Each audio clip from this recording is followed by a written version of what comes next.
let's jump right in.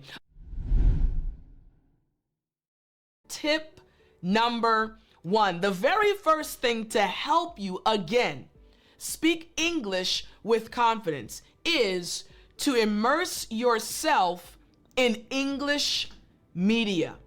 Now, I'm going to break down this tip a little bit more, but I want to say it again. Immerse yourself in English media.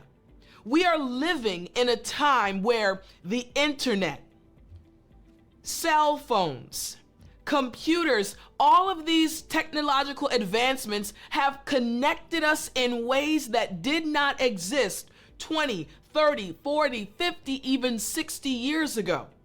And that means that for you as an English learner, this is the best time to take your English to the next level. You can do this because the internet is available to you. That's how you're watching me. So in order to speak English with confidence, you must immerse yourself in English media. Let me break it down some more for you. You have to surround yourself with English books, movies, TV shows, and music to expose yourself to the language consistently. In our last lesson, the previous week, when I told you the story during story time, I got another one for you later on. I mentioned how I learned the importance of consistency. The same is true for this tip. You have to consistently, on a consistent basis, be immersing yourself in the English language. You need to immerse yourself in the culture as well. So maybe you're wondering to yourself, Tiffani, how can I do this? I live in a country where I'm actually the only one learning English. Or maybe you live in a country where you have friends trying to learn English, but there's no other native English speakers around you. Let me tell you this. Even if you're in that situation, you can still immerse yourself in English. Get out your cell phone if you have one. Get your computer, whatever device you have where you access the internet, get that device. Find a podcast you like.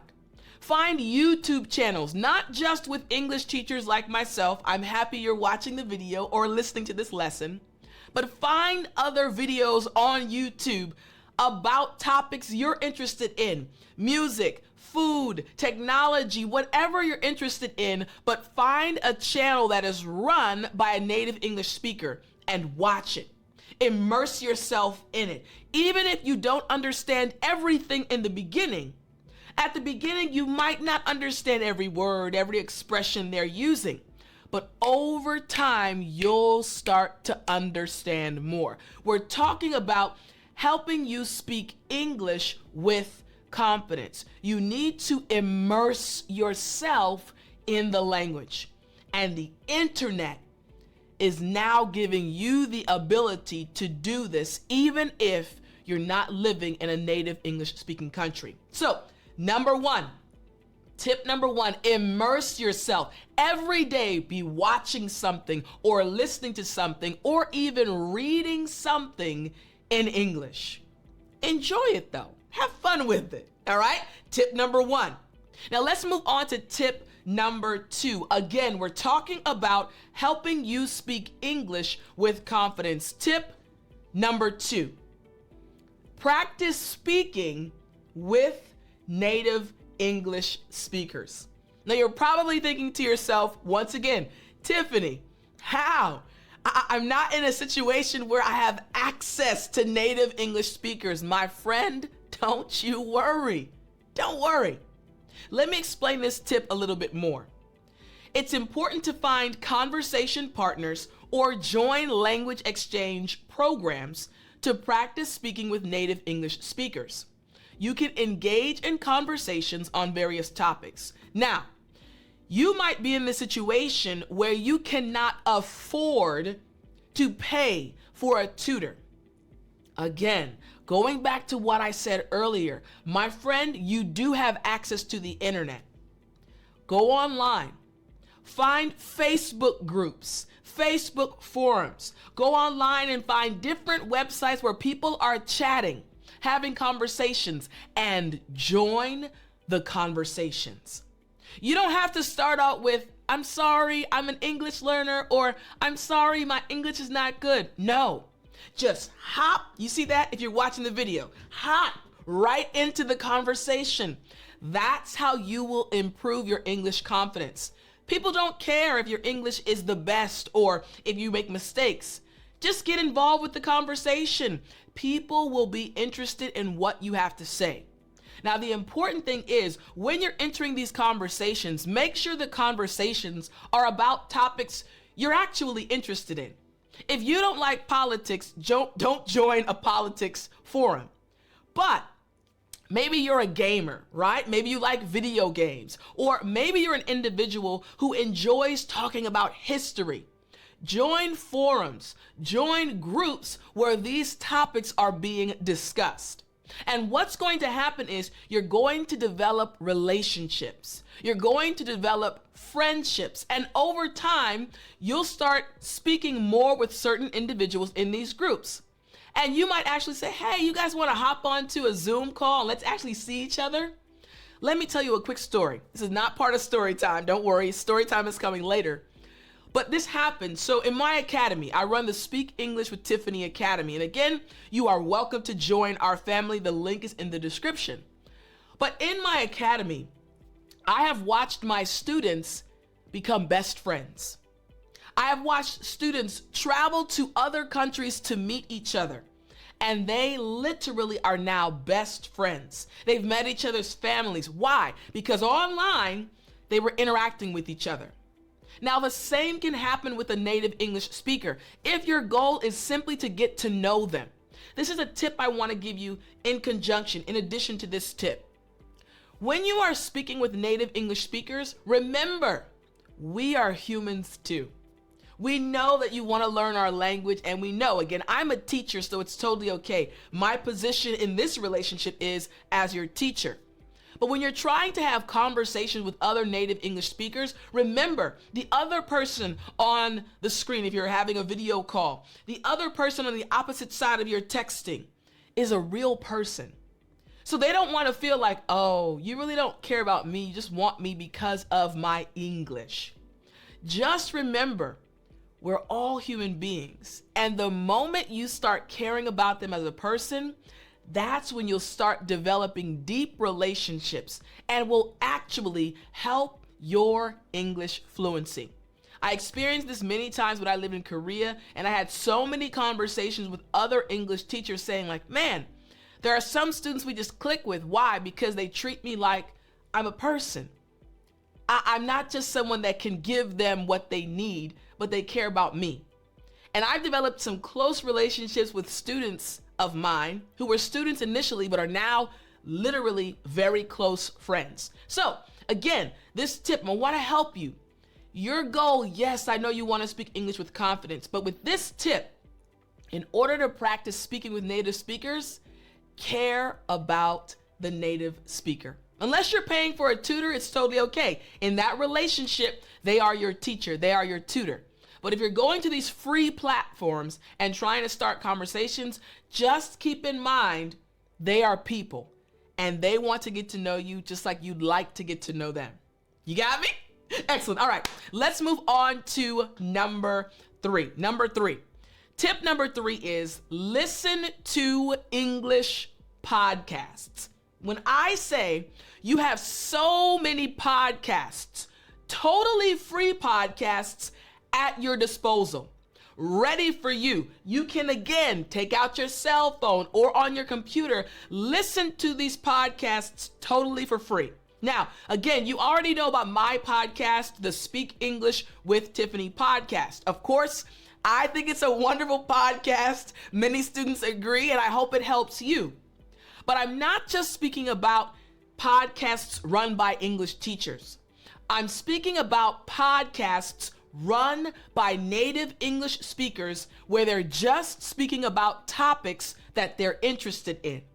This is so important. Again, it starts with you knowing your interests. What are you interested in? and then go online, go to your phone. If you have a podcast app, look for podcasts about that topic and start listening. Here's the thing. Listen to English podcasts on a variety of topics to improve your listening skills and expose yourself to different accents, vocabulary, and expressions. We are talking about helping you speak English with confidence, but the way you start speaking with confidence is also by improving your listening skills. You'll gain confidence in your ability to comprehend what is being said, and then you'll apply the patterns that you're hearing, the words that you're hearing being used, and the expressions, which will inevitably help you improve your English speaking ability. Makes sense, right? Now, again, it's important to find podcasts that are related to topics that you are interested in. You don't want to find podcasts about random things because you're not interested in random things. So find podcasts that are really about topics you are interested in, and these podcasts will help you improve your listening skills. If that makes sense, I want you to shake your head. There you go. I love it. I love it. All right. Now I want us to move on to number 4. Tip number 4. Another very important tip. If your desire is to speak English with confidence, you need to write in English daily. Listen, you need to write in English daily. Now, I'm going to show those who are watching this lesson. I know those that are listening cannot see what I'm about to do, but those that are watching this lesson, right behind me, you'll see tons of notebooks right here. These are just some of my notebooks, and I have tons of notebooks on the right side of me, and also in my work bag, in my office closet. I have tons of notebooks everywhere.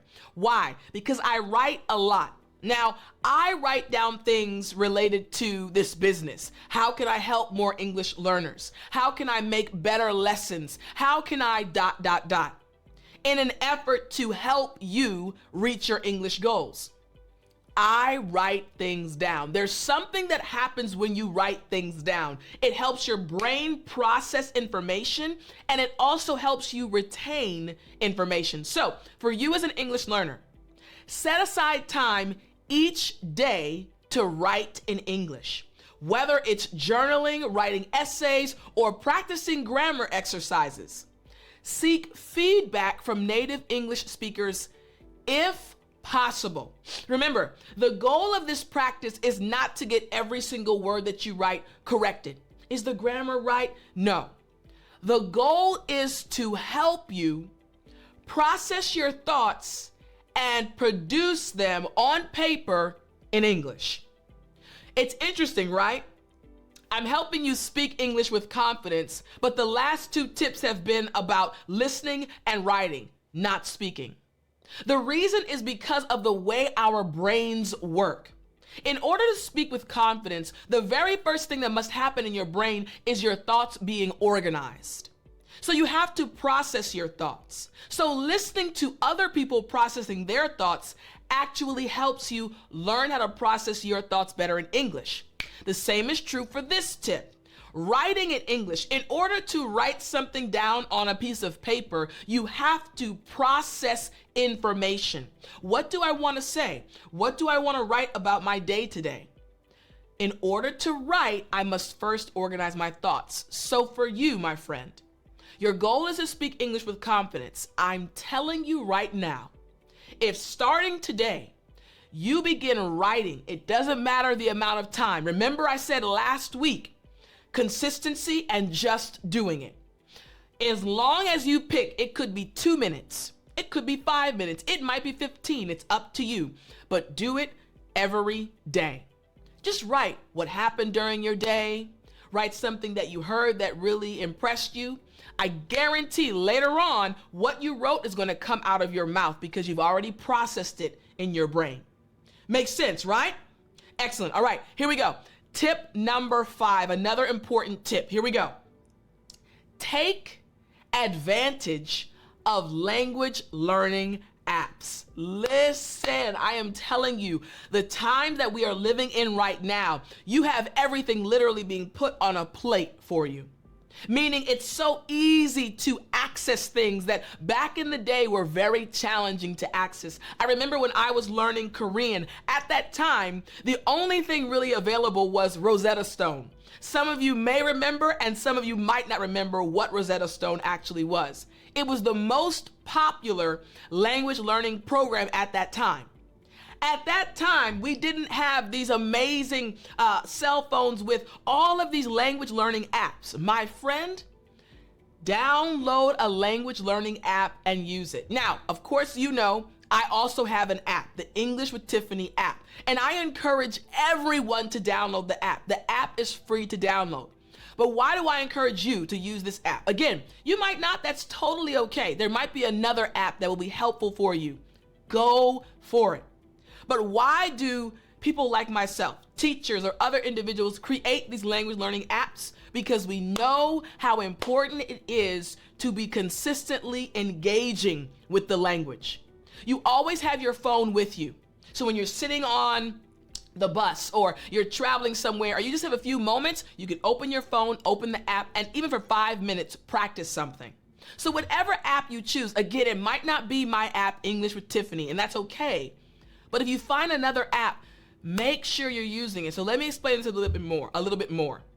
Use language learning apps, again, like the one I mentioned, English with Tiffani, to reinforce your language skills. Practice on the go and discover new ways to improve your fluency. My team and I, for the app that I've created, again, hopefully you'll download it, the link is in the description.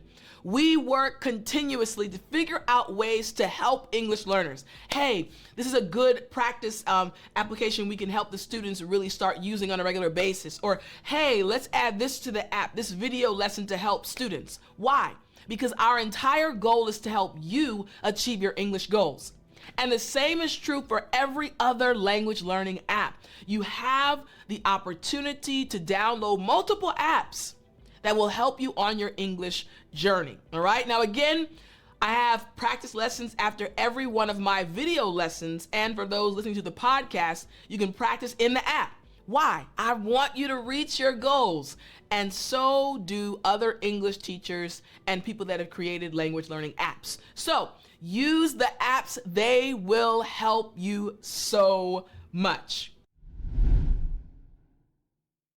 Technique number 1, news analysis. That's right, news analysis. Now, for this technique, you're going to read and analyze news articles covering various topics like politics, current affairs, and economics. Why? Because this will enhance your comprehension, your vocabulary, and your critical thinking skills. And to be very honest, as your English teacher, this is the most important part of this technique, enhancing your critical thinking skills. You see, again, I know your goal is to speak English fluently, right?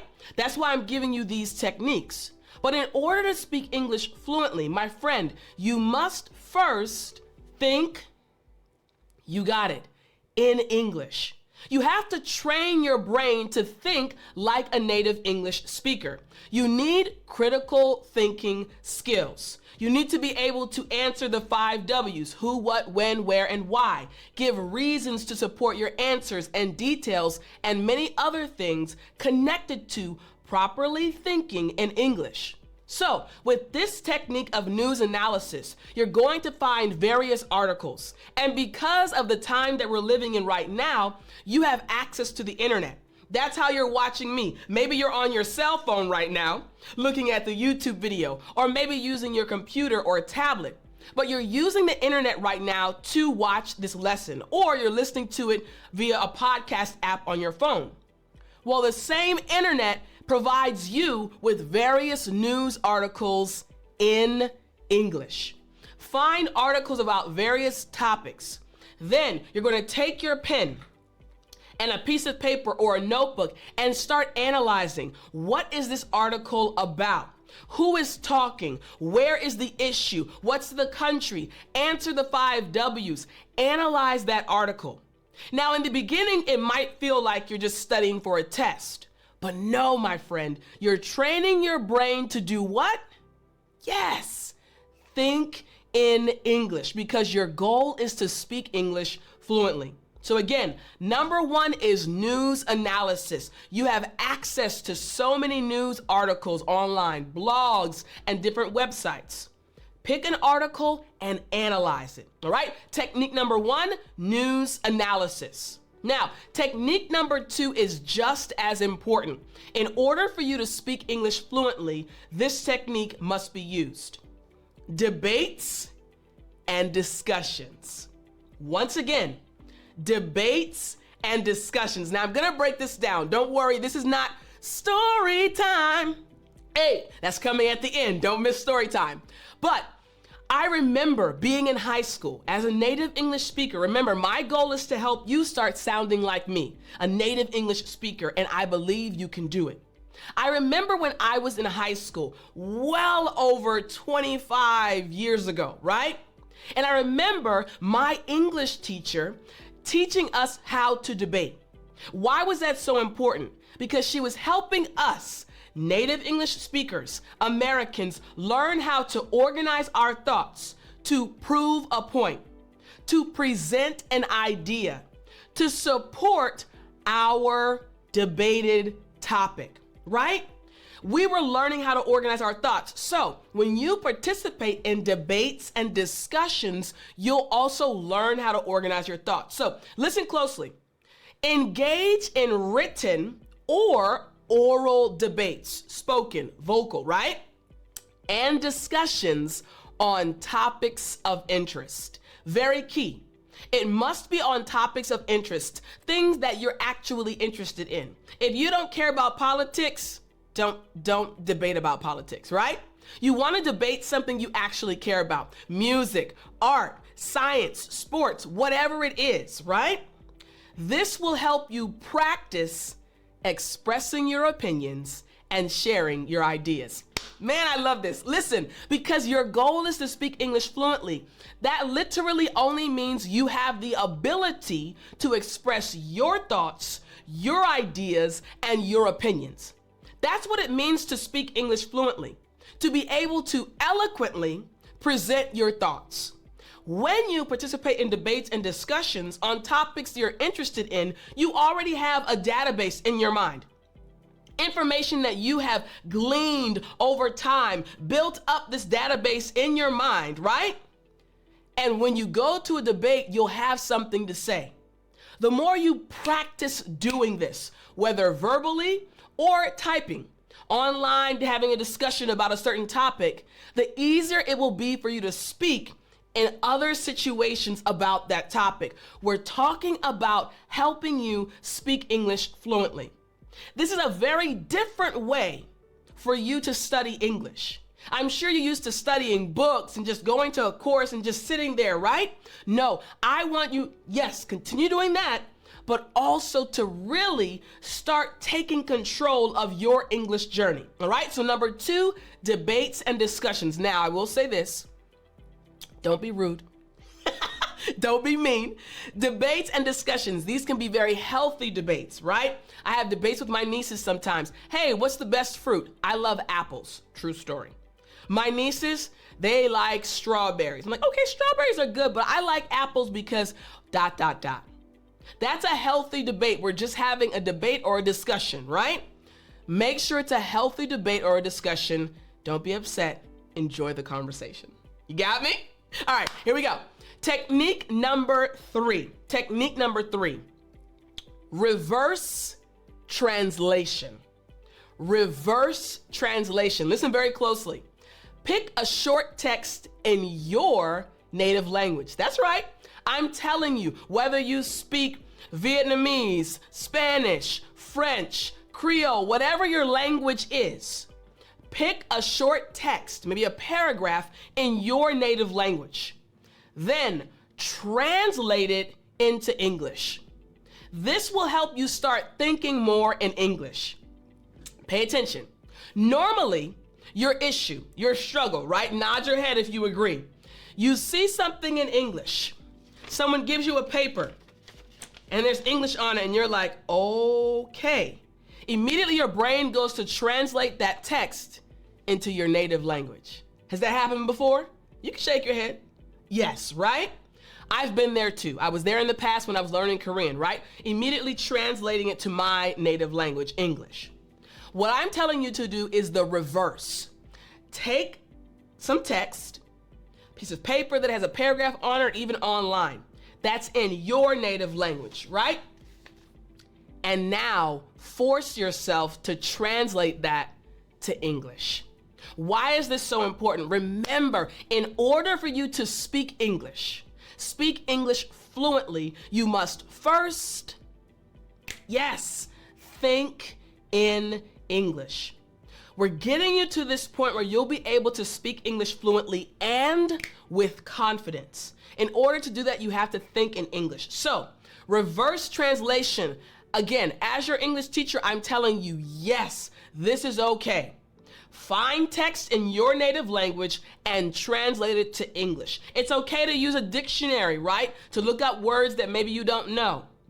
But this technique is going to help you more than you realize. Now, your brain is going to say, okay, when we see text in French or Creole or Spanish, we need to translate it to English.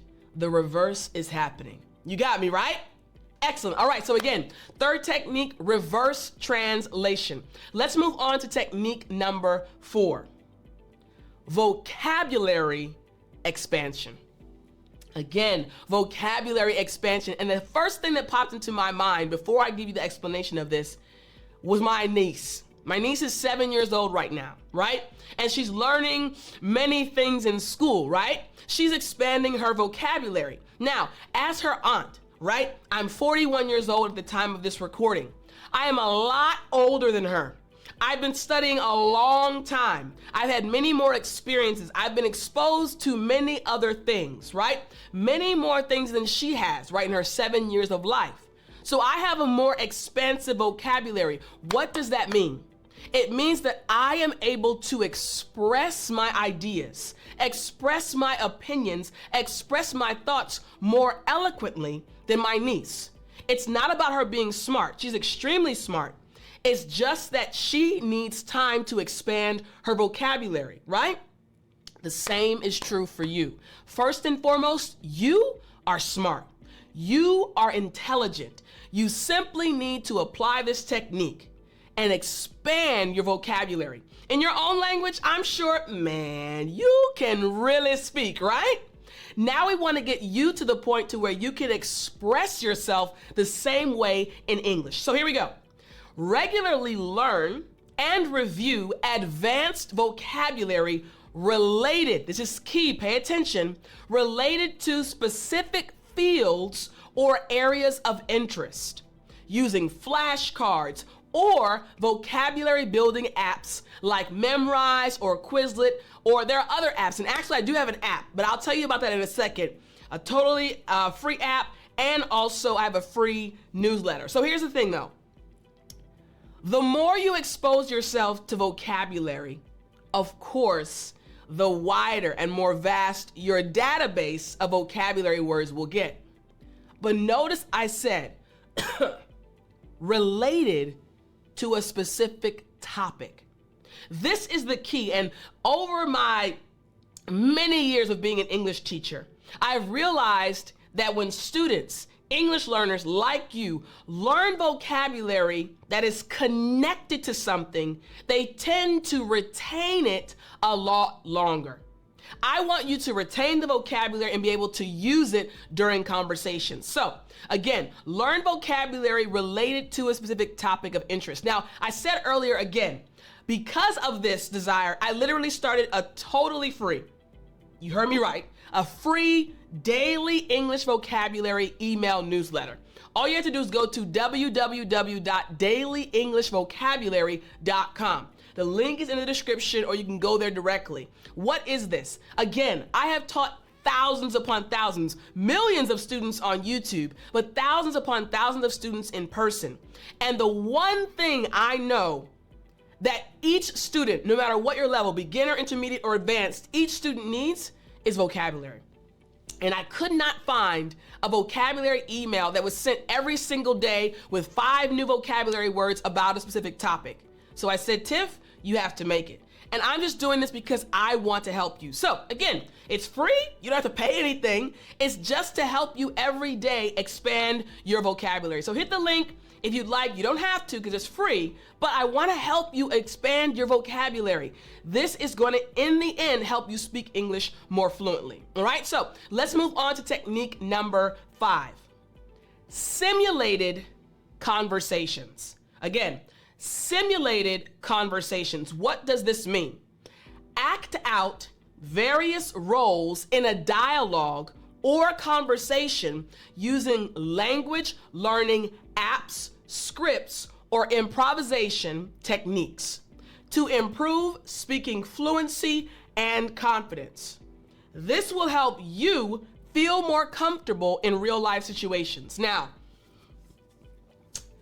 if you've ever wanted to be an actor or an actress, this is your technique. Listen, many times when you're studying English, you feel this stress, you feel this pressure, you feel this nervousness, right?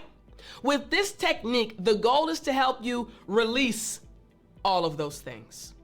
The goal is to help you feel more confident. The goal is to help you enjoy the process. So, you're going to act out situations. Let's say, for example, you're going to get some food, right? I want you to imagine a situation where you're going to get some food from McDonald's maybe, right?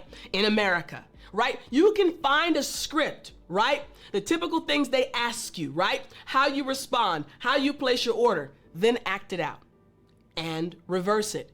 You be the person taking the order. Hi, welcome to McDonald's. How can I help you? May I take your order? Play these things out. Role plays help you. Why? Because then your brain knows, oh, when it comes to English, we don't always have to be stressed. This is an enjoyable experience.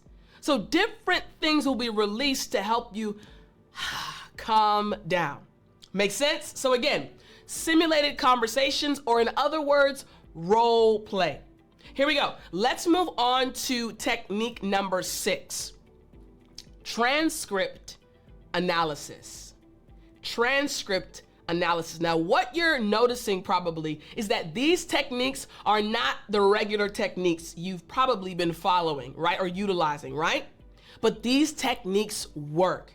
Transcript analysis. Listen to spoken English materials as TED Talks, totally free on YouTube, or podcasts, and simultaneously read the transcript. We have AI at our fingertips now, right? There are so many tools available right now, so you can get a transcript for free of a podcast, of a YouTube video. Get the transcript and read along with the person speaking. Why? This will help you analyze sentence structure, intonation, and vocabulary usage. For example, you watch these English lessons with me, right? And I think you enjoy them. I enjoy teaching you, right? I change my intonation very often. For example, if I was teaching you this class, and I just said, all right, next I want you to do this and then do that, you'd probably immediately click off the video. Why? Because all of a sudden it's the same intonation. It's not interesting. When you watch a video, when you listen to a podcast and you're following along with the transcript, your brain starts making a connection. When we say it like this, we need to, okay, bring the intonation up. All right, bring it down, slow down a bit, speed up a bit. Your brain is more amazing than you realize. So many things can be learned subconsciously. You won't even realize that you're learning these things, right? So this is what I want you to do again. Transcript analysis. Find a video, find a podcast, download the transcript, and follow along. Make sense? Good job. All right, here we go. Technique number 7. Authentic writing. Authentic writing. Now, you need to regularly challenge yourself to write essays, articles, or blogs on diverse topics in English. This will help you learn how to sound more like a native and improve your writing skills. Now listen, I have had so many students tell me, Tiff, writing is so challenging in English. I don't know if I'm writing the right things or the wrong things. Listen, creativity, listen very closely. Creativity is super important when it comes to speaking English fluently. And many times, creativity just comes out. Don't worry. Don't restrict yourself. Don't worry about any rules. I tell this to my students so many times in my academy. And they're like, Tiff, are you gonna correct this? Nope, just keep talking. It's okay, keep going. Let it flow. Over time, the corrections will come. Over time, you'll also self-correct. The same is true with writing. Just get it out. Now behind me, you'll see I have tons of notebooks if you are watching this on YouTube. I write all the time. Many times I'm writing down ideas I have, things that I want to do to help you speak English more fluently, other things that I need to do throughout the day. I write a lot. Now, I'm a creative person, right? But I didn't always like writing. It wasn't until I started writing about things that I actually cared about that I started to enjoy writing. So, authentic writing. Figure out what you're interested in and take time to write those things down on a regular basis. This is going to help you speak English fluently. Why? Because you have to organize your thoughts in order to write something down. Got it? All right, here we go. Technique number 8. Listen to English audio or videos and transcribe what you hear as accurately as possible. This is technique number 8. It's called dictation exercises. Again, dictation exercises. So once again, listen to English audio or videos and transcribe what you hear as accurately as possible. Write down what you're hearing. As you compare your transcription with the original, it will help you identify mistakes and improve your listening skills. You wrote something down and you have 6 words in the sentence, but actually there were 8 words. Wait a minute, I missed those 2 words. Ah, okay, she said this. Listen again, all of a sudden you'll be able to hear the words you missed. How is this helping your English fluency? As you're listening, you're also being able to take in new words, new expressions, and new ways of expressing your own ideas and opinions. We're talking about speaking English fluently. So again, dictation exercises. Compare your transcription with the original and recognize what you missed and what you got right. You got it? Excellent, here we go. Technique number 9, oral presentations. Oral presentations. What I want you to do is to prepare and deliver presentations on topics of interest, incorporating research, visual aids, and engaging speaking techniques. This will help you improve your presentation skills and gain confidence in public speaking. Now you may be asking yourself, how am I going to do this? There's no one around me to present to. I don't live in a native English speaking country. What am I going to do in this situation? Let me explain this.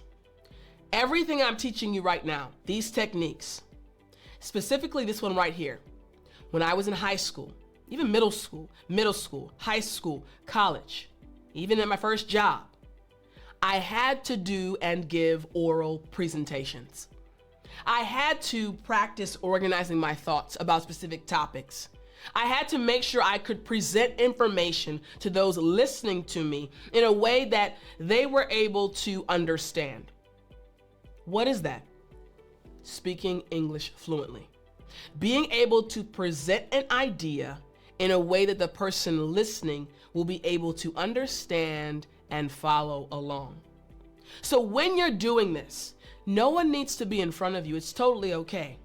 But you need to figure out, wait a minute, I want to say this. How can I break this down so that people understand?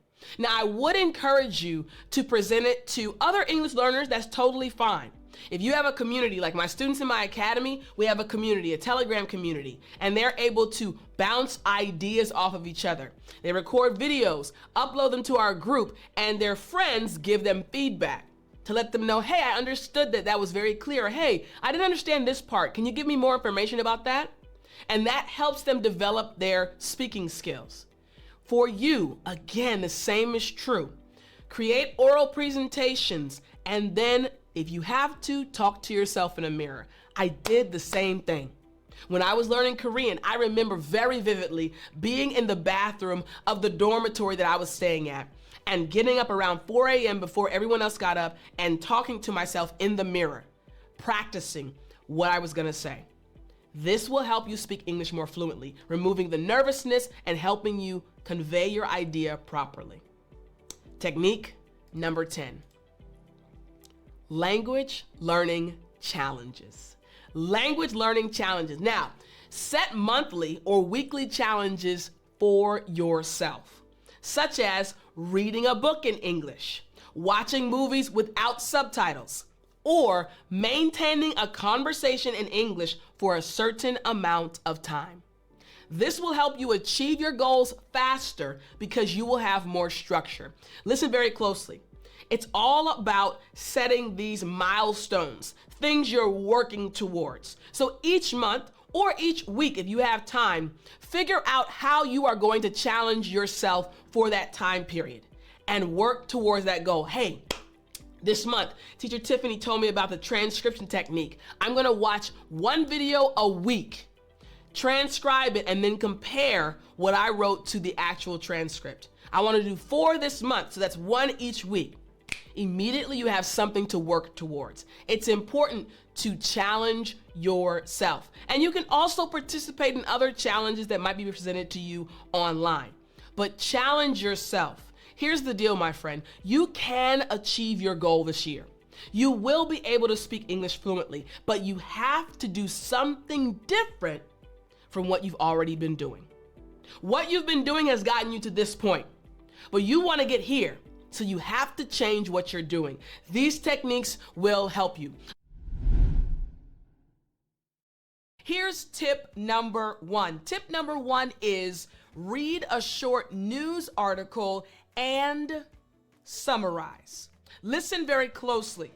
Read a short news article in English and summarize it in writing. This will improve reading comprehension and writing skills. The key is to summarize what you have read. Let me explain why this is the first insider tip to improve your English fluency. Reason number 1, why this is so important. It exposes you to various vocabulary, sentence structures, and writing styles. Your brain, my friend, is absolutely amazing. So as you're taking information in, as you're reading these articles, you're actually seeing various patterns. You're seeing sentence structures. You're seeing new words used in context, which will affect your ability to speak English fluently.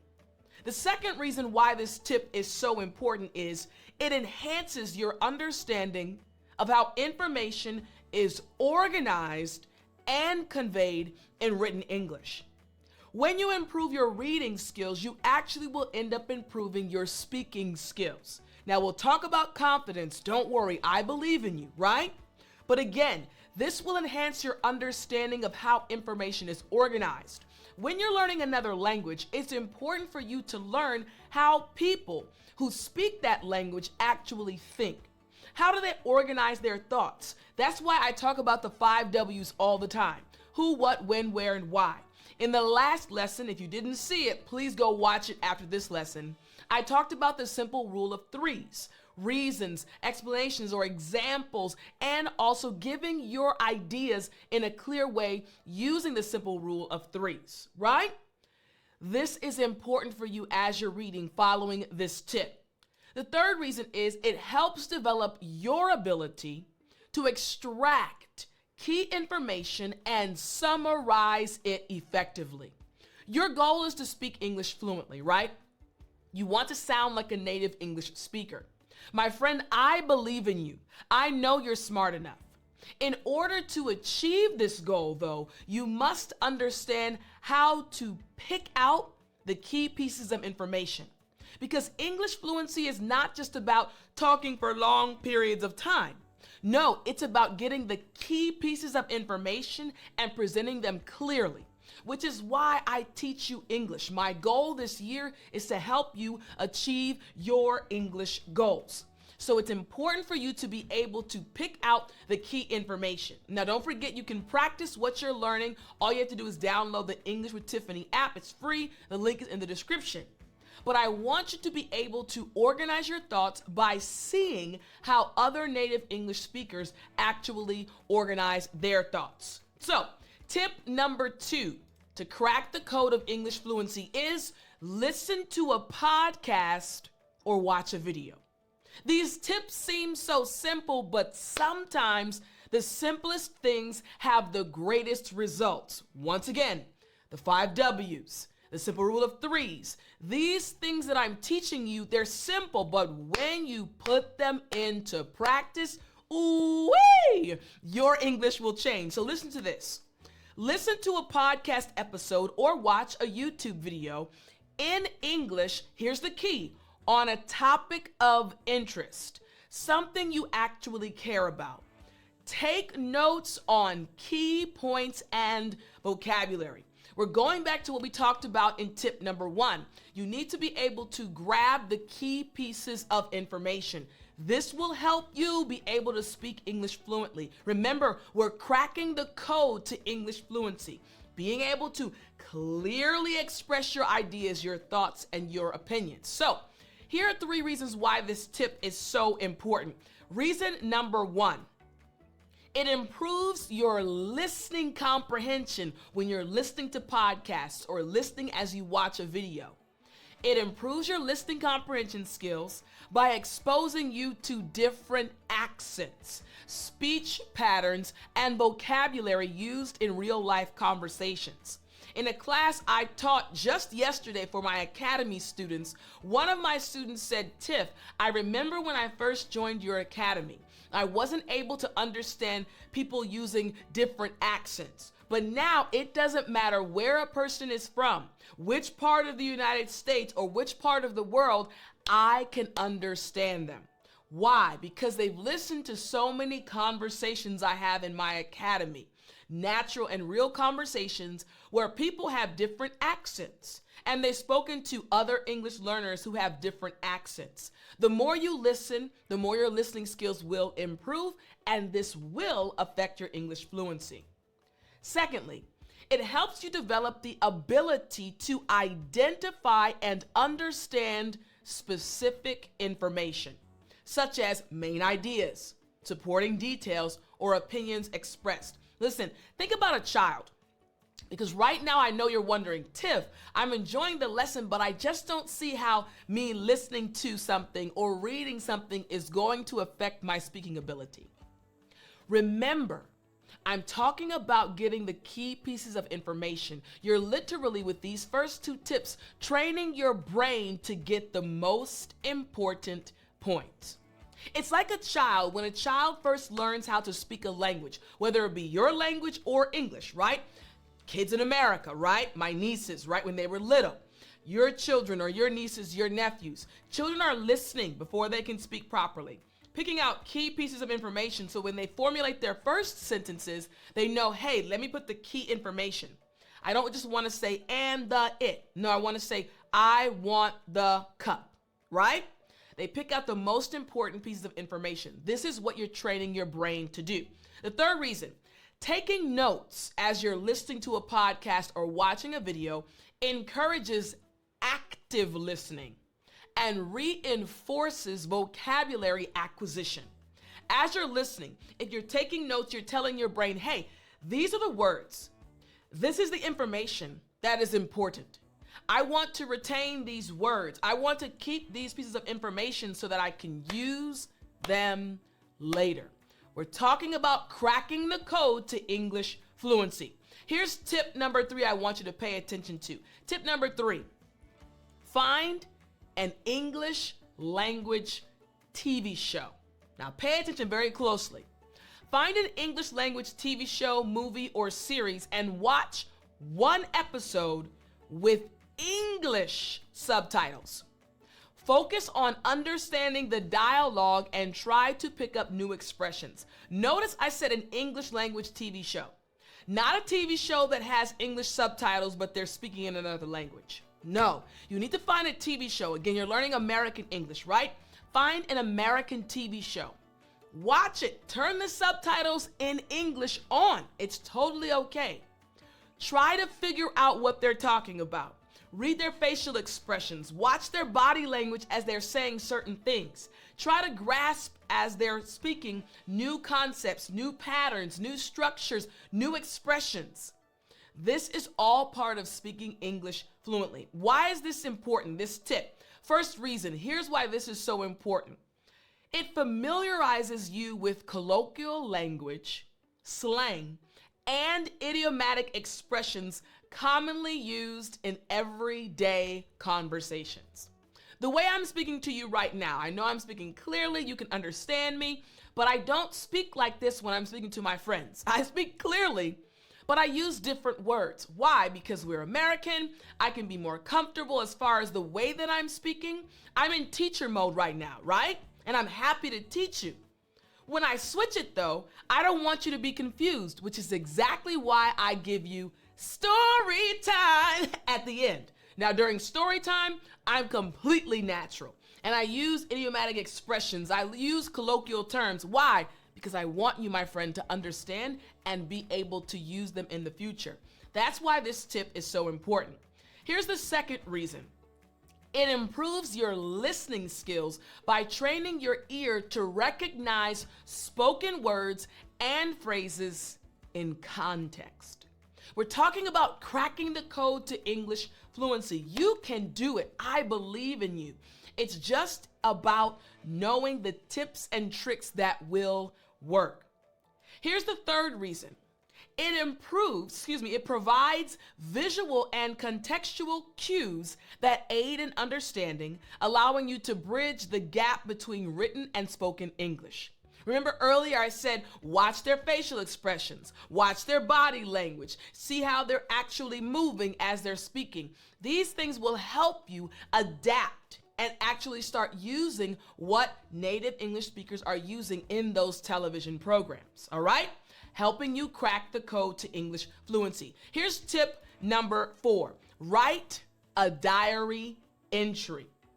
Write a diary entry in English describing your day or expressing your thoughts. This helps improve writing fluency, term, I like to use writing fluency, and self-expression, all right?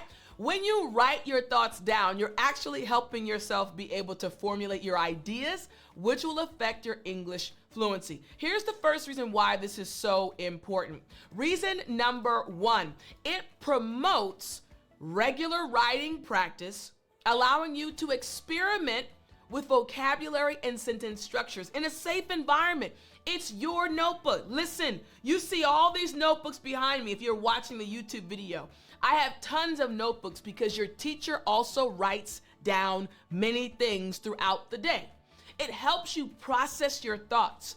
Write in an English diary. Reason number 2, it helps you express yourself more fluently and coherently as you learn to articulate your thoughts in written form. Listen, it's going to make you a better English speaker.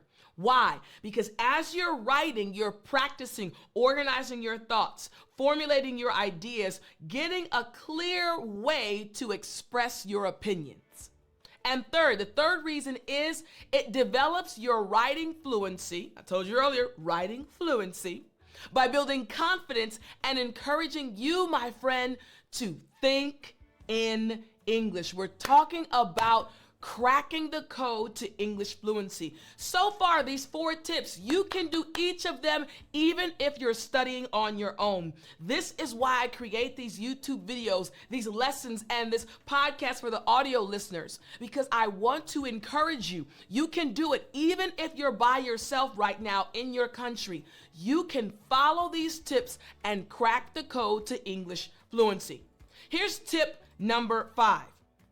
Learn 5 new English words or phrases. Again, learn 5 new English words or phrases. When you do this, write them down, create example sentences, and try to use them. Here's the key. Try to use them in conversations throughout the day.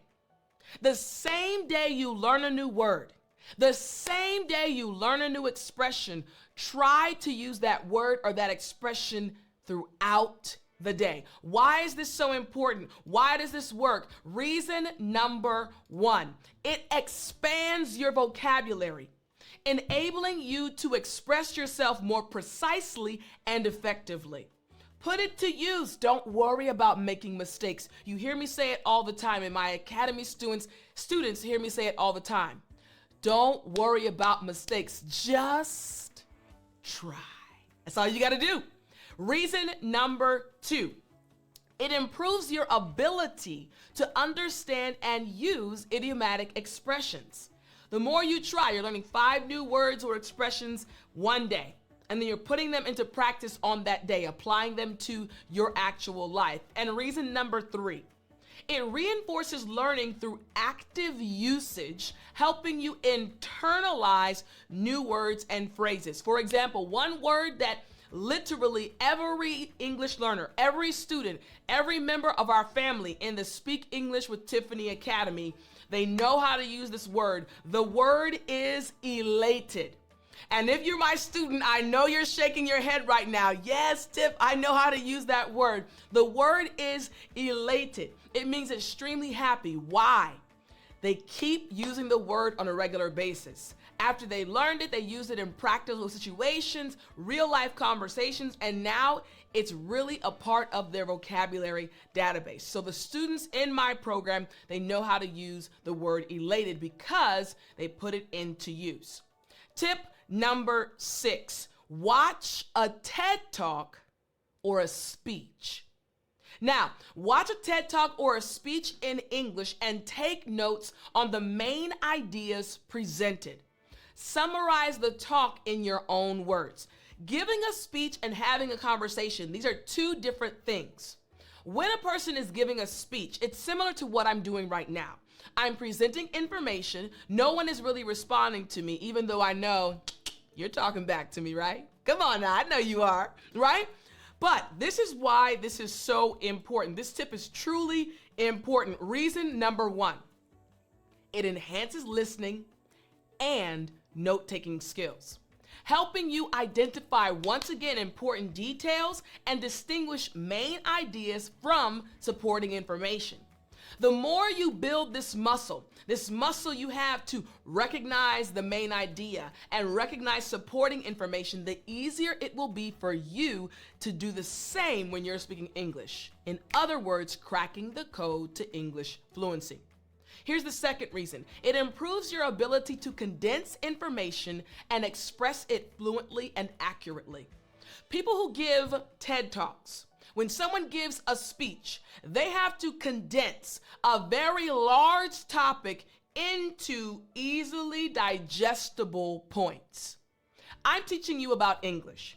English is a very expansive language, tons of words. But I'm able to teach you something that you can take back to your home, to your friends, to your family, and you can start using. Why? I'm giving you key points and supporting information. You'll learn how to do this the more you watch others do it. And reason number 3, it exposes you to a wide range of topics and speakers, expanding your knowledge and vocabulary. You're cracking the code to English fluency. The more you listen to, the more you watch English speakers, the more you'll start to emulate them or copy them, like hopefully you're copying me as well. Tip number 7 to cracking the code. Follow English-speaking social media accounts. Woo, listen very closely. Follow English-speaking social media accounts, not of English teachers. Keep following my channel, don't worry. Keep following me, yes. But follow other Instagram or TikTok channels with just native English speakers. They don't have to be teachers. You want the accounts to be related to your interests and engage with their content. If you like cooking, if you like photography, if you like art, if you like travel, find these Instagram channels or TikTok channels related to those interests.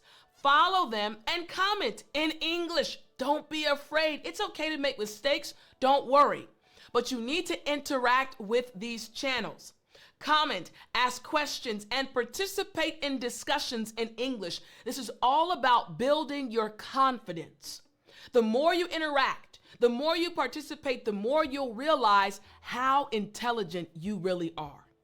We're talking about cracking the code to your English fluency. Here are the reasons. Reason number 1, it exposes you to authentic English used in informal, everyday contexts. How do native English speakers text? How do native English speakers talk online? Well, the only way you'll know is if you actually let's jump right into the conversations and start participating.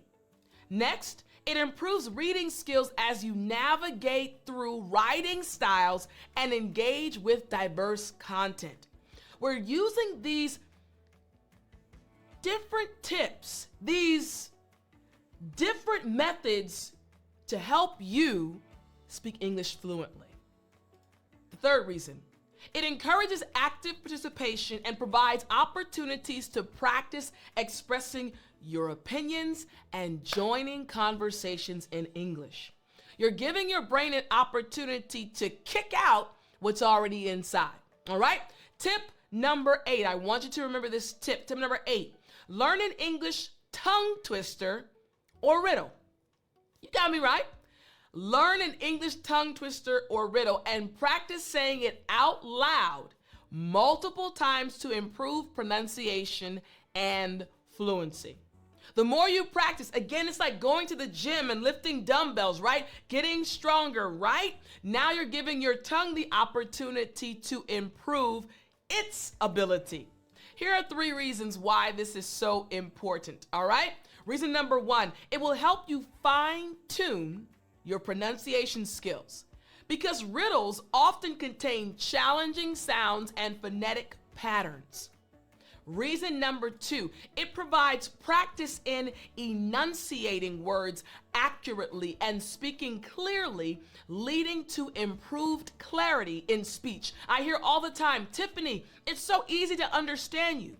I know how to pronounce my words clearly and enunciate. The more you practice with these riddles, the more you'll be able to enunciate and pronounce words properly and clearly. And here's the third reason why this tip is so important. It will require you to speak quickly and smoothly, which will train you to develop a natural and fluent speech rhythm. There are moments during my lessons where I have to speak very quickly, but because I'm speaking very clearly, you can still understand me, right?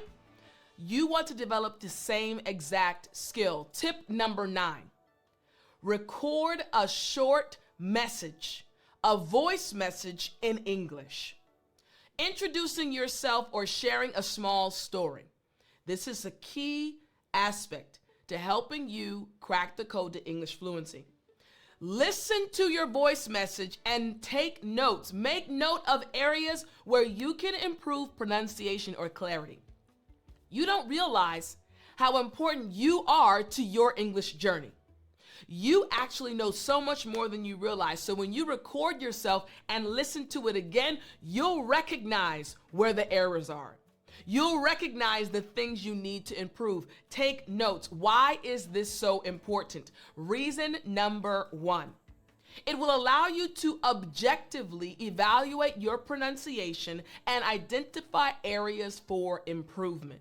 You'll be able to see where you need to improve. Reason number 2, it will help you identify and work on specific sounds or words that may be causing difficulty for others in understanding your speech. You'll hear what they hear and be able to improve yourself.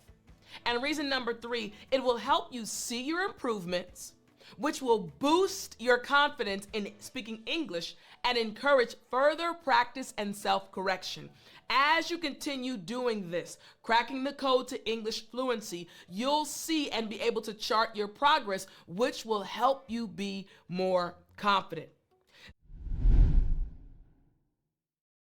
The first technique you need to understand and start putting into practice is practice English through storytelling. That's right. Practice English through storytelling. Here's the thing. You can improve your fluency and creativity by telling stories in English. This technique encourages you to express yourself confidently and engages your imagination, thus enhancing your overall language skills. Think about it. At the end of every lesson, what do we have? You know. Yes, we have story time, right? Don't worry, I'm gonna give you a story today as well. Why do I tell you those stories? Well, I tell you stories so that you can get to know me more as your English teacher, but also for you to enjoy the process of learning English in a different way. Yes, I can teach you words, expressions, and techniques, but when I switch over to telling you a story, you start learning English in a different way. You're just engaged in the story, you're listening, you're enjoying it. So the same thing will happen when you create your own stories. Start telling people stories in English. Your brain starts becoming even more creative, and this will improve your English fluency. So when someone asks you, hey, how was your day? Instead of saying in English, oh, it was good, or oh, it wasn't that good, tell a story. I had an amazing day today. I met this lady at the store and we started talking and ... Tell a story instead of just giving 1 to 3 words as an answer. Make sense? Yes, so again, technique number 1 to improve your English fluency. Practice English through storytelling. You know how much I love telling stories.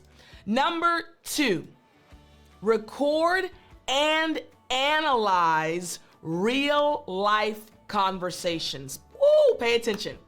Record and analyze real life conversations. You see, you can record your conversations. You heard me right. Your conversations with native speakers or even dialogues from movies or TV shows.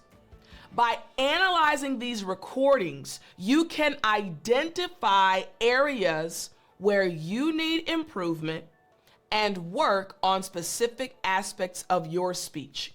So, there's power in analyzing your speech, in analyzing your conversation. So once again, this technique, 2 ways. You can analyze your own conversations that you have with others, or you can analyze conversations that you've seen on TV or heard from a podcast. The key is listening very closely. So I want you to think about having a conversation, maybe with your teacher or maybe with another friend you have that's a native English speaker. As you're having the conversation, listen, it might be on the phone, hit record. It might be on the computer via Zoom, hit record. After that conversation, go back and listen multiple times. Analyze the conversation. What did you do well? What do you want to work on? What expressions were used and what expressions could have been used in the place of other expressions? When you start analyzing these conversations, your brain will also start realizing, okay, when you get into another English conversation, now we're going to switch the way we respond. Analyzing conversations will help you improve your fluency. I know you've probably had this issue before. You've experienced this, where you get into a conversation and you find yourself saying the same thing over and over and over again, right? Or maybe you're using the same word over and over and over again. Listen, I know how that feels. When I was studying Korean, I would get frustrated because I'd want to say something else, but I only had one word. I only had one expression. But when you go back and analyze the conversation that you recorded, right? And you see, I always say this word. Then you figure out what you can say in place of that word. There's something that happens when you analyze your own conversations, okay? Again, you can also analyze conversations from other people's experience as well, and it will have a good effect. But I want you to also focus on analyzing your own conversations, okay? All right, here we go.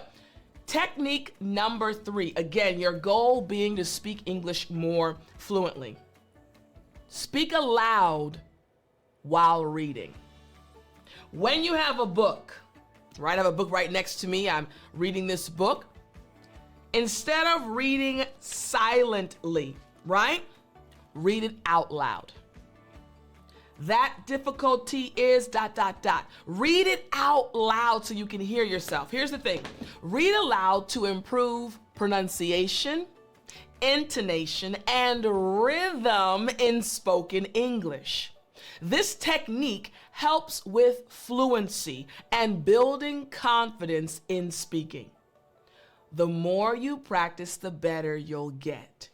Again, speak aloud while reading. I know you might feel shy. I understand.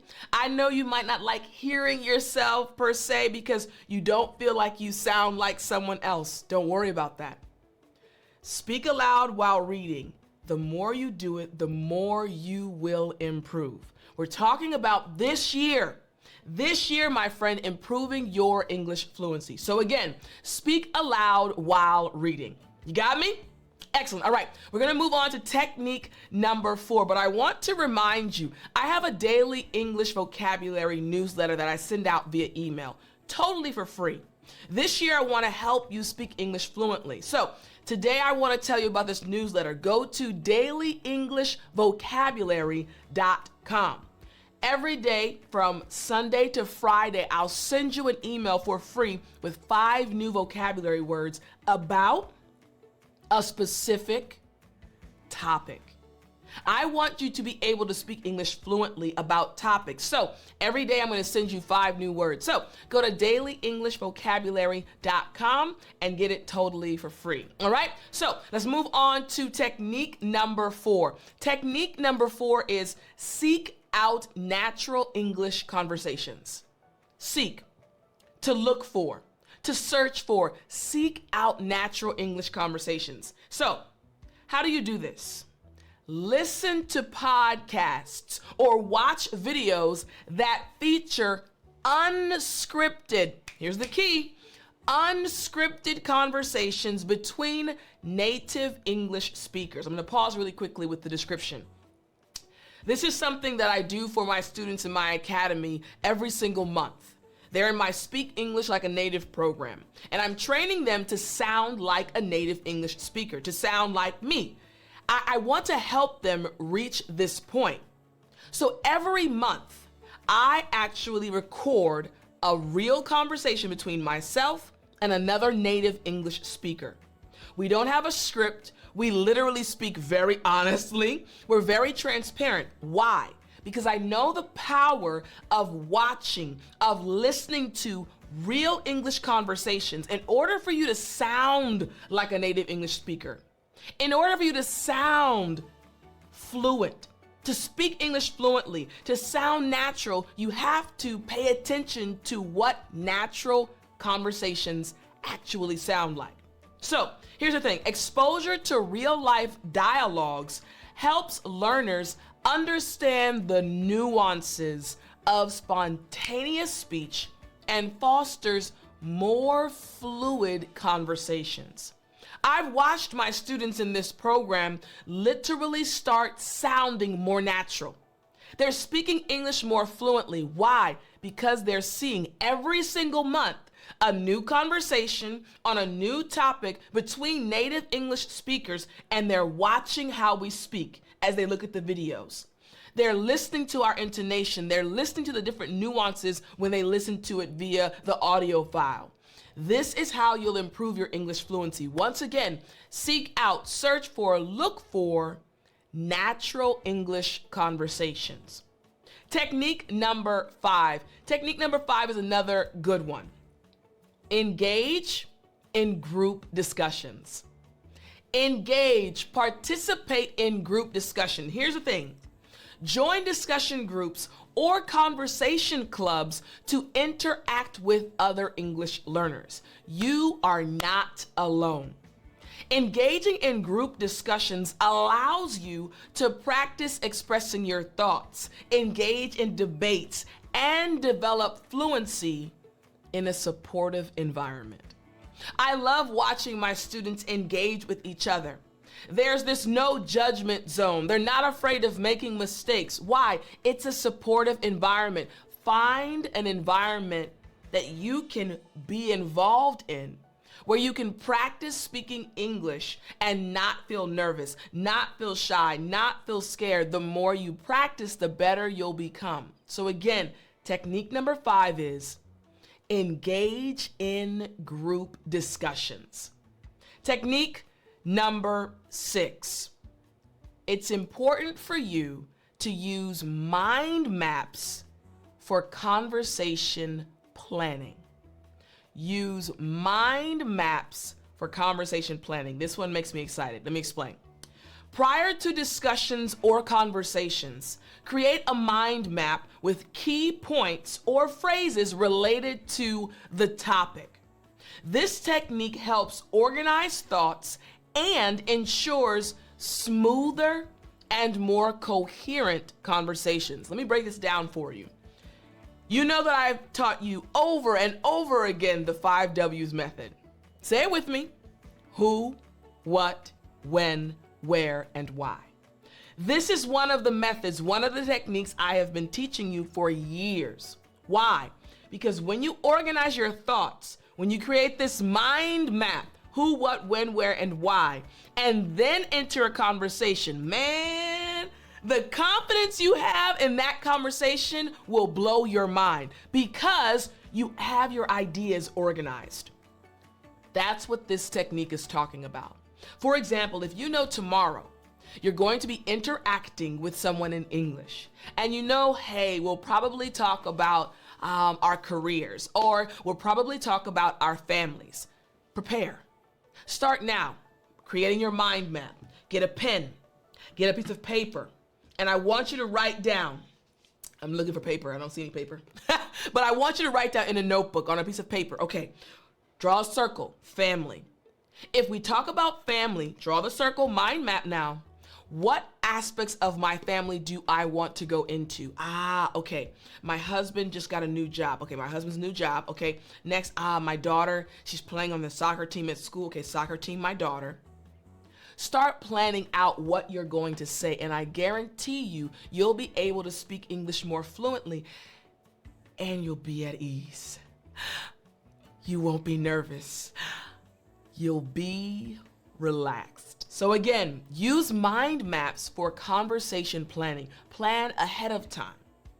Technique number 7.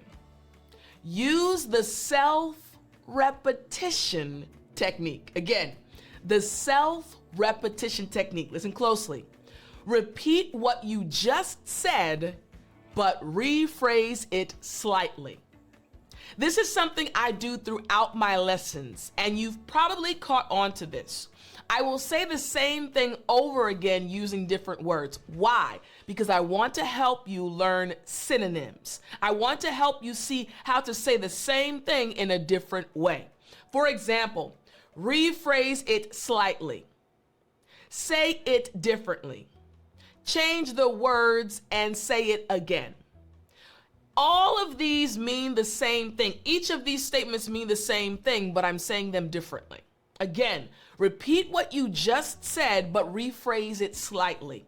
This technique actually gives a mental boost by reinforcing what has been spoken and allows you, that's right, you, my friend, to add more details or clarify your ideas during conversations. Man, this ice cream, it's so good. No, it is delicious. This ice cream is on point. 3 different ways of saying the same thing. Again, technique number 7, use the self-repetition technique. Repeat what you're saying in a different way. We're talking about finally speaking English fluently. Technique number 8, implement the chunking technique. Implement the chunking technique. Here we go. Break down sentences into smaller chunks or phrases and focus on speaking them fluently. This technique helps reduce hesitations and promotes smoother conversations. I used to do this when I was teaching in South Korea all the time. I would recognize when students were having a hard time pronouncing certain words or actually saying something smoothly. So I would break the sentence down. I would get chunks and have them repeat after me. Slowly at first, then a little bit faster, and then very fast. Then we'd move on to the second chunk. Slowly at first, then a little faster, and then very fast. Then once they had each chunk properly done, they were able to say them well, I would connect them. This is called the chunking technique. For example, the last sentence I just said was, this technique helps reduce hesitations and promotes smoother conversations. That sentence might be too long for you, so I would break it up into chunks. This technique helps reduce hesitations. This technique helps reduce hesitations. Say it over and over again until you can say it smoothly like me. Then you move on to the second chunk, and promotes smoother conversations. And promotes smoother conversations until you're able to say it smoothly like me. Then put the 2 chunks together. This again is called the chunking technique. We're talking about we're talking about speaking English fluently. All right, let's move on to technique number 9. Use many short or small speeches. Use many, M-I-N-I, for those listening, many speeches. Give short speeches in English. For example, on a current event or an interesting topic. This technique helps build confidence in speaking and promotes fluency in expressing ideas. You, my friend, can and will achieve your English goals this year. This is one technique that will help you achieve your goals. Pick a topic. Write a short speech about that topic. Short. It doesn't have to be 10 minutes, 15 minutes. No, it can be a short 2-minute speech, 3-minute speech. But practice giving a speech. Practice giving your ideas on a specific topic, even if you are alone. Practice doing this, because what you're doing is training your mind to be able to produce your ideas, produce your thoughts, produce your opinions in another language, and that language being English. So once again, technique number 9, use many speeches. Technique number 10, practice storytelling using pictures. Now, we talked about the other technique of storytelling. This is my other favorite technique. Practice storytelling using pictures. This is something I did all the time with my students in Korea as well. I would get an image, I would get a picture, and I'd ask them to describe it, to tell a story based on the picture. Why? It opens your mind. It helps you become more creative, which will improve your fluency. Here's the deal. Use pictures to practice telling stories in English. This technique helps with fluency and creativity in conversation. One thing that makes the English language very unique, and again, after learning Korean, I realized, okay, there are differences, and one of the differences outside of grammar and everything else is the fact that English is a very creative language, right? As Americans, native English speakers, right?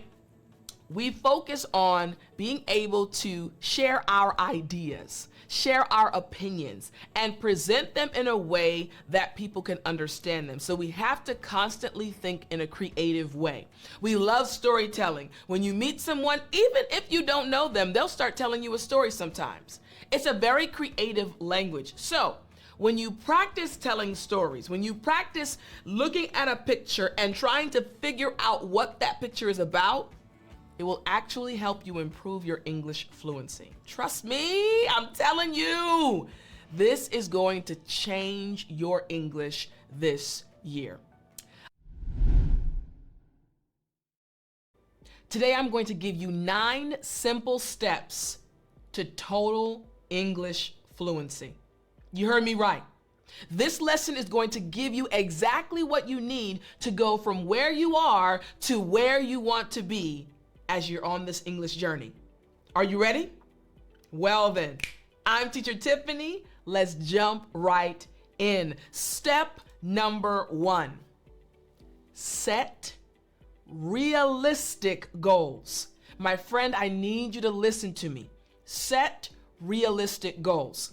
You need to define clear, attainable, and measurable goals for your English learning progress. This is step 1. If you don't start here, you will fail. Listen to me. As your English teacher, my goal is to help you win. My goal is to help you succeed. The only way you're going to succeed is to start with step 1. Set realistic goals. Listen, in my office, I have tons upon tons of notebooks surrounding me. Why? Because whenever I'm going to do something, I know the importance of starting with a realistic goal. Why is this so important for you as an English learner? This step. The first reason, goals keep you motivated and focused on progress.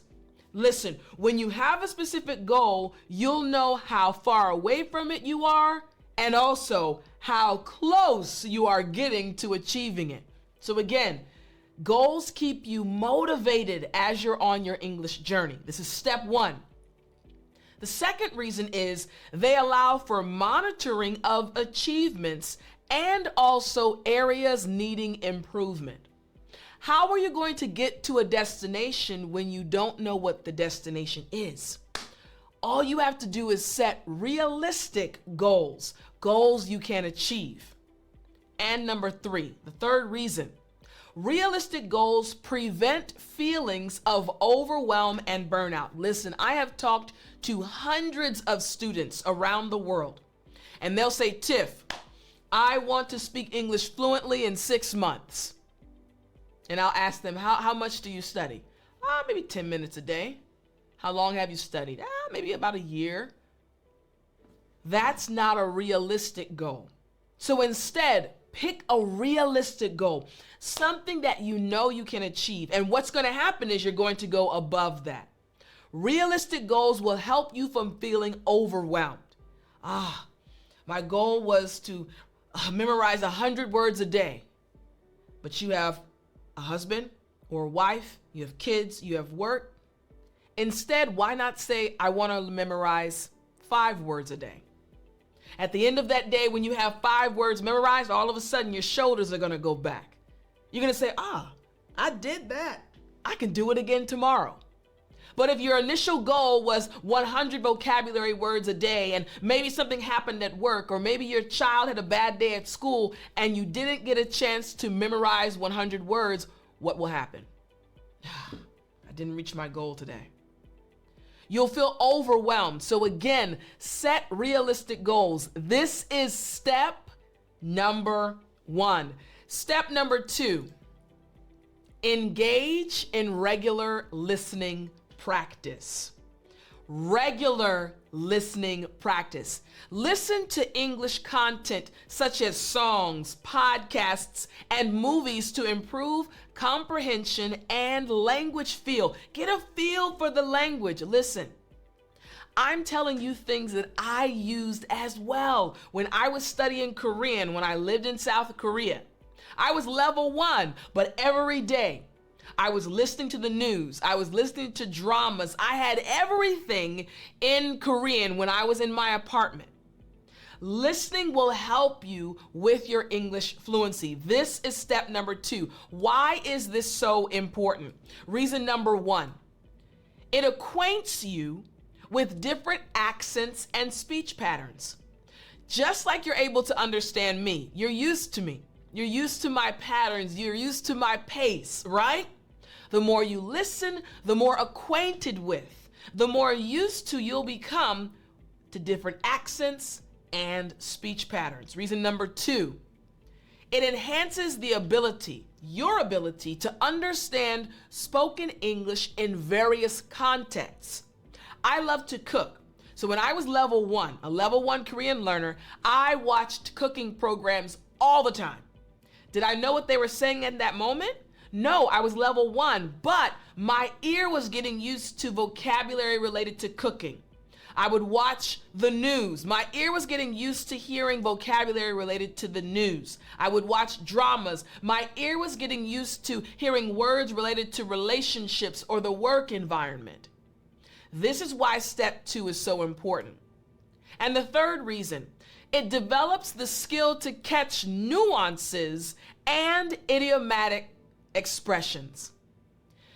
When you listen to native English speakers having conversations with each other, they're speaking in a very natural environment. They're very comfortable. We say things that we would not normally say to people if we know they're not native English speakers. You want to hear those things in order to improve your own fluency. So step number 2, engage in regular listening practice. Listening is free. Turn a movie on, turn a radio show on, turn a podcast on. Keep it going so your ears can get practice. Step number 3, immerse yourself in the language. Listen, like swimming, dive right on in.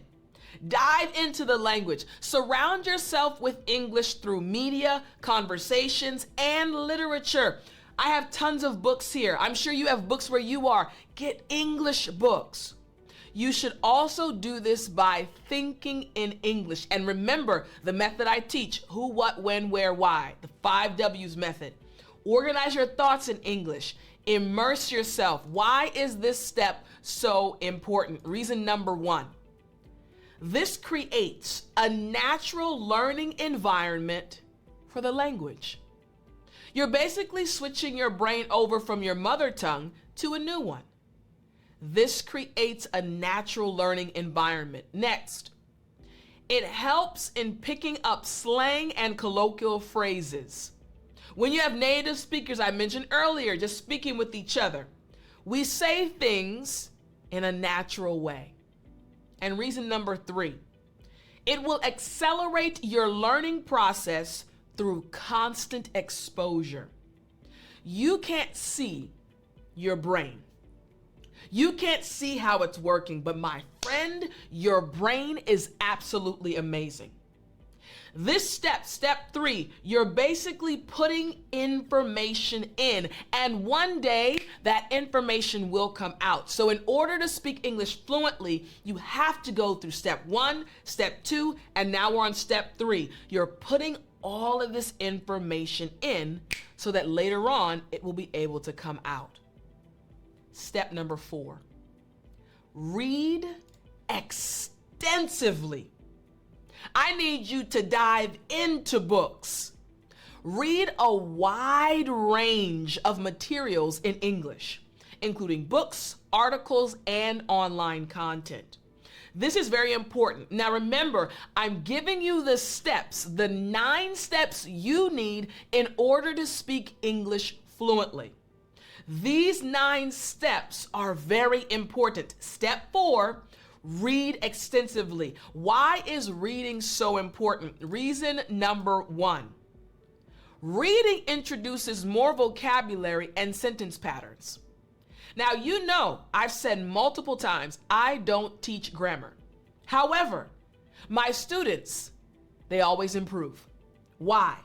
because they're being exposed to English over and over again. They're hearing different sentence patterns. They're hearing grammar properly used in conversations, or when I teach them different vocabulary words and give them example sentences. This is how you're going to speak English fluently. Step 4, read extensively. Step 4, reason 2. This strengthens your understanding of context and culture. Have you ever heard the expression context clues, right? You're reading something or someone says something and they use a word you've never heard before, but you understand the front part of the conversation and the part after the word. And you use those two parts, combining them to guess the meaning of the word in the middle. Context. The third reason, this will improve your overall language comprehension and learning speed. Your brain is amazing. We're talking about speaking English fluently. There are 9 steps, and these 9 steps will help you. You have to follow the 9 steps. Step 4, read extensively. Step 5, write regularly. Notice step 1, step 2, step 3, and step 4. We're all about thinking, right? Putting stuff in, making sure you're understanding context and comprehending. Now we're transitioning to getting it out of your brain. You gotta follow these steps. Keep a journal, write essays, or even social media posts in English to practice your writing skills. Don't worry about mistakes. Just practice. Practice makes progress.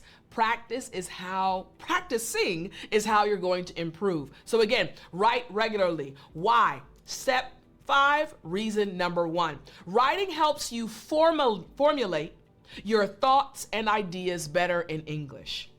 It helps you organize your thoughts. Remember, we have the 5 W's: who, what, when, where, and why. I talked in our last lesson about the simple rule of 3, supporting your answers with details, supporting them with examples, and supporting them with reasons.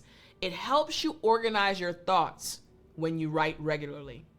Reason number 2, it allows you to express thoughts clearly and cohesively.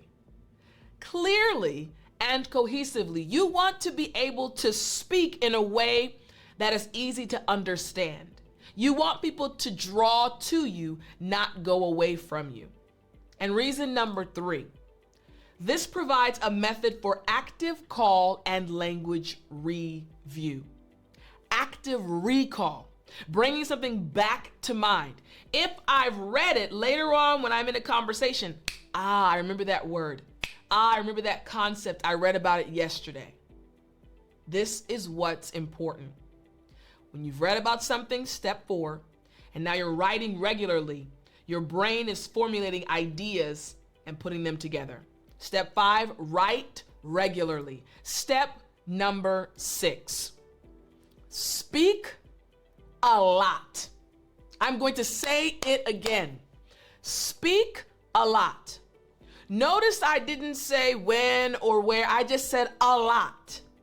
Practice speaking regularly with native speakers if possible, or through language exchange programs, right? So my students in my program, you're welcome to join us, the Speak English with Tiffani Academy. My students speak all the time with each other. They have practice sessions every day of the week, Monday to Friday, and some on Sunday, and they're practicing over and over again. You have to speak, right?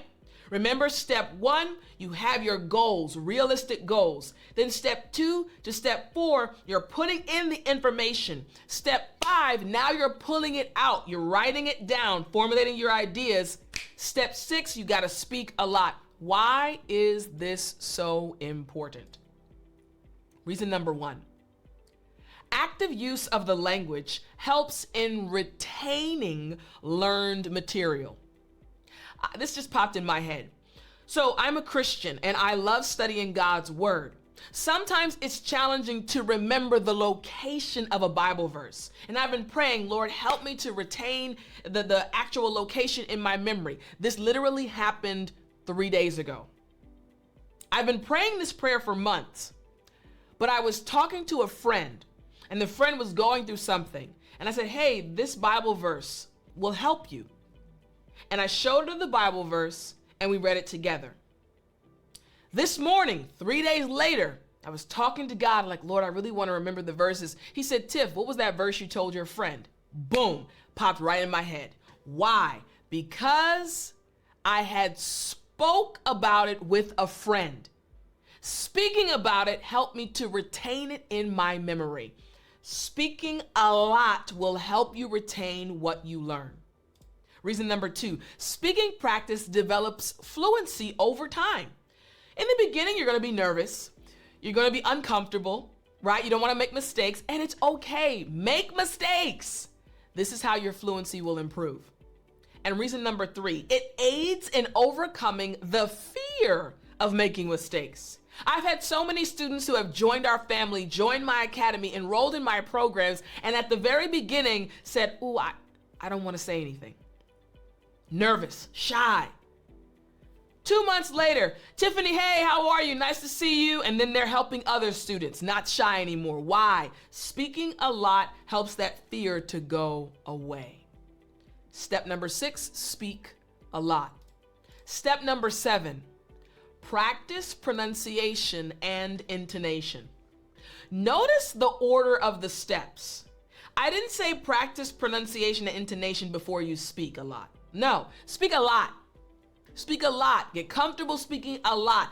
After you're comfortable speaking a lot, not nervous anymore, not frustrated, then you work on the next skill, pronunciation and intonation. Work on the way you say words and the rhythm of your speech through listening and repeating exercises. Why is this so important? Reason number 1, accurate pronunciation helps others understand you better. Reason number 2, good intonation keeps listeners engaged and conveys the correct meaning. So you do want to work on your pronunciation and your intonation, but you have to do it in a certain order. And reason number 3, doing this will boost your confidence in speaking publicly. Step number 7, practice pronunciation and intonation. What about step number 8? Teach. Listen closely. Teach others English. Share your knowledge with other learners because teaching can reinforce your own understanding. Again, step 1, make sure you set achievable goals. Step 2, all the way to step 4 or 5, you're putting information in. Step 6, now we're moving to actually getting that information out, writing, speaking a lot, practicing pronunciation and intonation, and now we're moving to teaching, bringing others into your English journey. Share your knowledge with other learners because teaching can reinforce your own understanding. Why? Reason number 1, teaching tests your knowledge and clarifies concepts. I've been teaching the 5 W's method, who, what, when, where, and why, well over a decade. So it's easy now because I've done it over and over and over again. And I have students who have been following me for so long that they also can break down the 5 W's method. Once again, teaching tests your knowledge and clarifies concepts. Reason number 2, it requires you to stay informed and sharp in your language skills. When you have to teach something to someone else, you have to make sure you know what you're about to say. And you have to stay on top. Maybe you need new idioms. Maybe you need a new way of breaking things down. This is why it's so important. And reason number 3, it helps in developing patience and empathy, which are key in language learning. When you have to teach someone else, it makes you more understanding. You'll actually start being more patient with yourself. You won't feel as bad because you'll see how much effort the person is putting in, how hard they're working, and you'll remind yourself, I'm working hard too. We can do it. Step number 9, reflect on your progress. Reflect on your progress. Take time to review your progress. Celebrate your successes and plan for future learning strategies. This English journey might be long. It might be challenging. It might be hard, but you need to recognize how far you've come. Why? Why is this so important? Reflection helps in recognizing your growth and boosts motivation. When you see how far you've come, you'll realize how far you can actually go. It will boost your motivation. Reason number 2, it aids in identifying effective learning strategies for you. What has worked? What didn't work? What do you want to keep doing? What do you want to stop doing? And reason number 3, recognizing achievements can increase self-confidence in using English. My goal, my friend, is to help you speak English fluently with confidence. These 9 steps will transform your English. Let's jump right in. All right, technique number 1, listen to English media. Basically, you need to watch TV shows, movies, news broadcasts, and podcasts in English to immerse yourself in the language. Choose a variety of genres and topics to expose yourself to different vocabulary and accents. The goal is for you to master English fluency.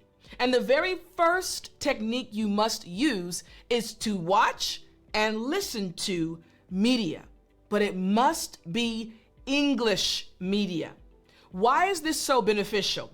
You see, it improves your listening skills and it helps you understand different accents and slang and provides cultural insights.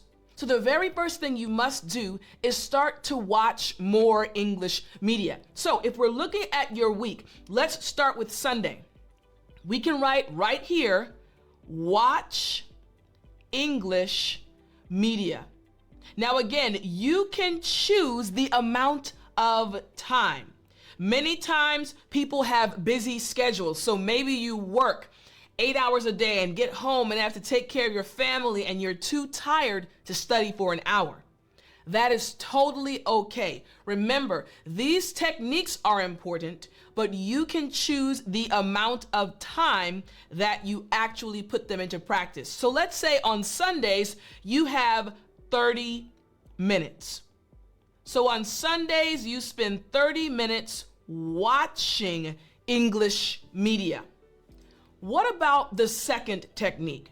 This second technique that will help you improve your English fluency. Read extensively.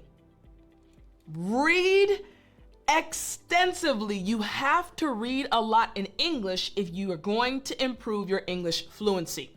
Let me explain this one. You need to read a wide range of materials, including books, articles, newspapers, and blogs. Pick genres and subjects that interest you to make reading enjoyable and diverse.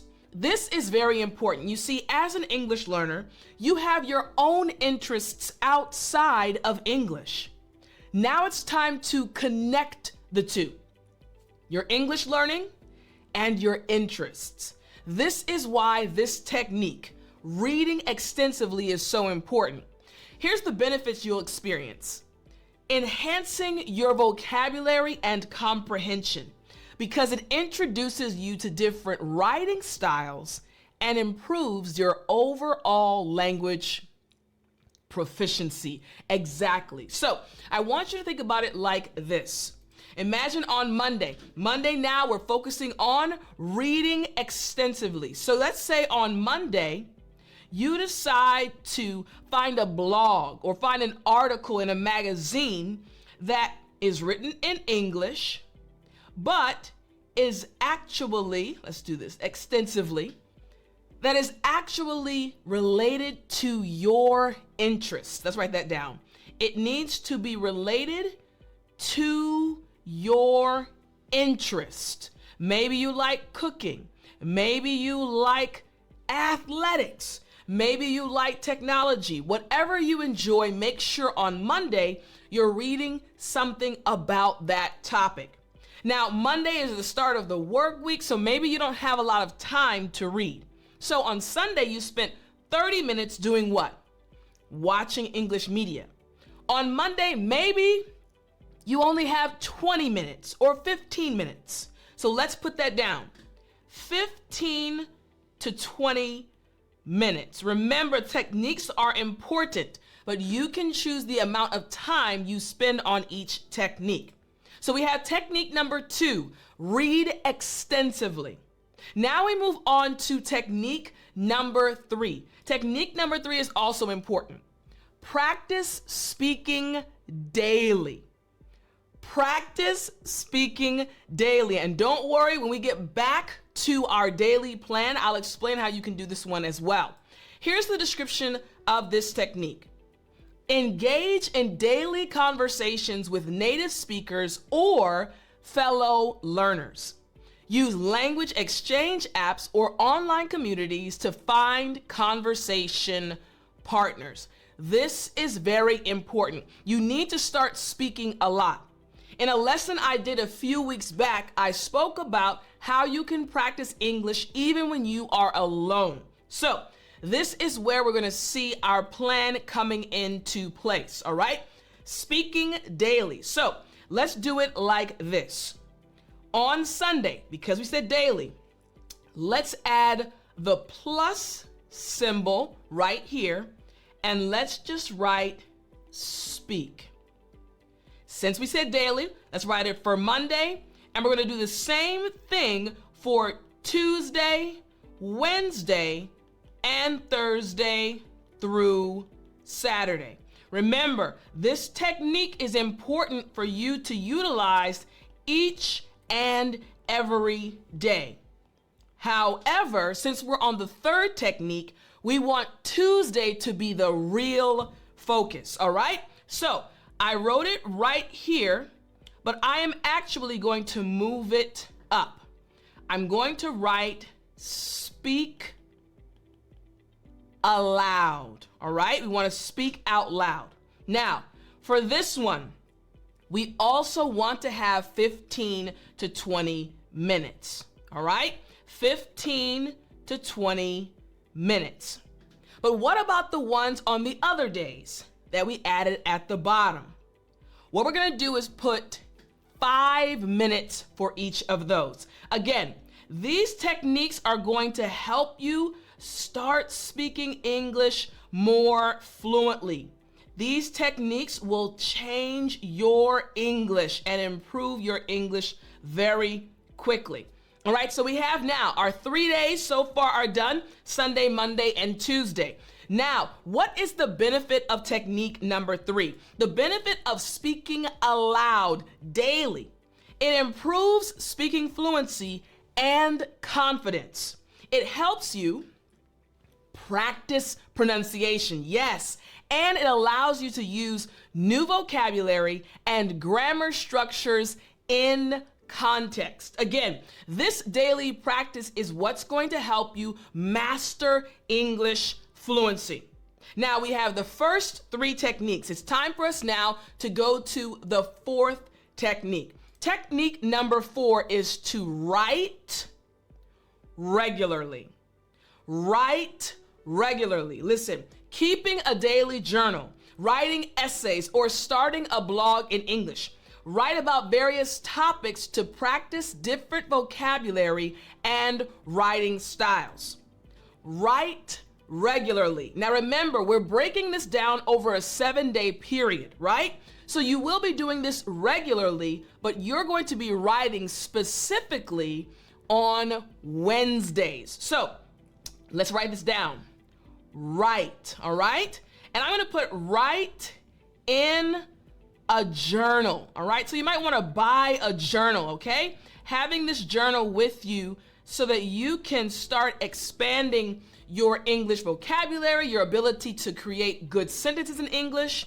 You want to write in a journal. And again, we're spending this 15 to 20 minute time period. Remember, it's totally okay for you to change the time, all right? But again, write in a journal on Wednesdays, all right? This is technique number 4. What is the benefit? You see, writing in a journal regularly enhances writing skills, reinforces grammar, and provides a platform to express your thoughts and ideas in English. Let's take a look once again at our setup so far. Watch English media. What are we doing right here? When we are watching English media, we are actually doing what? We are putting things in, all right? Let's see if you can see that. Good. Let's change the color really quickly for those watching. You're putting things into your mind, all right? You're putting things in, all right? Read extensively. What are we doing? We're putting things into our brain, right? Speak aloud, putting things out of your brain. Write in a journal, out, letting things come out of your brain, right? So we have input and output, all right? So again, number 4 is writing regularly, which is what? Yes, output. Excellent job. All right, now I want us to go to technique number 5. Technique number 5 is listen for context clues. Listen for context clues. In other words, pay attention to the surrounding words and sequences or sentences when you encounter unfamiliar vocabulary in spoken or written English. I'm going to say this one more time.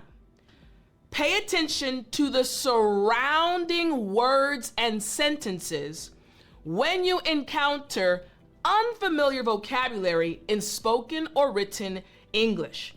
Now, what is the benefit of this? Now, again, we're looking for context clues. If I've watched a television program, if I've listened to a podcast, if I've read a book in English and I see a word or hear a word that I didn't understand or see something I don't understand, I have to focus on the before and the after to guess that word's meaning. Why is this important? It enhances comprehension and teaches you to infer meanings from context and helps you understand the language naturally. So how can we put this on our schedule for the week? Again, listening for context clues. All right, so now we're on Thursday. Let's write this down. Listen for context, all right? Listen for context clues. That means you can choose to either watch a television program or listen to a podcast. The choice is yours, or even watch a movie. But I'm going to say this. I want you to at least look for 3 new words. And you want to guess the context, right? Guess the meaning based on the context, all right? Again, this should take 15 to 20 minutes. Again, you can listen to a podcast, you can watch a television program, you can even read an article, but search for 3 new words and you're going to guess the meaning of each word based on the context. What happened before the word and what happened after the word. Again, listening for context clues. This is technique number 5. What about technique number 6? Record yourself speaking. Record yourself speaking. You're going to record your speech and listen to it critically. Compare your pronunciation and intonation with native speakers and note areas for improvement. this is your assessment day. You're assessing yourself. Remember, we have so far Sunday and Monday, input. Tuesday and Wednesday, output. Thursday, listening. This is also input, putting information in.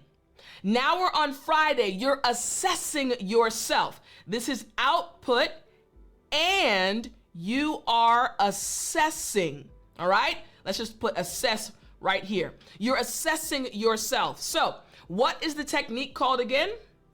Record yourself speaking. All right, so let's write that down. Record yourself. So we're going to put record and assess yourself. Now you're outputting and you're assessing. You're analyzing. Ooh, I like that word even better. So instead of assess, we are going to write analyze. All right, let's go back. Make sure this line is here. And I'm gonna write analyze. I like that better because you're really seeing how well you're doing and what you need to fix. So output and analyzing yourself. Now this one, I'll put 15 to 20 minutes, but if you have extra time, you can add extra time, all right? So again, what do we have? Input on Sunday, input on Monday, output on Tuesday, output on Wednesday, input on Thursday, and then output and analyzing on Friday. Again, what is the benefit of recording yourself speaking? Here's the benefit. It helps you identify correct pronunciation and grammatical errors. This provides self-assessment opportunities and builds your confidence. This is why it's so important for you to make sure you do this technique. Technique number 6, again, we're looking at Friday, right? Output and analyzing. So what is technique number 7? Another important technique. Technique number 7, watch with subtitles. Watch with subtitles. In other words, watch English videos with English subtitles to aid understanding and improve reading and listening skills simultaneously. Now for this one, it's really a fun day, right? You're just sitting and you have the subtitles on. You don't have to take notes. You don't have to write anything down. Just take it all in and enjoy. Find a movie or a TV program that you really enjoy. Once again, this technique is watch with subtitles. So for Saturday, this is your relaxing day, your rest day. Find a program, and what you're gonna do is, again, watch with subtitles. Again, watch with subtitles. I'm gonna put this here.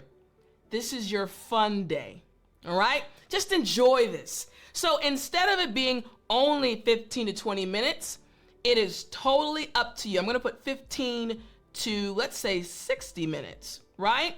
Again, you can decide. I'll put the star here as well. You can decide. Don't forget though, at the bottom, we have the speak portion that has been added to each day, an extra 5 minutes, right underneath, okay? So again, Saturday, it is an input day, but it's a fun input day. You're not having to really study too hard. Now, this technique, what is the benefit? The benefit is it helps with understanding spoken language, reinforces vocabulary, and improves your comprehension of different accents and speech patterns. We're trying to help you speak English fluently. I'm trying to help you achieve your English goals, and these techniques will get you to your goal. So again, for the week, Sunday to Saturday, you have what you need to do each day in order to improve your English fluency. Just follow this pattern and repeat, and watch your English fluency improve. I hope you enjoyed this lesson, and I'll talk to you in the next one.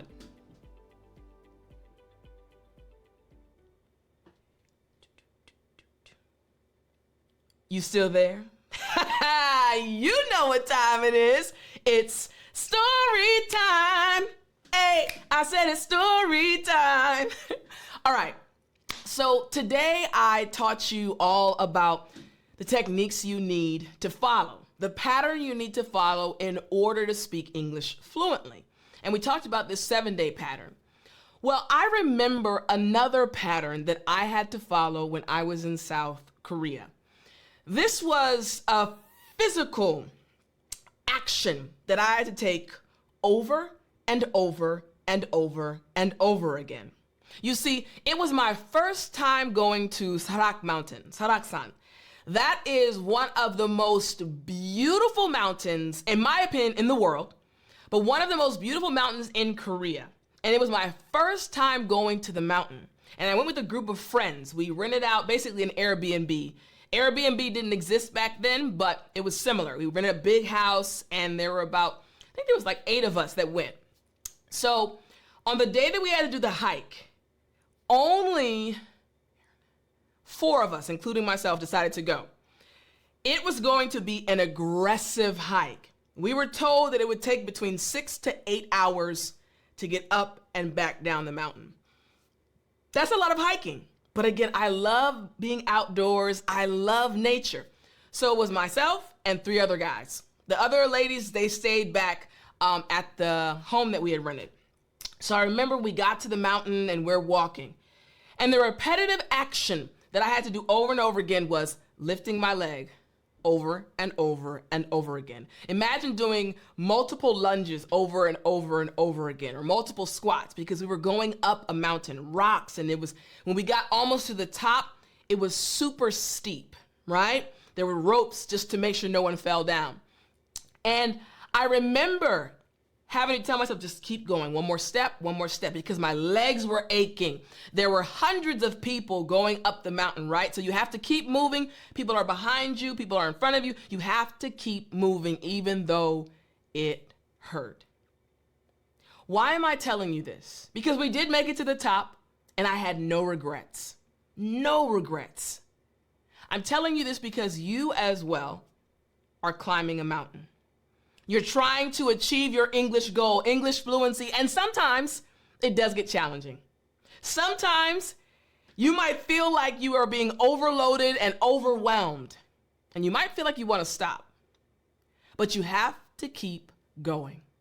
Repetitive motion, repetitive movement, one foot in front of the other. That is why I showed you this pattern today in our lesson. 7 days. Just keep following the pattern every single day. And I promise you, just like I got to the top of the mountain, you'll reach the top of your mountain as well. I'll talk to you in the next lesson. Your desire is to speak English fluently, but sometimes it gets a bit frustrating because you don't know what to do. Well, this lesson is for you, my friend, because in this lesson, I'm going to teach you 9 daily practices. That's right, 9 that you can start doing right now to improve your English fluency. Are you ready? Well then, I'm teacher Tiffani. Let's jump right in.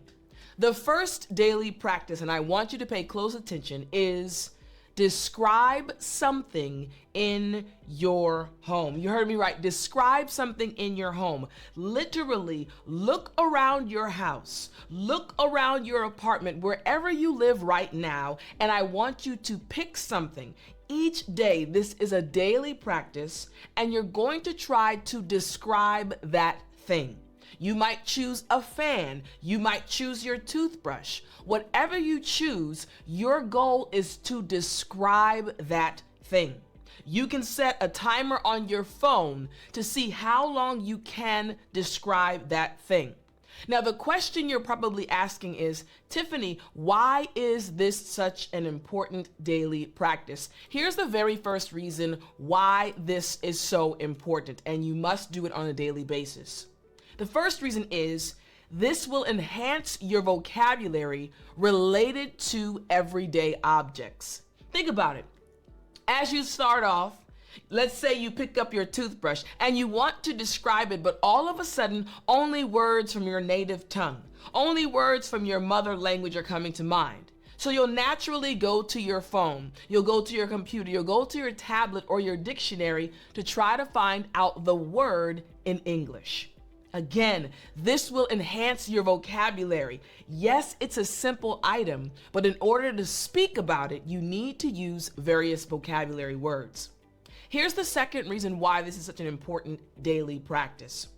This will boost your confidence in speaking about familiar topics. I have worked with thousands upon thousands of English learners, and many times the issue is confidence. The person feels like, I'm not good enough, or the person feels like, I don't know enough. Well, when you do this on a daily basis, as you walk around your home, you'll realize, oh, I can describe that. Oh, I can talk about that. And all of a sudden, your shoulders will go back a bit.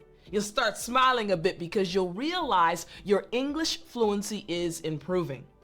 And the third reason why this is so important is it improves your ability to describe details and specifics. You're giving details about objects that seem so simple. But English fluency is all about being able to express yourself about simple things and complex things. So the first daily practice is, once again, describe something in your home. Now, these daily practices are going to be simple to implement, but whoo, baby, they are powerful and they will affect your English fluency so much. So let's move on now to the second daily practice. Here's the second daily practice. Describe someone you know. That's right. Are you noticing that we're using things that are related to you? Things in your home, people you know. Again, the second daily practice is describe someone you know. I want you to think about your favorite person in the world, your best friend, your mom, your dad, your sibling, whoever that might be, your spouse. Describe that person. Talk about them. Maybe it's your children, whoever you want to describe. This is a daily practice. Today, my mom. Tomorrow, my boyfriend. The next day, my dad. Continuing on each day describing a different person. Now, why is this daily practice so important and so powerful? Here we go. I want us to look at the reasons why this is so powerful. The first reason is this. It develops your vocabulary and phrases related to people and relationships. I've said it before and I'll say it again. English fluency is all about your ability to express yourself about simple things and complex things. So, when you try to describe your family member or your friend, all of a sudden, all these ideas come into your mind, right? Because you enjoy spending time with that individual that you're describing on that day. But now you want to figure out, wait a minute, how do I describe how this person makes me feel? That will inevitably lead you to learning new vocabulary and new phrases. What about this second reason right here? It encourages you to use descriptive language and adjectives. Remember, we are trying to help you, my friend, speak English more fluently. So, when you spend time trying to describe someone you know, you'll figure out new ways of describing them. You'll figure out how to use all this English that you have in your database to describe this individual. Again, a daily practice. And what about this reason right here? It helps you practice sentence structure and grammar. You're probably saying, Tiff, I thought you didn't talk about grammar. Oh, my friend, listen. I don't teach you grammar in a direct way. However, I can give you methods and tips and tricks and techniques that will help your grammar improve, just like this one.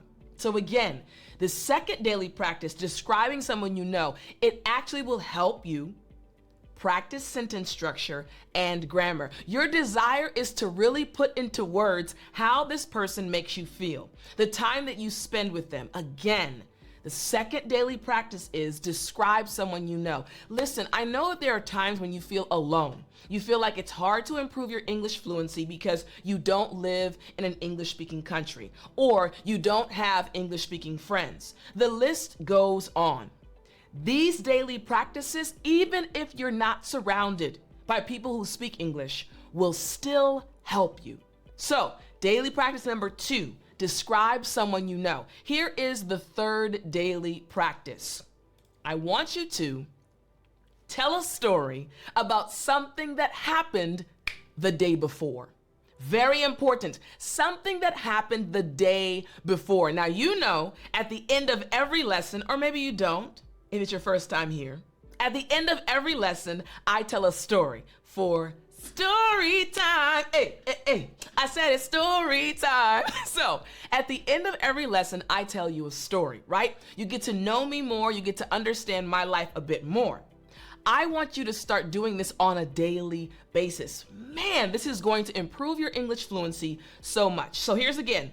Tell a story about something that happened the day before. And why is it so important for you to tell a story about something that happened the day before?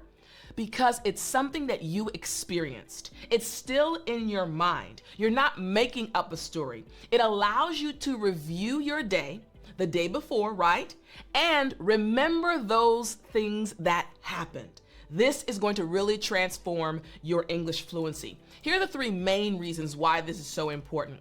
The first reason is it strengthens your narrative skills and past tense usage. Again, the grammar piece is coming in, right? This will help you improve your grammar, speaking about the past tense, and also your narrative skills. In other words, helping you learn how to tell a story. I remember very clearly being in South Korea, and I had many students, and I had students that were in the intermediate and also the advanced level, extremely intelligent. They understood English. They knew lots of words and lots of phrases, but sometimes when I would ask them a question, I would require them to tell me a story, and they would stop. They didn't know how to put things together to make a story. Now, I taught them over time how to do this, but this is why this daily practice is so important. You have to work on your narrative skills. English fluency is all about explaining simple things and complex things, but in an interesting way. That's the key. Telling stories, that's why you enjoy the story time so much, right? Your brain kind of gets in the moment, right? And you're actually seeing what the person is talking about. You need to develop this skill. The second reason why this daily practice is so important is it encourages you to recall memories and structure your storytelling. Man, I love when my students that are in my academy, the Speak English with Tiffani Academy, start telling stories.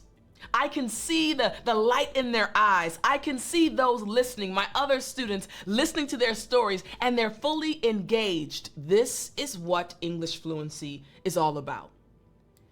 Explaining simple things and complex things in an interesting way. Here's the third reason why this is so important. It enhances your ability to connect events and details coherently.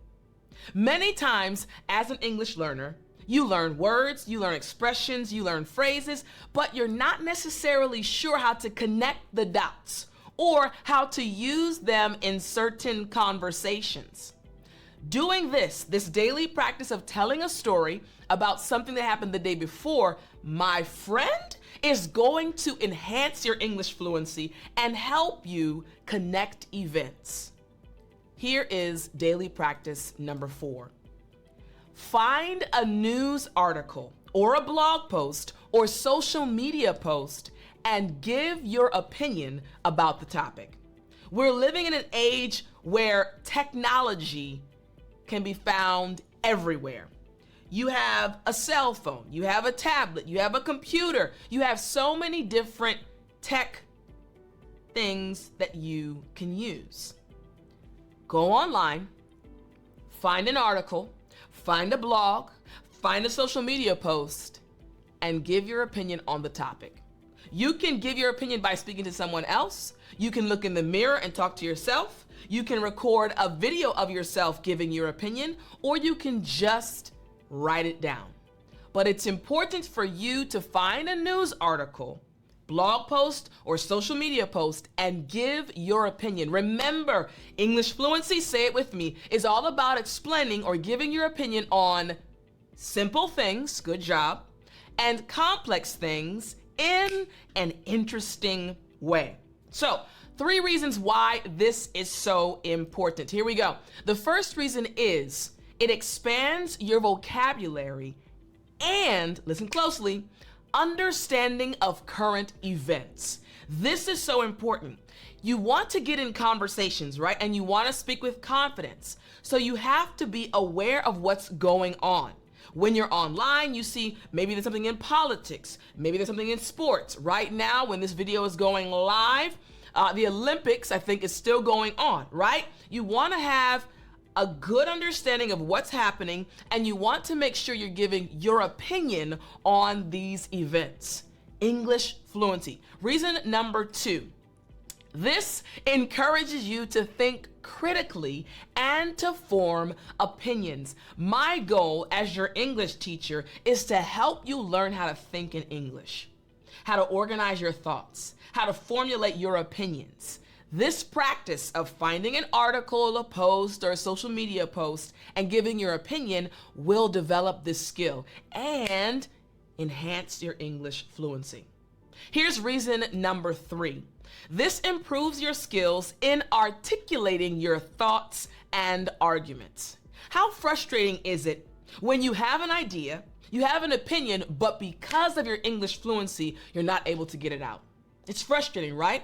I've watched students trying to get out their ideas. I could tell by looking in their eyes that they had an opinion, but for some reason they weren't able to formulate their idea. They weren't able to put it into words. Doing this on a daily basis, my friend, is going to truly improve your English fluency. Here's daily practice number 5. Write a journal entry, listen closely, about your day. You see behind me, if you're watching this, I have tons of journals. And if you've been following me for a long time, you know that I always say I write a lot.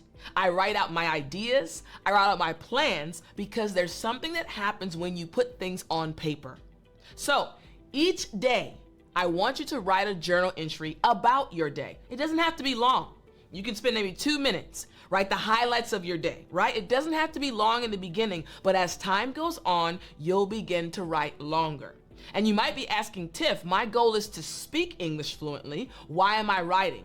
Because remember, in order to speak English fluently, you have to think first. So as you're writing, you're organizing your thoughts. Woo, I love this. You're organizing your thoughts, which means when you go to speak to somebody the next day and they say, hey, how was your day yesterday? Your brain is like, oh, we got this covered. We already organized our thoughts and wrote it down, and you'll start saying exactly how your day was. Why? Because of this daily practice. Here are 3 other reasons why this is so important. The very first reason is it reinforces your writing skills and your sentence structure. Your goal is to speak English fluently with confidence, right? You want to speak in a good way. This will help you improve your writing skills, of course, and improve your sentence structure. Reason number 2, it encourages you to reflect on your experiences and express yourself. I don't want you to see English as just a subject, right? Just something you're learning. I want you to experience English. I want you to feel like English is a tool in your toolkit, and you can use it whenever you want in a way that makes you proud of yourself. So again, this daily practice, writing in a journal, encourages you to think about your life, your experiences, and how you can speak about them in English. Here is reason number 3. It provides a record of your progress and areas for improvement. This is something that I want you to pay close attention to. As you're on this journey, right, there are going to be some hiccups, some mistakes you make. But if you can recognize your mistakes, you'll be able to correct them. So writing in your journal each and every day will give you the opportunity to see, this is something I'm struggling with. Let me work on this more. I made this mistake yesterday. Let me fix this.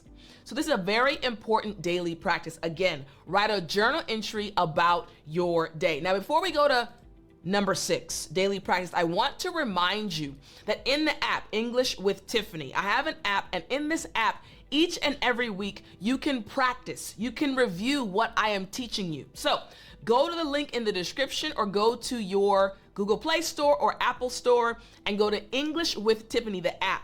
And each week you will find a lesson that goes along with what I'm teaching you so that you can practice and remember what I am teaching you. All right? Now let's move on to daily practice number 6. Number 6 is watch a 10-minute video about a topic that interests you.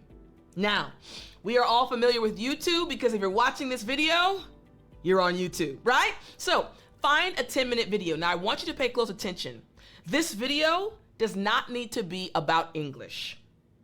One more time. This video does not need to be about English. Yeah, that's right.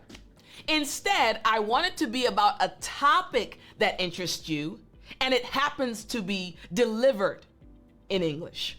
For example, I like cycling, I love cooking, etc. So when I was in South Korea, I would watch cooking programs where they were speaking Korean.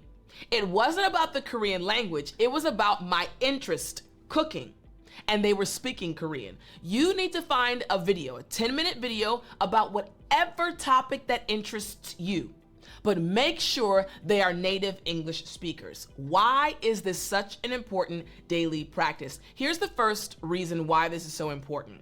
It enhances your listening skills and comprehension. Never forget that your English fluency is not just about what you're saying. It's about how you're processing information, how you're organizing your thoughts, and formulating your ideas. Think about a child. A child doesn't speak as soon as it comes out the womb. It's constantly listening. It's constantly trying to comprehend. And then all of a sudden, one day, dada. One day, mama. These things happen after the child has been listening and comprehending. The same is true for you. If your goal is to speak English fluently, you must first master this. Watch a 10-minute video, and this will help your listening skills and comprehension. Reason number 2, it introduces you to new vocabulary and expressions. I mentioned earlier that I love to cook, right? And I would watch Korean cooking programs. Because I love to cook, whenever they would mention a step that I was familiar with and I knew the words for in English, I would all of a sudden, perk up, wait a minute. This is how you describe this step in Korean. I was learning new words, learning new expressions, learning new phrases in a natural environment. This is what we want you to do. A daily practice. Here we go. And reason number 3. This keeps your learning engaging and relevant to your interests. One of my goals as your English teacher is to truly help you fall in love with English, to take the stress away, to remove the frustration, to remove the difficulties that you've been experiencing on your English journey. I want you to enjoy learning English. So when you watch a video about something you're interested in, it won't be boring. Why? Because you are interested in the topic.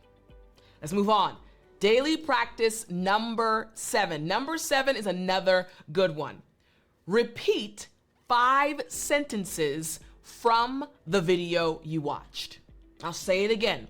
Repeat 5 sentences from the video you watched. So you found the YouTube video, you watched it, right? Then you're gonna go back, watch it again. As you're watching it, when you hear a sentence that interests you, pause it, write that sentence down, or repeat immediately after the person. Again, you want to repeat 5 sentences from the video you watched. Why is this such an important daily practice? Here is the first reason. Reason number 1. It improves your pronunciation and intonation. When I was living in South Korea, many times, honestly almost every time, when I would speak, if the person couldn't see my face, if I was on the phone or maybe I was sitting behind them, they thought I was Korean. Why? Because of my pronunciation and my intonation. How did I master these 2 things? by watching videos of Koreans speaking about topics I was interested in. Listen, I know what you're going through. I went through the same thing when I was learning Korean, and my goal is to help you overcome this challenge. So, reason number 1, it improves your pronunciation and your intonation. Reason number 2, it reinforces new vocabulary and sentence structures. Why? Because you're saying it. You're repeating the sentence. So your brain says, oh, okay, I guess this is going into our database. Reason number 3, it enhances your memory and recall through repetition. This is again going to help you improve your English fluency. Let's move on now to daily practice number 8. Daily practice number 8 is learn one new English vocabulary word. Just one. Figure out an English vocabulary word that you want to master and learn that word. You might ask, Tiff, why just one word? Here we go. Reason number 1, it expands your vocabulary incrementally, right? It uses this method of, hey, let's be consistent. It's okay. It's not too much. One word a day. You can master that word and you'll continue doing it. Reason number 2, it encourages you to develop the habit of continuous learning. Not overwhelming, easy to be consistent because it's one vocabulary word a day. And reason number 3, it provides you with a sense of achievement and progress. Wow.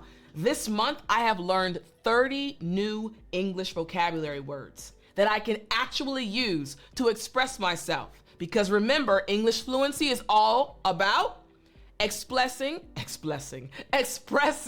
simple things and complex things in an interesting way.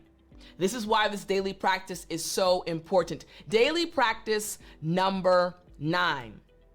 Write down something that you are proud of related to your English journey. I'm going to say this one more time. Write down something that you are proud of related to your English journey. And I want you to stay till the end because I'm going to tell you a story that is related to this daily practice, something that I experienced as well. Why is it so important for you to write down something that you are proud of? I want us to look at reason number 1. This boosts your motivation and your self-confidence. I want you to pay attention. Learning English is not easy. It is a challenge. It is difficult. And sometimes I know it can be frustrating. And you get down on yourself. If you make a mistake when you're speaking to someone, if you can't remember a word, if someone else speaks better than you, all of a sudden you might feel discouraged. But when you remember how far you've come, how many new words you've learned, how many new expressions, how many new idioms, how much you have learned, you'll feel more motivated. You'll feel more confident. You'll realize that nothing is impossible for you. So it's important to every day write down something you're proud of. Wow, I learned a new word today. Man, I said hi and I had a short conversation with a native English speaker today.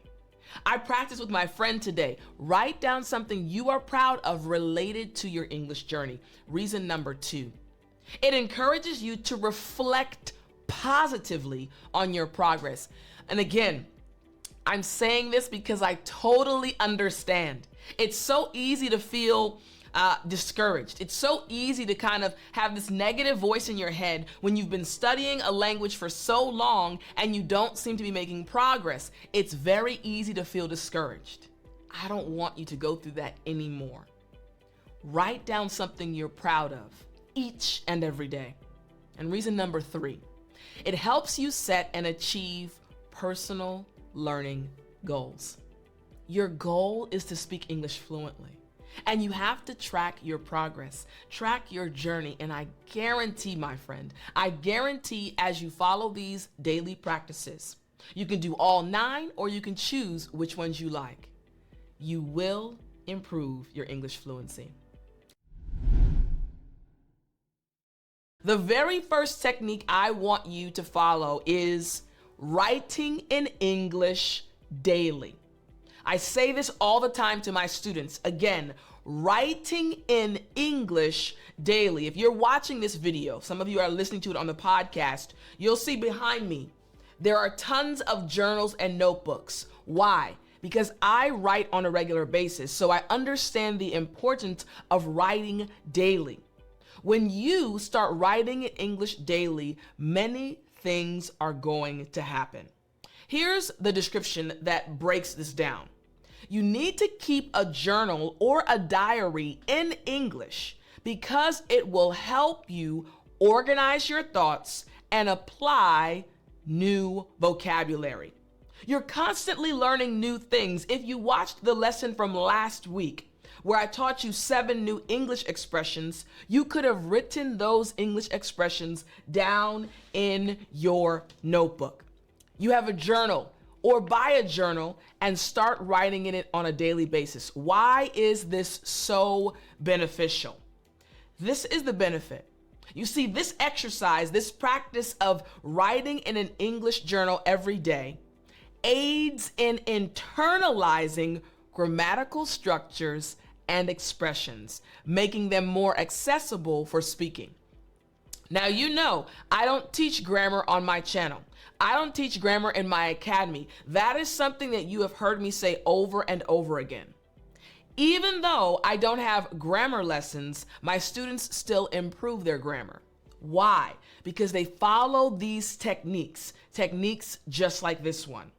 When you're writing on a regular basis, you're also going to start editing yourself like, wait a minute, this doesn't look like what I read yesterday. This doesn't read the same way that Tiffani's presentations sound. Something's off. And you'll start correcting yourself. This will help you improve your grammar and start using words naturally. So later on, when you go to speak, you'll remember what you wrote. So again, technique number 1, write in English daily. Technique number 2, this technique, speech shadowing. I want you to repeat after me at the same pace. I want you to repeat this. Hey, you look amazing today. Good. One more time. Hey, you look amazing today. Speech shadowing is all about not just repeating the words, but repeating the pace, repeating the inflections. This is going to help you. So here it is. Practice speaking by mimicking or shadowing a native speaker's speech from audio or video resources, trying to match their pronunciation, their tone, and their pace closely. We're talking about helping you finally master English fluency. Technique number 2 is all about speech shadowing. Here is the benefit. This technique will help you, my friend, improve your accent, your intonation, and fluency by training your ears and speech muscles simultaneously at the same time. This is why this technique is so important and so powerful. So again, technique number 2, speech shadowing, mimicking someone else. Technique number 3, TED Talks and educational lectures. Again, TED Talks and educational lectures. We're living in a time where information is available to us for free. You can go on YouTube, which is where you're watching this video, and access tons upon tons of videos, including TED Talks and educational lectures. So what you're gonna do is watch TED Talks. Why? Watching TED Talks and educational lectures in English exposes you to complex ideas and specialized vocabulary. Remember, your goal is to improve your English fluency. In order to improve your English fluency, you have to improve your vocabulary. You have to be exposed to more English. This is a technique that will help you. Here's the benefit. It improves your comprehension of advanced topics and aids in acquiring academic or professional language skills. You're trying to get to the next level. So you have to watch people. You have to listen to people who are at the level you are trying to get to. So again, technique number 3, TED Talks and educational lectures. Technique number 4. This technique is creative writing in English. Now remember, the first technique was about writing in a daily journal in English.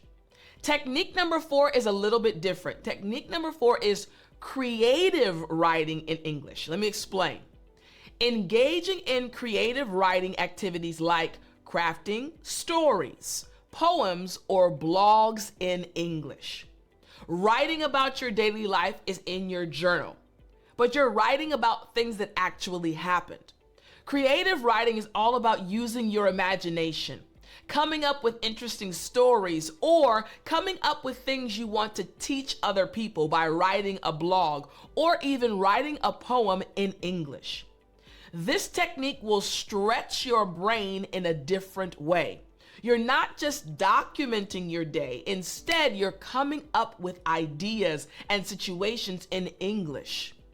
This technique, once again, will help you master English fluency. Here's another benefit.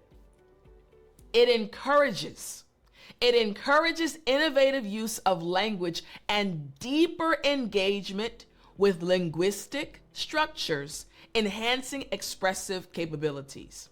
It will help you express yourself more because you are forcing your mind, forcing your brain to pull on all of these things you've learned to make them into something interesting. This technique is going to take your English to the next level. Technique number 5. Technique number 5 is listening to English audiobooks.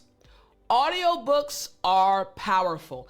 I have audiobooks on my phone, and it's very convenient to listen to an audiobook while I am either working or cooking or exercising.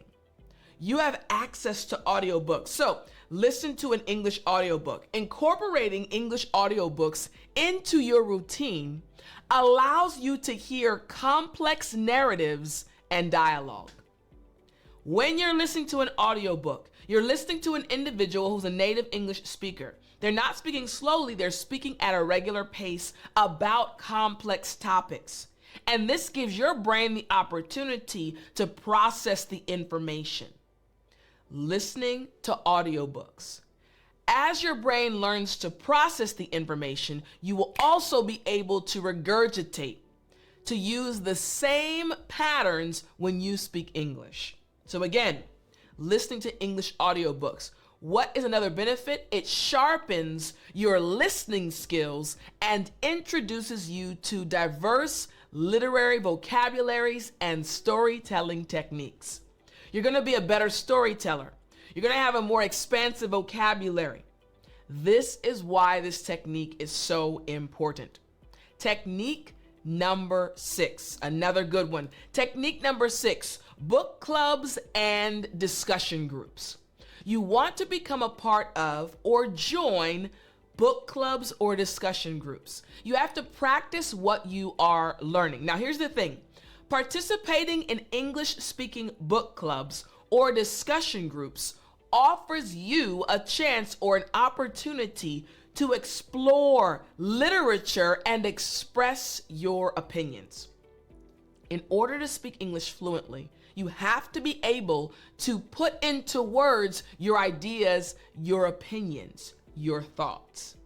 And joining a book club can help you do this. You see, discussing books can enhance your vocabulary, your comprehension, and the ability to formulate and express complex ideas clearly. We're talking about helping you master English fluency, and it's not just about reading a book.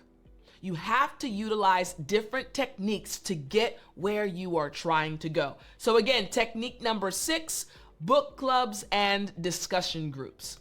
Technique number 7, subscribe to English newsletters. Again, subscribe to English newsletters.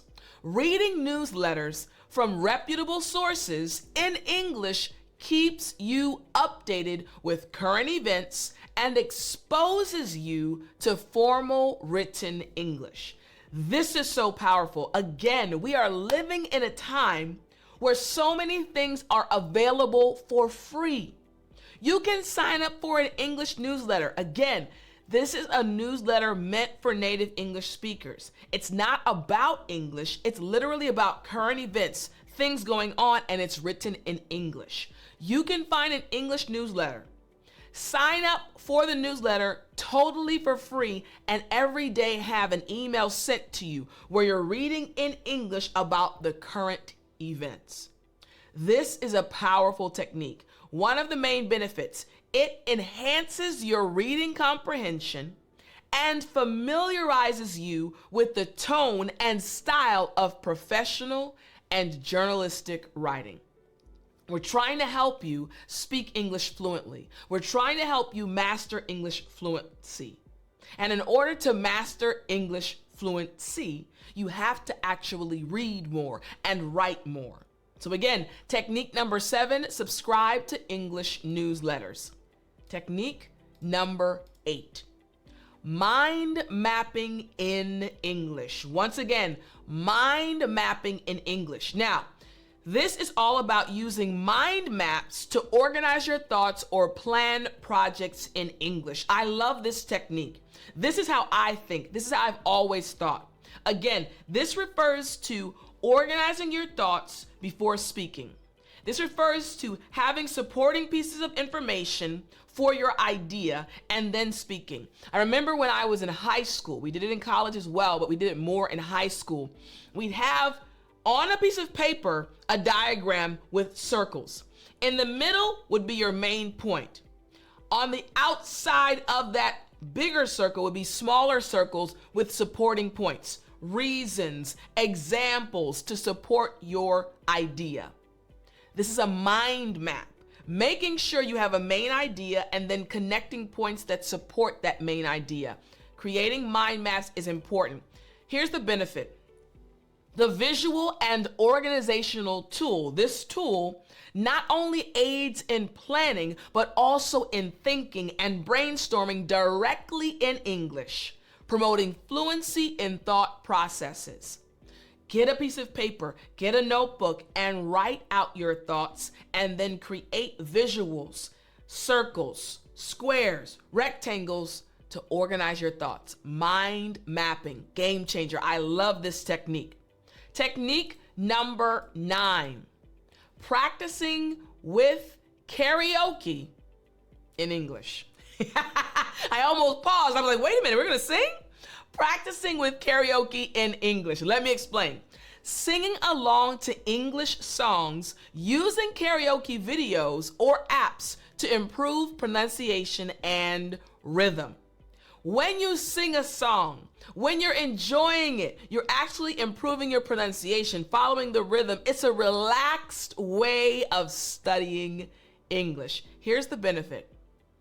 This technique engages listening skills and mimicry in a fun musical context, enhancing your ability to hear and reproduce sounds accurately.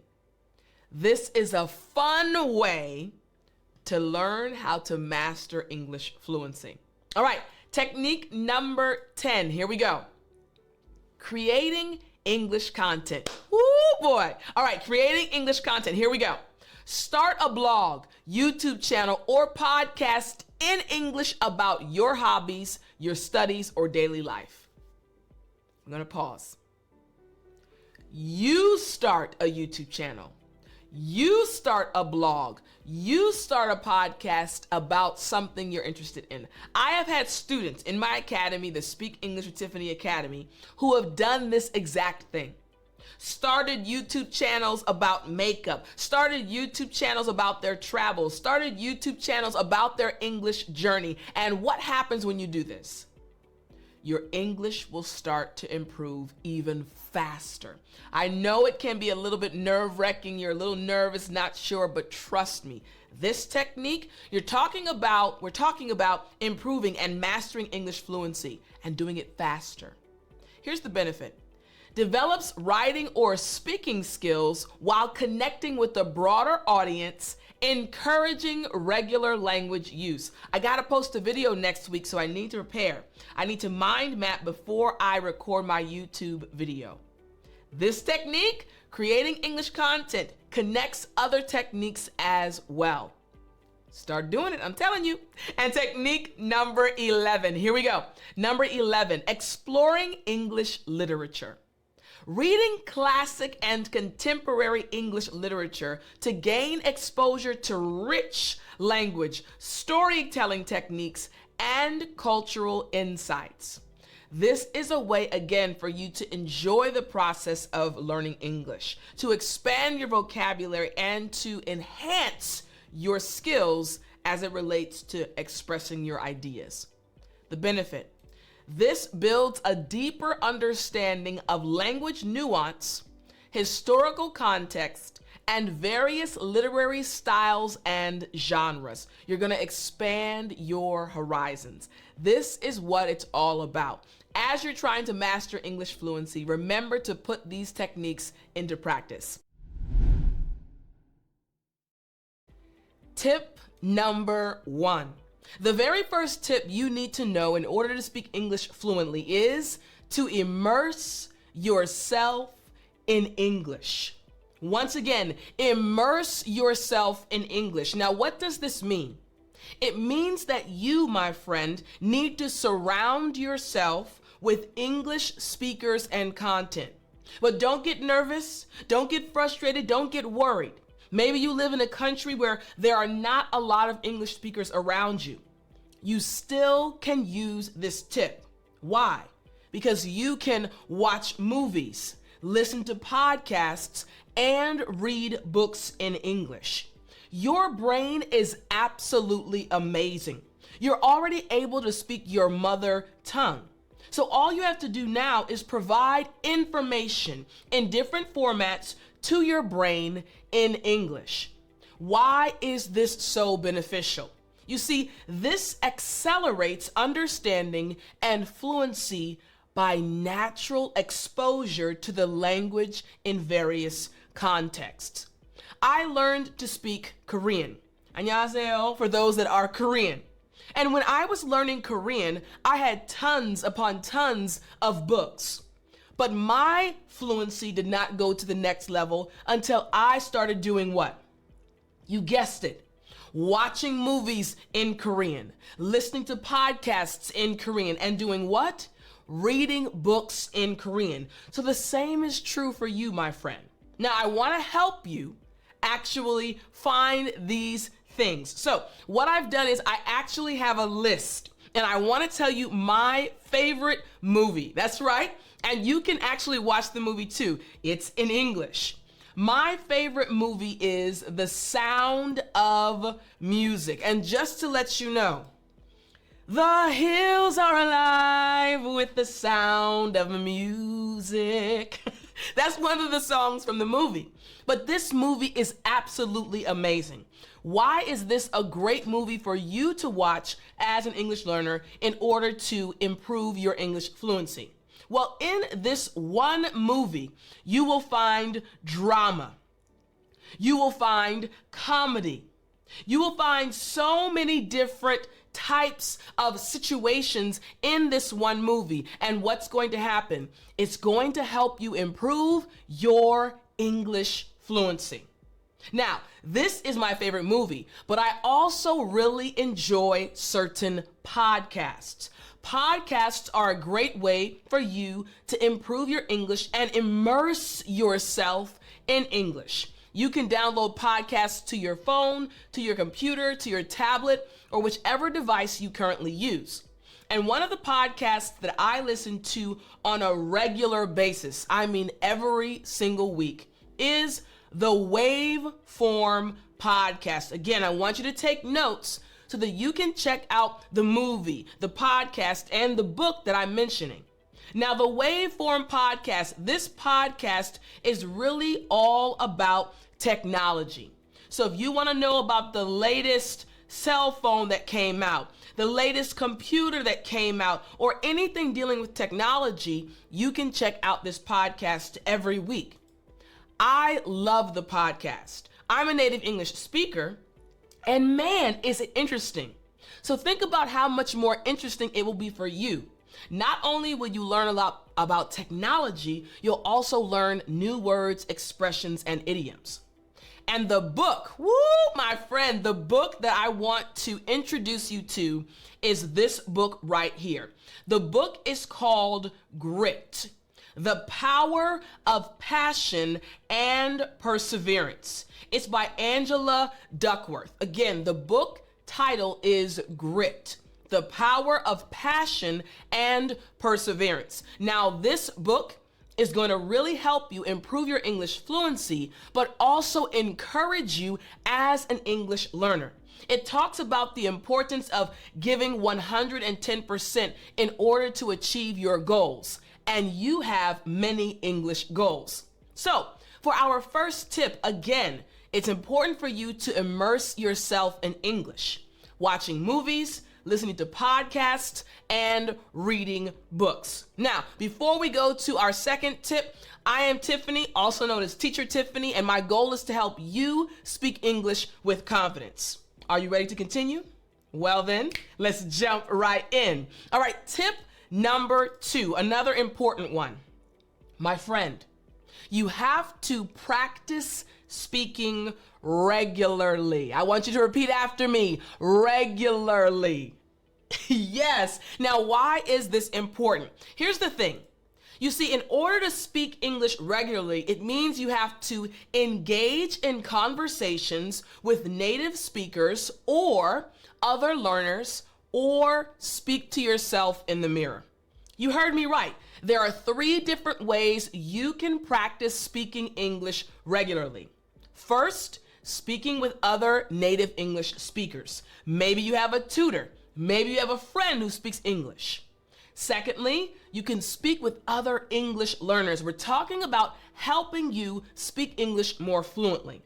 And the third way is for you to actually start speaking to yourself in a mirror. I know it might sound weird, and I know it might feel strange, but this can really help you improve your English. I had one of my students who actually started doing this, and her husband would say, "What are you doing?" A few months later, he said, "My goodness, your English has improved so much." What's the goal of this lesson? To help you speak English more fluently. Now, why is this so important? What is the main benefit of tip number 2? It improves your pronunciation, enhances your speaking confidence, and it aids in acquiring conversational skills. These things are very important for you if you are trying to speak English fluently. Now, I want to give you some examples of how you can start implementing this tip today. So, here's what I want you to do. There are 2 options. The first option is for the morning. Now, in the morning, this is what you could do. You could ask someone one thing they did the previous day and then say what you did. This is very simple, right? Have a conversation with someone. Maybe you are in person, or maybe you're speaking to them via an application on your phone, right? But record a voice note if you're using your phone. You want to ask them, "Hey, tell me one thing you did the previous day," and then you also share what you did. Now, the second example that you can use is the evening. So if you decide to do the evening, what you can do is share the best thing that happened to you today. Again, share the best thing that happened to you today. I'm actually going to tell you the best thing that happened to me yesterday. This is true. So my niece, she is 14 years old, and she has just started playing volleyball. This is not story time. Story time is coming later, okay? But my niece has just started playing volleyball. I think she's had about 6 or 7 games. Now, my niece is a basketball player, but she was very interested in playing volleyball. So she's learning. She's a freshman. But this freshman, now I'm an auntie, so of course I'm proud of her. But this freshman, listen, my friend, my niece is killing it. She is doing amazing. And I went to her game yesterday and I screamed so much, my vocal cords were sore. But I was so excited every time she made a point, every time she blocked the other team's ball. I was so excited. My sister and I, we got all the steps you need in a day just from jumping up and down. We were so excited. So again, I just told you the best thing that happened to me yesterday. You can tell someone the best thing that happened to you yesterday or today. Remember, the goal is to what? Practice speaking regularly. You got it. I love it. All right. Let's now move on to tip number 3. Tip number 3. Now, this is also very important. You need to keep a vocabulary journal. I want you to say it after me. Keep a vocabulary journal. Your turn. Excellent. Now let me break down this tip. Keeping a vocabulary journal. You need to record new words, their meanings, and example sentences. This is so important. Once again, record the new words, write the definitions, and also example sentences. Why is this so beneficial? Again, you're trying to speak English more fluently. You're trying to improve your fluency. Here's the benefit. This enhances vocabulary retention and understanding of word usage in context. I actually want to explain something to you from my experience before I give you some examples. This literally happened to me about a month ago. Okay, this is true. I, again, a native English speaker, I'm an English teacher. I was actually reviewing something. I was having worship. I'm a Christian. And I was having worship, reading the Bible and reading some commentaries. And there was one portion that really stuck out to me.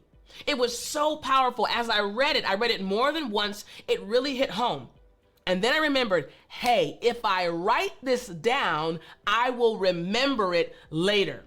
If I write this down, I'll be able to retain it easier and be able to share it with someone later just by writing it down. And if you're watching this lesson, you can see behind me all of these notebooks behind me. Why? Because I always write things down because I understand how my brain works. When I write it down, I'll retain it. This is why this tip number 3 is so important. When you write things down, you'll retain the information and you'll be able to use it later on. So here's some examples of how you can do this, all right? Now, we have morning, afternoon, and evening. Here, in the morning, what you can do is you can write one new word from an article you read. One new word from an article. So, you can find any article. It can be online, it can be on your cell phone, maybe you downloaded something, or maybe it's a printed article. You can find the article wherever you'd like. But the important thing is, in the morning, read that article and write one new word in your vocabulary journal. Remember, you're gonna write the word, and you're gonna write the definition and example sentences. Now, here's what you can do in the afternoon. You can write one new word from a podcast or audio clip you listened to. Remember earlier in tip number 1, I spoke about immersing yourself in English, and I mentioned podcasts. Well, as you listen to these podcasts, you are going to hear new words, new expressions, new phrasal verbs. Write them down. You don't have to write each and every one. You can select 1, 2, or 3, right? And make sure you write the definition and the example sentences that you find online. Now, here's another way you can do this.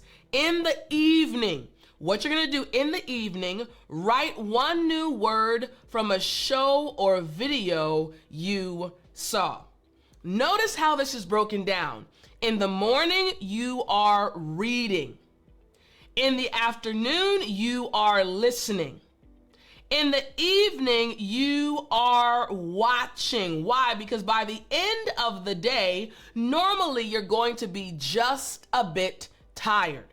So you want to kind of relax. You can still learn English while you relax. And as you watch the video, you're going to hear new words. Write the word or words down. Make sense? Excellent. All right.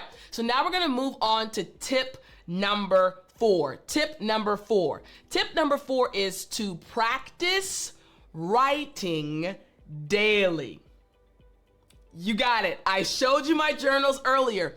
Practice writing daily. Something that is very interesting is the connection between writing and speaking.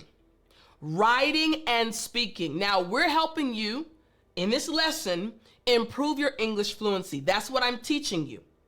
Part of improving your English fluency is practicing writing every single day. Let me break this down for you.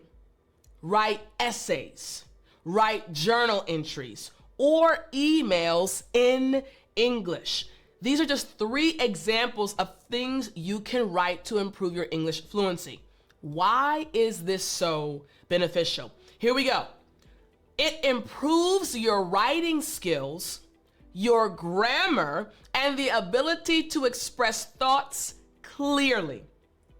This is the part that I like to emphasize.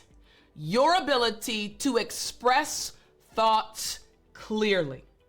You have many thoughts, many ideas, many opinions, and the challenge you experience sometimes is how to express those thoughts, ideas, and opinions clearly in English. Well, my friend, according to tip number 4, if you practice writing daily, that skill will also improve. So let me help you out. Here we go. Here are some examples. You know I love the 5 W's. You got it? Who, what, when, where, and why. We're going to use the 5 W's as a launching pad to help you write on a regular basis. So for the who, this is what I want you to do. I want you to write about one person you met. For example, maybe you met your mother today. Write about your mom. Maybe you met your husband today. Write about your husband. You're going to write about one person you met. For the what, you're going to write about one thing you did. One thing you did. For example, about 30 minutes ago, I had to run to the store to pick up some juice. So I could write in my journal, about 11 o'clock this morning, I had to run to Target to purchase some juice. Write about what you did. Then for the when, write about the time of day you enjoyed the most and why. Think about your day. What's happening right now? You're actually organizing your thoughts. Man, let me review my day today. What did I really enjoy the most? And it's happening in English, which is going to lead to improving your fluency. And what about the where? You're going to write about one place you went. I said a few moments ago that I went to Target to buy some juice. I can talk about the Target, how when you walk in, it's just so peaceful. The staff members there are so friendly. I can write about the place I went to. Again, writing every day using the 5 W's as your prompt. And what about the why? Write one reason why you enjoyed your day. Now, this is different from when, because when is speaking about a specific time of day. Why is saying your entire day. Why did you enjoy your day? Make sense? Excellent. All right. So now we're going to move on to tip number 4. Number 5. Here we go. Tip number 5. Here we go. All right. Listen to English music and analyze the lyrics. Sneak peek, I'm about to sing to you. All right. So again, tip number 5 is listen to English music and analyze the lyrics. Let me break this down for you, why this is so important. Here we go. What you're going to do is enjoy English music and study the lyrics to understand slang, idioms, and cultural expressions. My goal is to help you speak English fluently. My other goal is to help you enjoy the process. It doesn't have to be overwhelming. It doesn't have to be frustrating or boring to improve your English fluency. You just need to have the right tools and the right tips to achieve your goals. So, again, enjoy English music and study the lyrics to learn new slang, idioms, and expressions. Now, why is this such a benefit? It makes learning, like I mentioned, enjoyable and helps with memorizing phrases naturally. This is the part. Now, it doesn't matter where you're from, right? There's some music that you enjoy, right? When you hear, you just kind of start moving a little bit, right? Music is enjoyable. And this is why, in order to improve your English fluency, tip number 5 will help you so much. So what I'm going to show you right now, my friend, is one of the songs I loved growing up. The song is called Lost Without You by BB and CC Winans.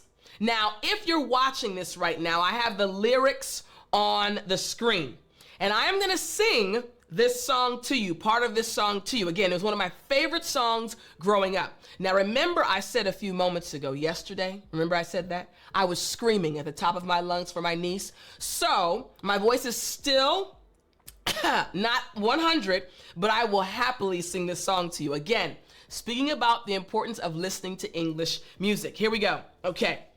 Lost Without You, and then I'm going to break down some of the terms within the song. All right? Day by day, no more reaction. You are my center attraction. Every beat my heart beats is your song. From hurt and harm, you're my protection. The path I take is your direction. 'Cause I know with you I can't go wrong. Ever since that day I asked you into my heart, my world has changed, so promise me you'll never part. And now the chorus, you can join in if you'd like. 'Cause I'm lost without you. I had to change the keys. I told you I couldn't sing that high, my voice. Easy to see, I'm lost without you, and there's no letting go. So let me be the first to say. I'm gonna pause right there because I had to do falsetto right there because it got higher. But again, this was one of my favorite songs. Why did I show this to you as an example? Let me explain. There are so many expressions and terms in this song. Look at the very first expression that I want to show you. I'm lost without you. Now, wait a minute. Lost means that you don't know where you're going, right? Like, oh, I lost my dog. I don't know where he is. He doesn't know where his home is. So the song title is Lost Without You. It means when you're not in my life, I have no direction. If you're not with me, I won't know where to go. You caught it, right? Lost without you. Now, this song is talking about God, right? Then the other part that I want to explain to you again, day by day, normal reaction. You are my center attraction. Center. Now, center implies main. You're my main focus. Think about attraction as something that draws your attention, right? Something that draws your attention. I haven't even gotten to the chorus. And you see already there are terms that you can learn from this song. Center attraction. You're my main focus. You're the thing that draws my attention. This is why it's so important for you to utilize tip number 5. listen to English music, good English music, something good, and analyze the lyrics. All right, let's keep going. So again, that was tip number 5. Now, before we get to tip number 6, I do want to remind you, each time I teach you something here on YouTube, or if you're listening to the podcast, I want you to also check out the app, English with Tiffani. Each and every week, I have lessons within the app that will help you practice what you're learning. My goal is to help you achieve your English goals. So all you have to do is download the app totally for free, English with Tiffani, and practice each and every week what you've learned here in this YouTube lesson or podcast lesson or episode. And each day there are other lessons as well. So I hope you enjoy the app English with Tiffani. All right, tip number 6, use English in daily tasks. One more time, use English in daily tasks. Let me break this down. It's important for you to incorporate English into routine tasks like shopping lists or to-do lists or diary entries. Think about your life. Think about the things you are already doing and try to integrate English or add English into those routines. Why is this so important? You see, this encourages thinking in English, and it makes language use a regular part of your day. We're talking about helping you improve your English fluency. This can only happen if you follow these tips and start to use English more and more throughout your daily life. All right, so here we go. I'm gonna help you a bit. Morning, afternoon, and evening. This is what I want you to do.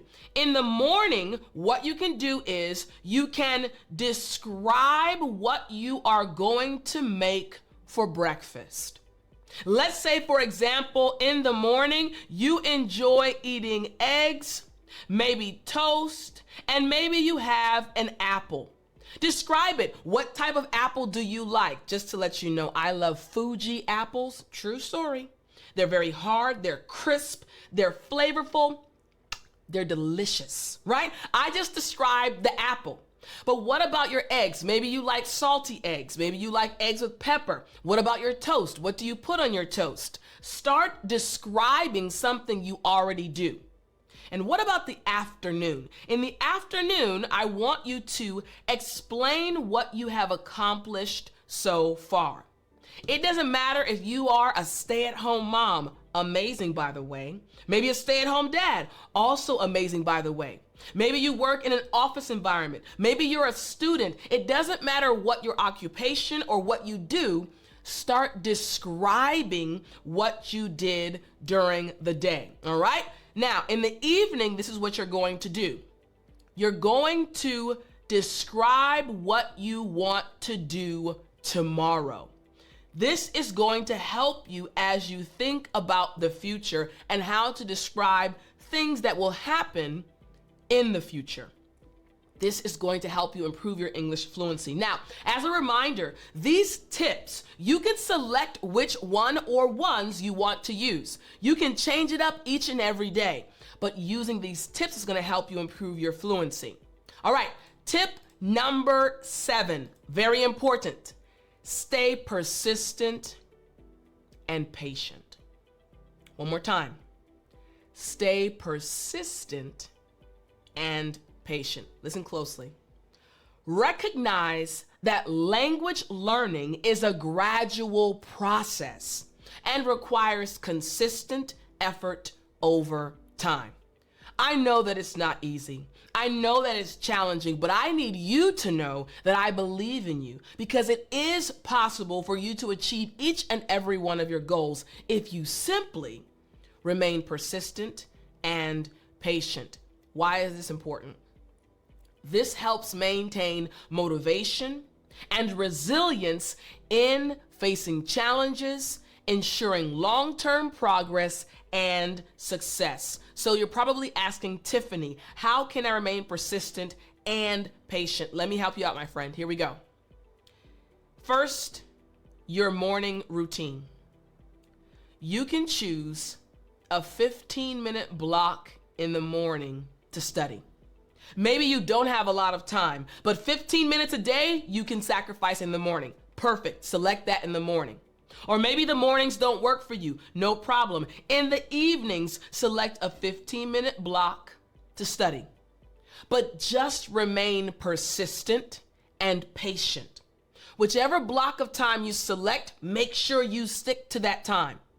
And maybe you have no time during the week. Totally okay. On Sundays, possibly. Choose a 30-minute block to study every Sunday. You can change the day. You can change the amount of time. The most important thing is for you to be persistent and patient. 7 techniques that will improve your pronunciation starting right now.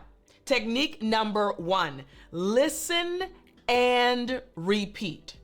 Once again, listen and repeat. In other words, you need to practice mimicking native speakers' pronunciation. Let me break this down for you. You see, this technique involves carefully listening to native English speakers and attempting to replicate their pronunciation as closely as possible. Now, I personally used this technique to improve my pronunciation when I was studying Korean. Korean is a very difficult language, and I knew that I had to put the time in to improve my pronunciation. And it got so good that people, when they were on the phone, would answer and they thought I was Korean. Why? Because I listened and repeated what I was hearing whenever I watched a television program, whenever I listened to a podcast, whenever I was around my Korean friends, I would listen and repeat what they were saying. You can use this technique to improve your English pronunciation. I have spoken to thousands upon thousands of English learners, and one of the common challenges is pronunciation. They say, Tiff, my accent is too strong. People don't understand me. Pronunciation is so hard. Listen, if you focus on repeating exactly, trying to replicate what you hear, I guarantee your pronunciation will improve. But you have to be patient with yourself. So even right now, as I am giving you this technique, you could pause the video and repeat the last sentence you heard. Then rewind the video and listen again. And then repeat. Again, your goal is to sound exactly like me or exactly like the individual you are watching or listening to. So again, technique number 1 is to listen and repeat. Now, let me give you 3 reasons why this is such a powerful technique. Reason number 1.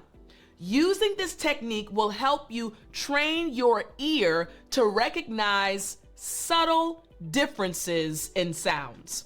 I love this. As a native English speaker, right?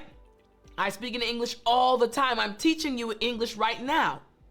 But when you listen to me, you'll notice subtle differences. Why? Because English is not your first language. So your ear is going to kind of focus just a bit more.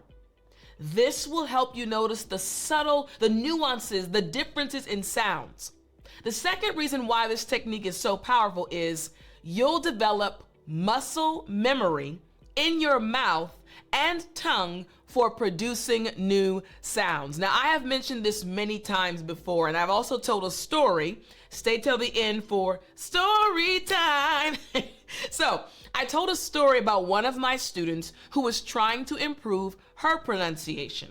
She was struggling to make the TH sound. She didn't know how to put her tongue between her teeth and make it feel natural. So I told her to practice over and over again. When she was working, the. She had to get this muscle memory down. Her tongue needed to figure out, this is a new sound, and this is the position I need to be in to make this sound. So for technique number 1, when you listen and repeat, it also helps you with muscle memory.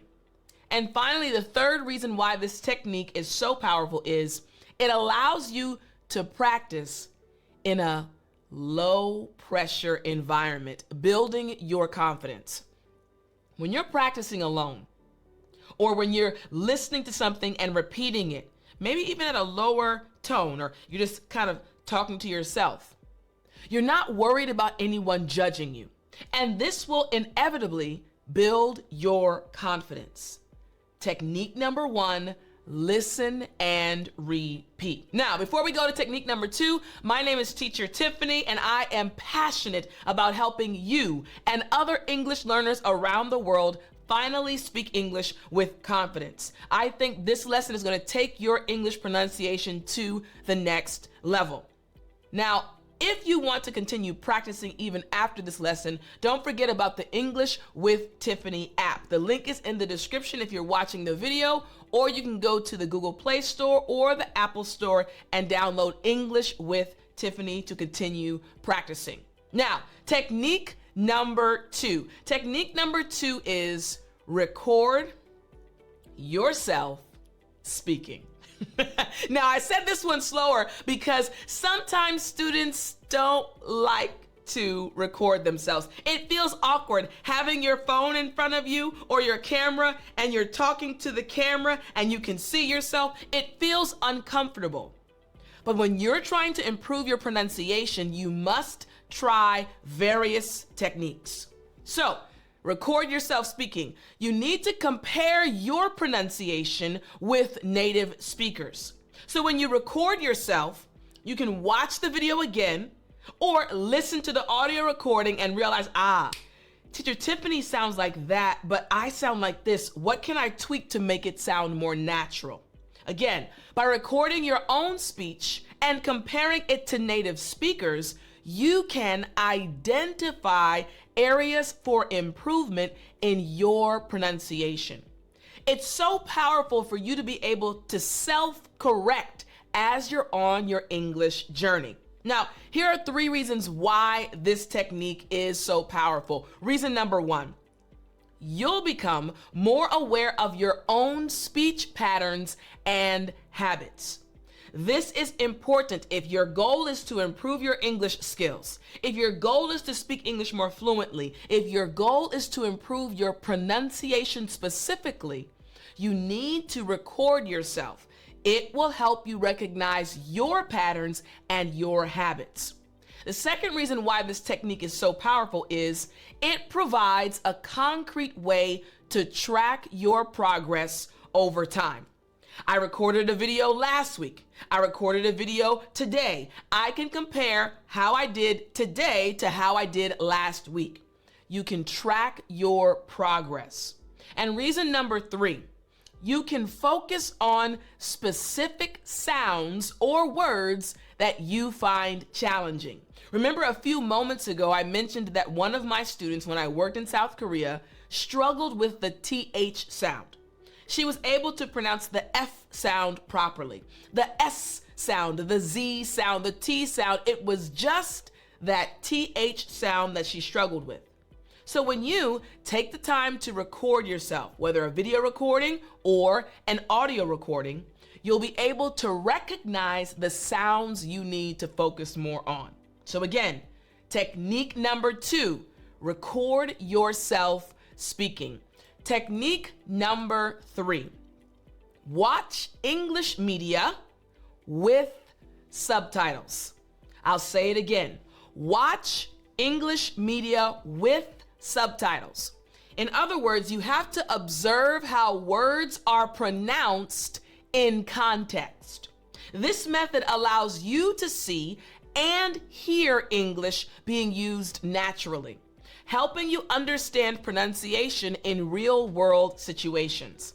As a native English speaker, I know how to speed up and slow down, and I can understand when others speak fast or speak slow. But for you as an English learner, there are going to be times when you're watching a program and a native English speaker just starts speaking really quickly and you don't know what they're saying. The moment you turn on the subtitles in English, your brain will start connecting, these 3 words together said quickly sound like this. And that will help enhance your pronunciation. So here are 3 other reasons why this technique is so important. Reason number 1, you'll learn how words change in connected speech. That's what I just mentioned. Words together, what they sound like, connected. Reason number 2, it exposes you to different accents and speaking styles.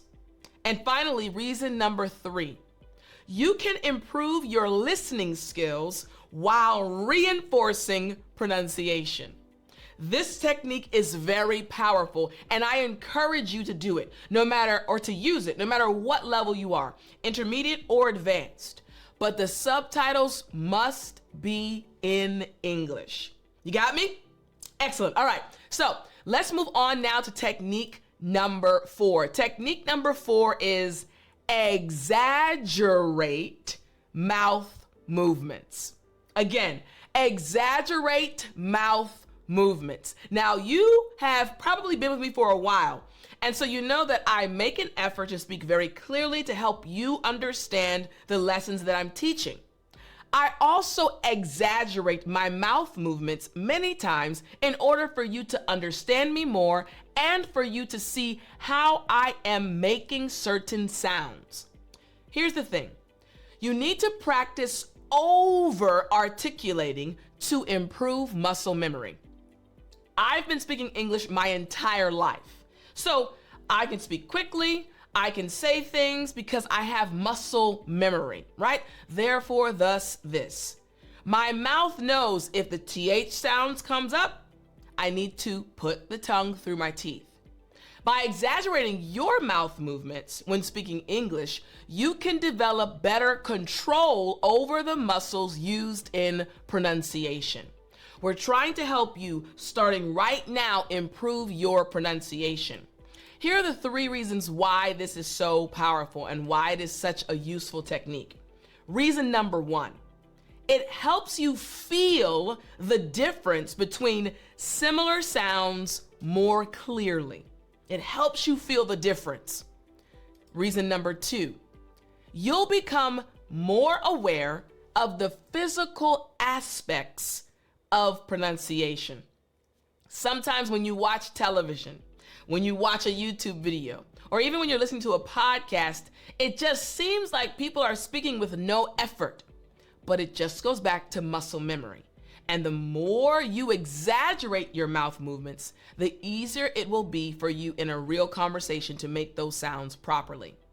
And reason number 3, it can lead to clearer, more precise speech over time. Remember I told you earlier that when I would be on the phone in Korea, I would sound like a Korean. They thought I was Korean. Why? Because I practiced using this technique, exaggerating my mouth movements, making sure I was actually properly forming the sound inside and on the exterior portion of my mouth. Technique number 4, exaggerate mouth movements.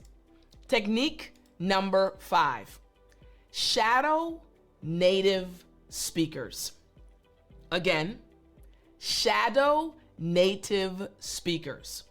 You're going to speak along with audio in real time. Shadowing involves speaking along with the native speaker in real time, matching their pace, intonation, and pronunciation as closely as possible. So let's practice this really quickly and then we'll go to the reasons.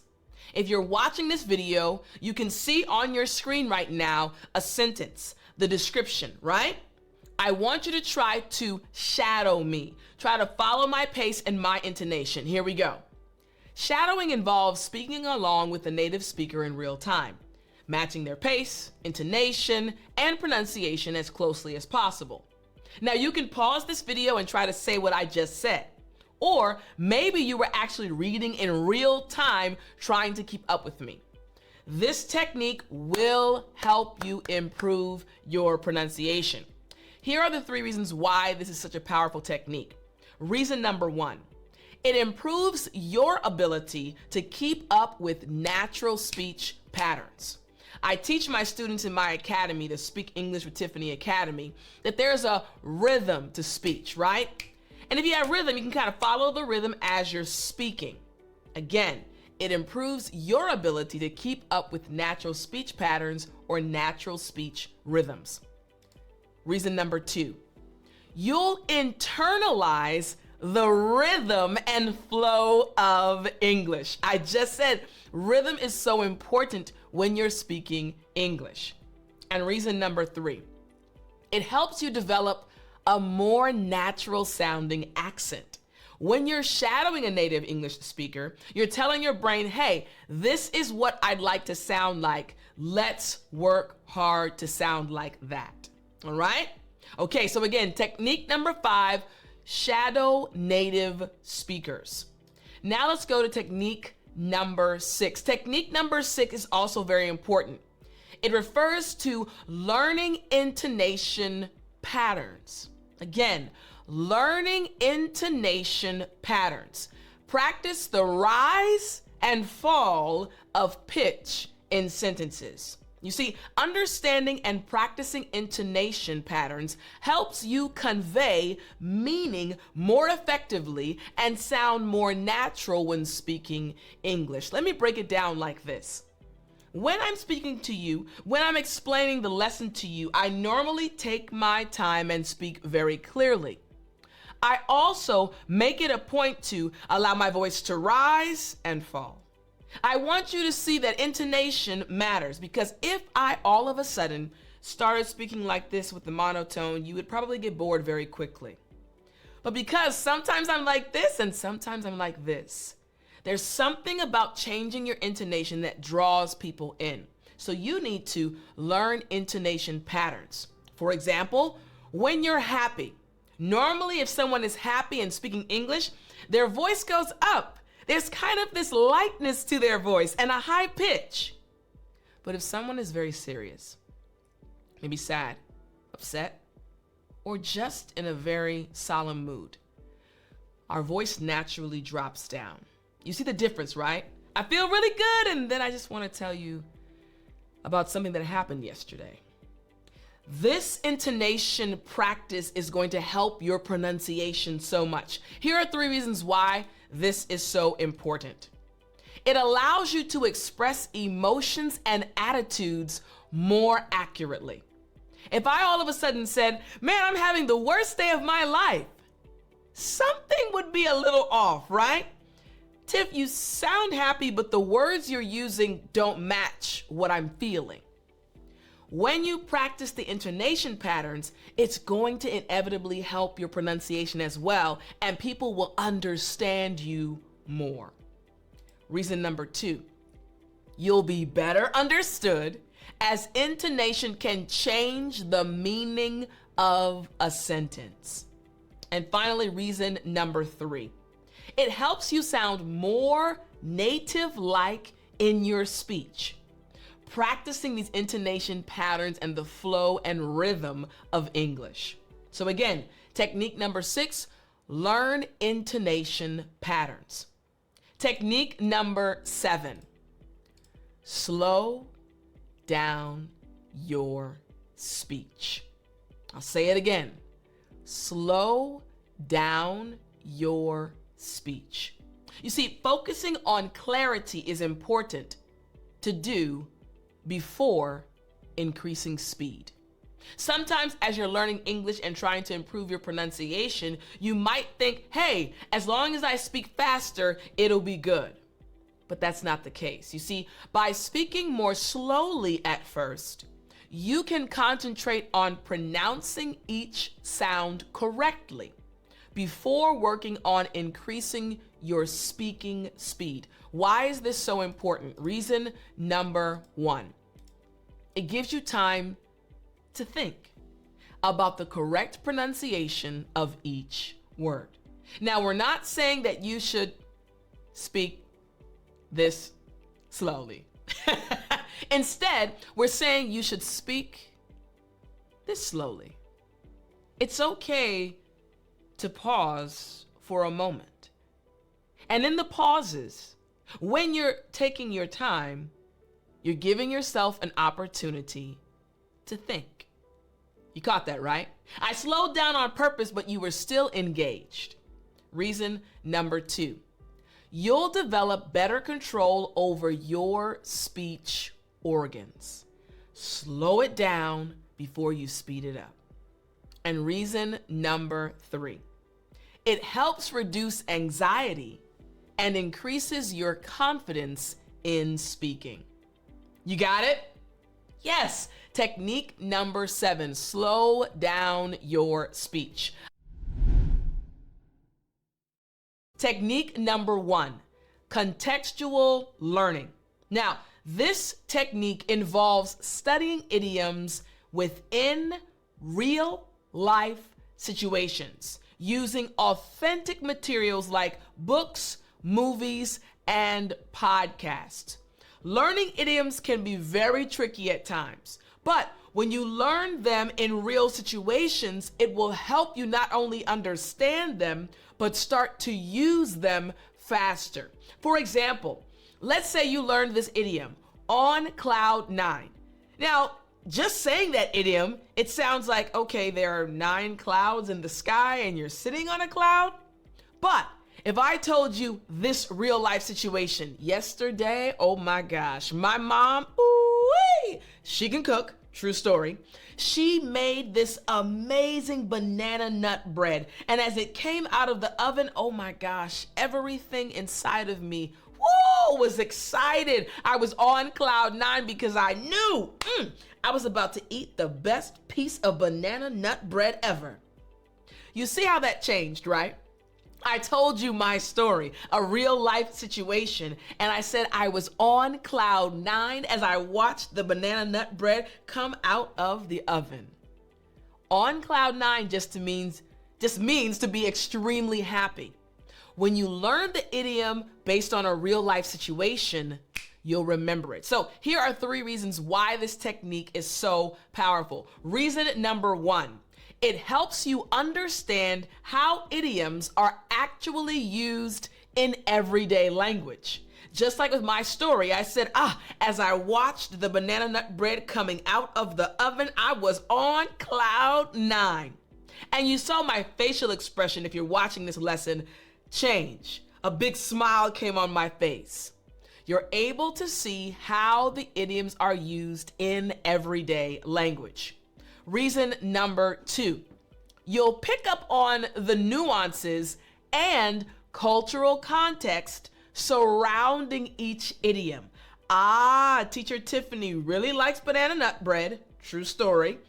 And she really likes her mother's cooking, true story. And she was very excited about this banana nut bread, and I watched her body language change. These things help you because you're learning in context. And reason number 3, it makes learning more engaging and memorable when you encounter idioms in relatable situations. Just like I said, I love banana nut bread. I'm sure there's something you love, something your mother made as you were growing up, or maybe even makes for you right now. And when she makes it, you just get excited, you get elated, you are on cloud 9. You got that, right? Yes, all right. So again, technique number 1 is contextual learning. Learning the idioms in context based on real life situations. Technique number 2, chunking. Yeah, you heard me right. Chunking. Now, I said I loved technique number 1, but I also love this technique. Now, let me explain what chunking actually is. So, chunking is the practice of grouping related terms or concepts together for easier memorization. Again, grouping things together so that you can remember them later. Did you notice earlier when I was giving you my experience about my mom making banana nut bread and I said I was on cloud 9? I also said I felt elated. I was elated. Elated is a word that I teach students in my academy, the Speak English with Tiffani Academy, and it means extremely happy. Well, on cloud 9 also means extremely happy. So now we have an idiom and a vocabulary word. What's going to happen now? Next time when you are excited or very happy, both of these terms will pop in your head, the idiom and the vocabulary word. This is called chunking, relating terms together and learning them together. So here are 3 reasons why this technique is so powerful. First, it reduces cognitive load, making it easier for you to remember multiple idioms at once.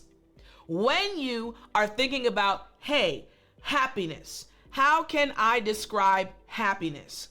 If you have multiple idioms that you learn at the same time, chunking, it will be easier for you to remember and it won't take too much mental strain. Here's the second reason why this is so powerful.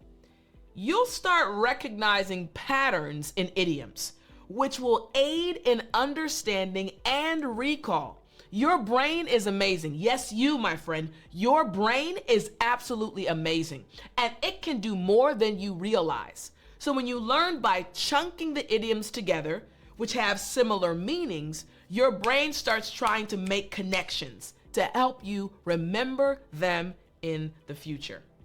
And reason number 3, it's a time-efficient way to expand your idiomatic vocabulary quickly. When you learn by chunking, you're cutting down your study time, but increasing your efficiency and also improving your memory. This is a powerful technique. So again, technique number 2 is chunking. Now, I mentioned a few moments ago that I teach this to my students in my academy. So if you want to join me, you can get 365 daily English lessons. That's right, for the entire year. I've organized everything for you by going to 365 or 365 English or dayenglishplan.com. One more time, 365dayenglishplan.com, and you can enroll in my course and have an entire plan for the year. All right? Okay, let's keep going. Here is the next technique. Technique number 3. Spaced repetition. Again, spaced repetition. Now, this involves reviewing new terms at increasing intervals to reinforce memory. For example, let's say today you are going to learn 6 new idioms, right? You have 6 new idioms. Now, tomorrow you can review idioms 1 and 2. Then the next day you can review idioms 3 and 4. Then the next day you can review idioms 1, 5, 6. You can determine which ones you're going to review, but there needs to be repetition and space in between. So you don't have to practice each one every day, but find a system that works. Why is this so powerful? Here are 3 reasons why spaced repetition will help you learn idioms. First, it helps move idioms from your short term to your long-term memory. Your short term says, okay, we're learning this today and maybe we only need it for 24 hours. But the moment you go back to that idiom, go back to that place in your notebook, your brain says, oh, this is more important than we realized. We need to store this information in our long-term memory. Reason number 2, you'll retain idioms for longer periods, reducing the need for constant revision. And reason number 3, it's an efficient way to learn. As you focus more on idioms you find challenging, you're going to improve because you're going to learn idioms that will become easy to you.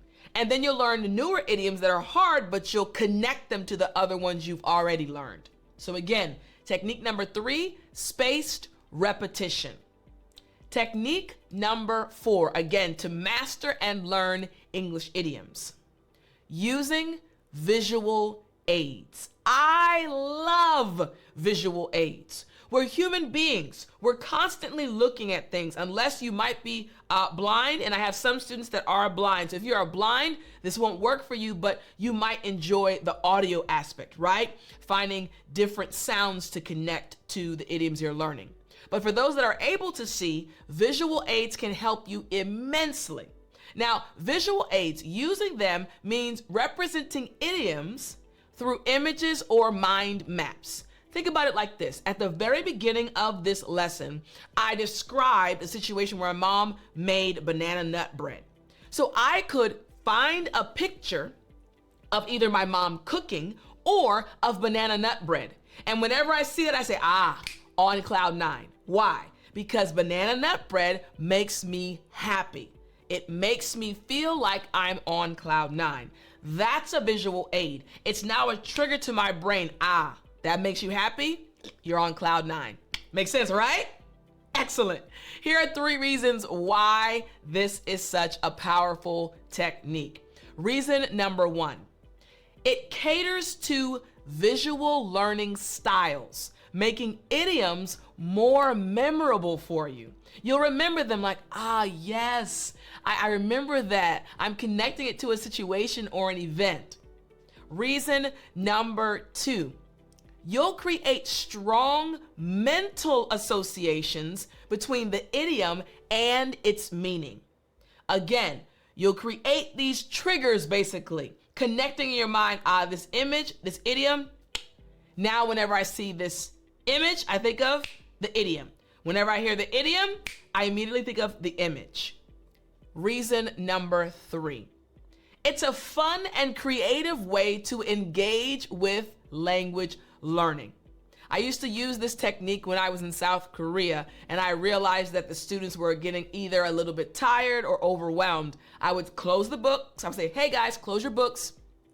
And I'd take out some pictures. I'd show some pictures on my computer, and we would use those to either create sentences, or I would use them to describe different words or idioms. It's very powerful. So again, technique number 4, visual aids. Now, technique number 5. Technique number 5 is role playing. Role playing. Now for this one, it involves practicing new expressions or idioms in simulated conversations. So you can either use ChatGPT, now that it's being very widely spread now. It's widely spread, right? People are using it all over the world. Create a conversation based on the idiom and practice it with your partner. Or you can actually simply come up with your own conversation using the idiom, which actually might work better because it'll stick in your mind longer. And then actually act it out. Hey girl, hey, what's up? I heard that your mom made some banana nut bread. Girl, you heard right. Yes, I was on cloud 9. Again, role playing, right?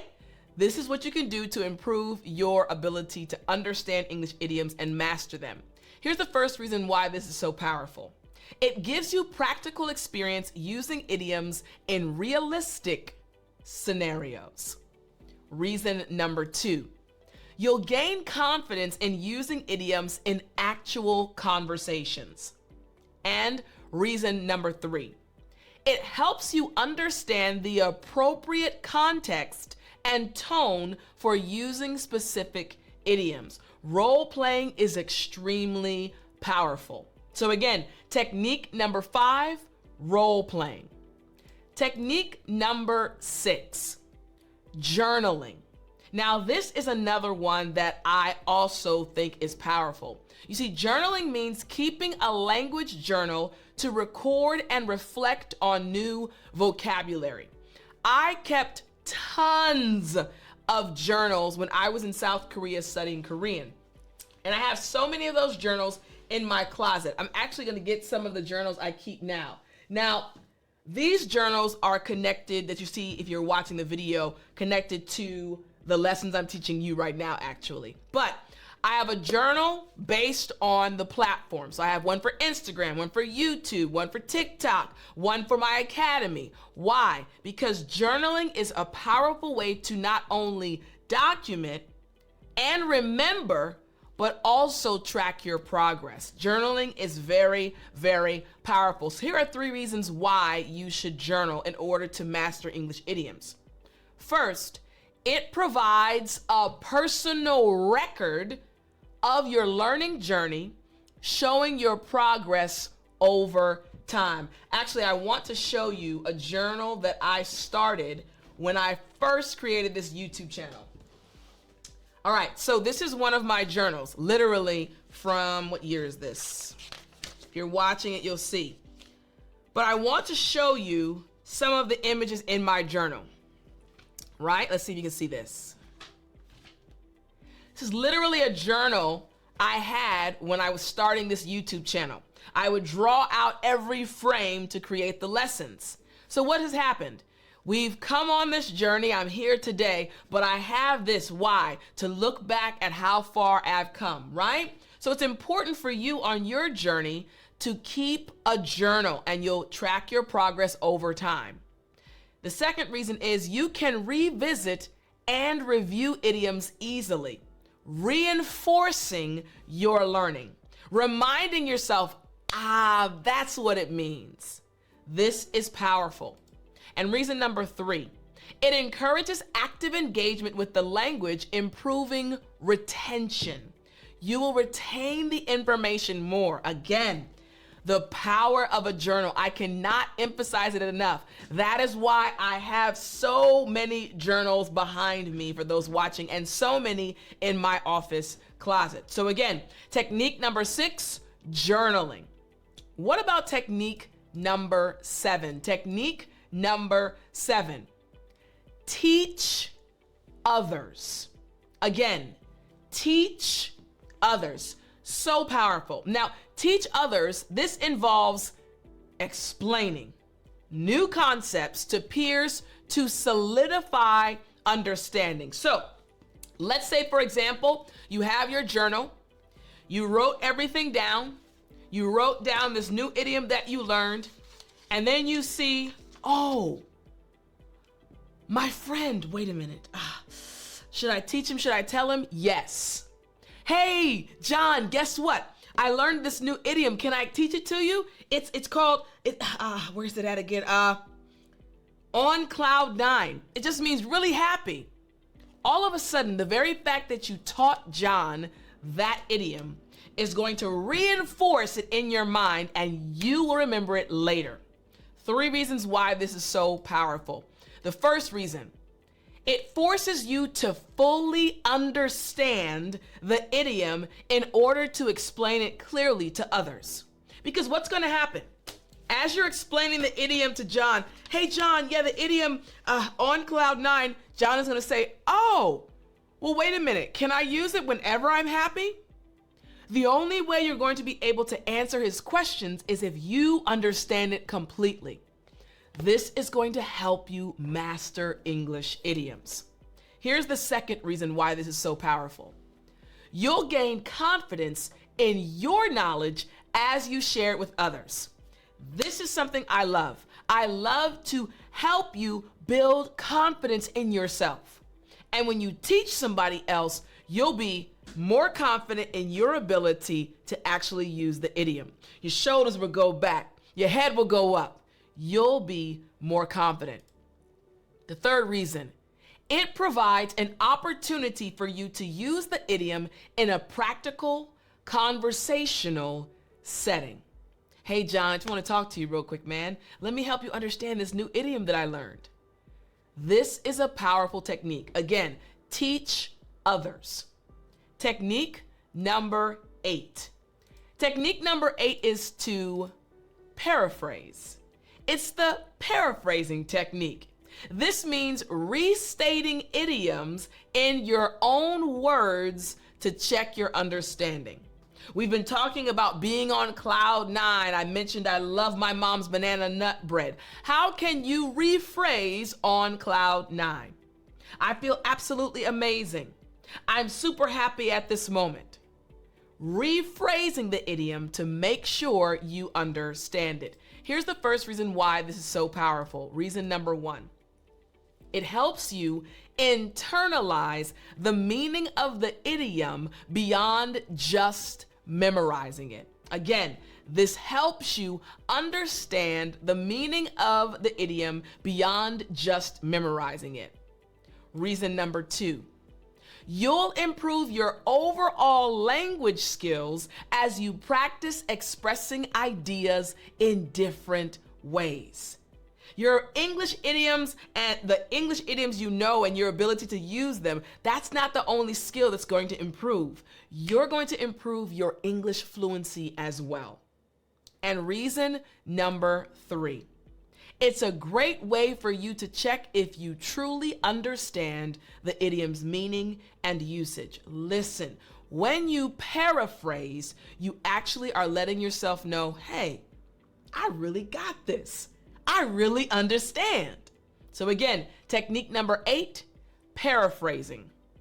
Technique number 9, word association.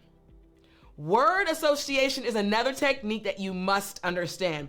It involves linking new terms to familiar concepts or personal experiences. It's a little similar to chunking. However, this one is attached to real experiences, right? So, word association, I can say, for example, on cloud 9, okay, I'm happy when I eat banana nut bread.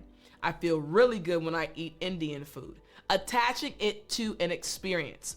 Why is this so important? Here's the first reason. It makes abstract idioms more concrete and relatable for you. Number 2, you'll create stronger neural connections, making recall easier. Your brain is connecting that idiom to other things already in your brain. And reason number 3, it personalizes your learning experience, making idioms more meaningful to you. This is a powerful technique. Again, word association. Making mistakes is actually good. Sounds weird, right? Let me give you 11 reasons why it's good to make mistakes in English. Reason number 1.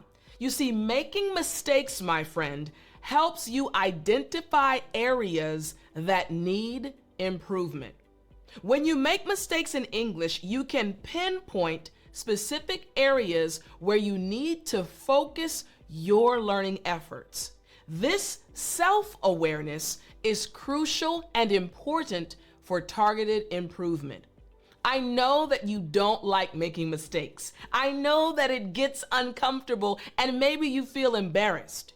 But when you make those mistakes, it actually allows you to see, hey, this is an area I need to improve. Hey, this is an area I need to focus on to be better.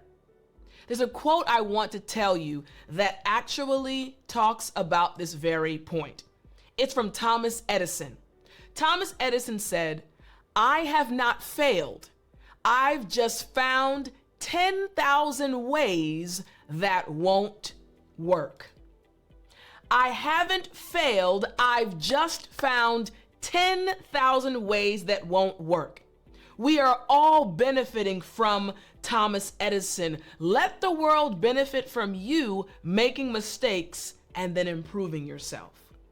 Reason number 2. Errors provide opportunities for targeted practice and reinforcement. Again, targeted practice and reinforcement. Remember, the very first one was showing you where improvement is needed. Now for the second reason, you're seeing that it gives you the opportunity to have targeted practice, to make sure you're targeting the right things. Mistakes allow you to practice specific language points repeatedly, reinforcing correct usage and helping you internalize the rules. I mentioned in our previous lesson from last week that one of my students, when I was in South Korea, was able to improve her pronunciation. Why? She recognized her mistakes. She kept making the same mistake. Her TH pronunciation was not correct. So she was able to target the TH sound. And her practice was not about the S sound or the T sound because she made those sounds properly. But the mistake she kept making was in relation to the TH sound. So she was able to target that sound. And when I tell you her pronunciation, woo-wee, it improved drastically because she targeted her practice on the TH sound. There's another quote that emphasizes the importance of making mistakes and why this is good. The only real mistake is the one from which we learn nothing. Henry Ford once again said, the only real mistake is the one from which we learn nothing.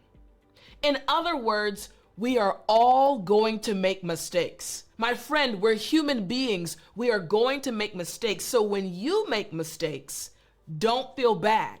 Instead, like Henry Ford was alluding to, learn from them and keep improving, baby. Don't feel bad. You got this. Reason number 3, why it's good to make mistakes. Mistakes can lead to memorable learning experiences. Often, the embarrassment or surprise associated with the language mistake makes the correct form more memorable, leading to long-term retention. I told the story a few weeks back about my student who was not able to pronounce the word law firm. And I always said WAPERM instead of law firm. And I said he was a very jovial guy, one of my favorite students. So when I corrected him, we were all laughing together because he was so confident. He said, Tiff, WAPERM. I said, dude, he said, oh, my bad.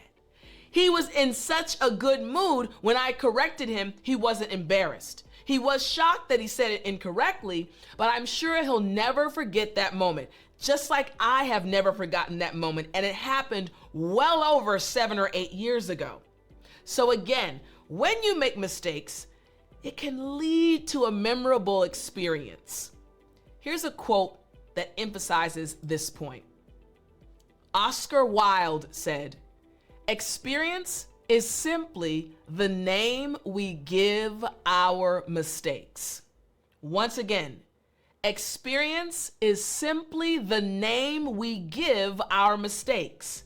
We go through life and we learn things. You learn things when you make mistakes. As a business owner, as your English teacher, I have had many different experiences, and some of those experiences are tied to mistakes that were made. But I'll never forget those experiences because I learned from the mistakes. Don't be afraid of mistakes. They are just learning experiences. Let's go to the next reason why you should make mistakes. Reason number 4, correcting mistakes helps develop problem-solving skills. When you sit back and think to yourself, I wonder why I made that mistake, you'll inevitably start trying to fix it, trying to figure out, hey, how can I do this better? How can I use a different term, or how can I use this term properly next time? You see, the process of identifying and correcting errors enhances critical thinking and analytical skills, which are valuable in language learning and beyond. This helps you. This habit of making mistakes is not a bad thing. It can and will help you. Here's a quote that emphasizes this. Albert Hubbard said, "The greatest mistake you can make in life is to be continually fearing that you will make one." Again, the greatest mistake you can make in life is to be continually fearing that you'll even make a mistake. Listen, I'm an English teacher. I am passionate about helping you speak English fluently.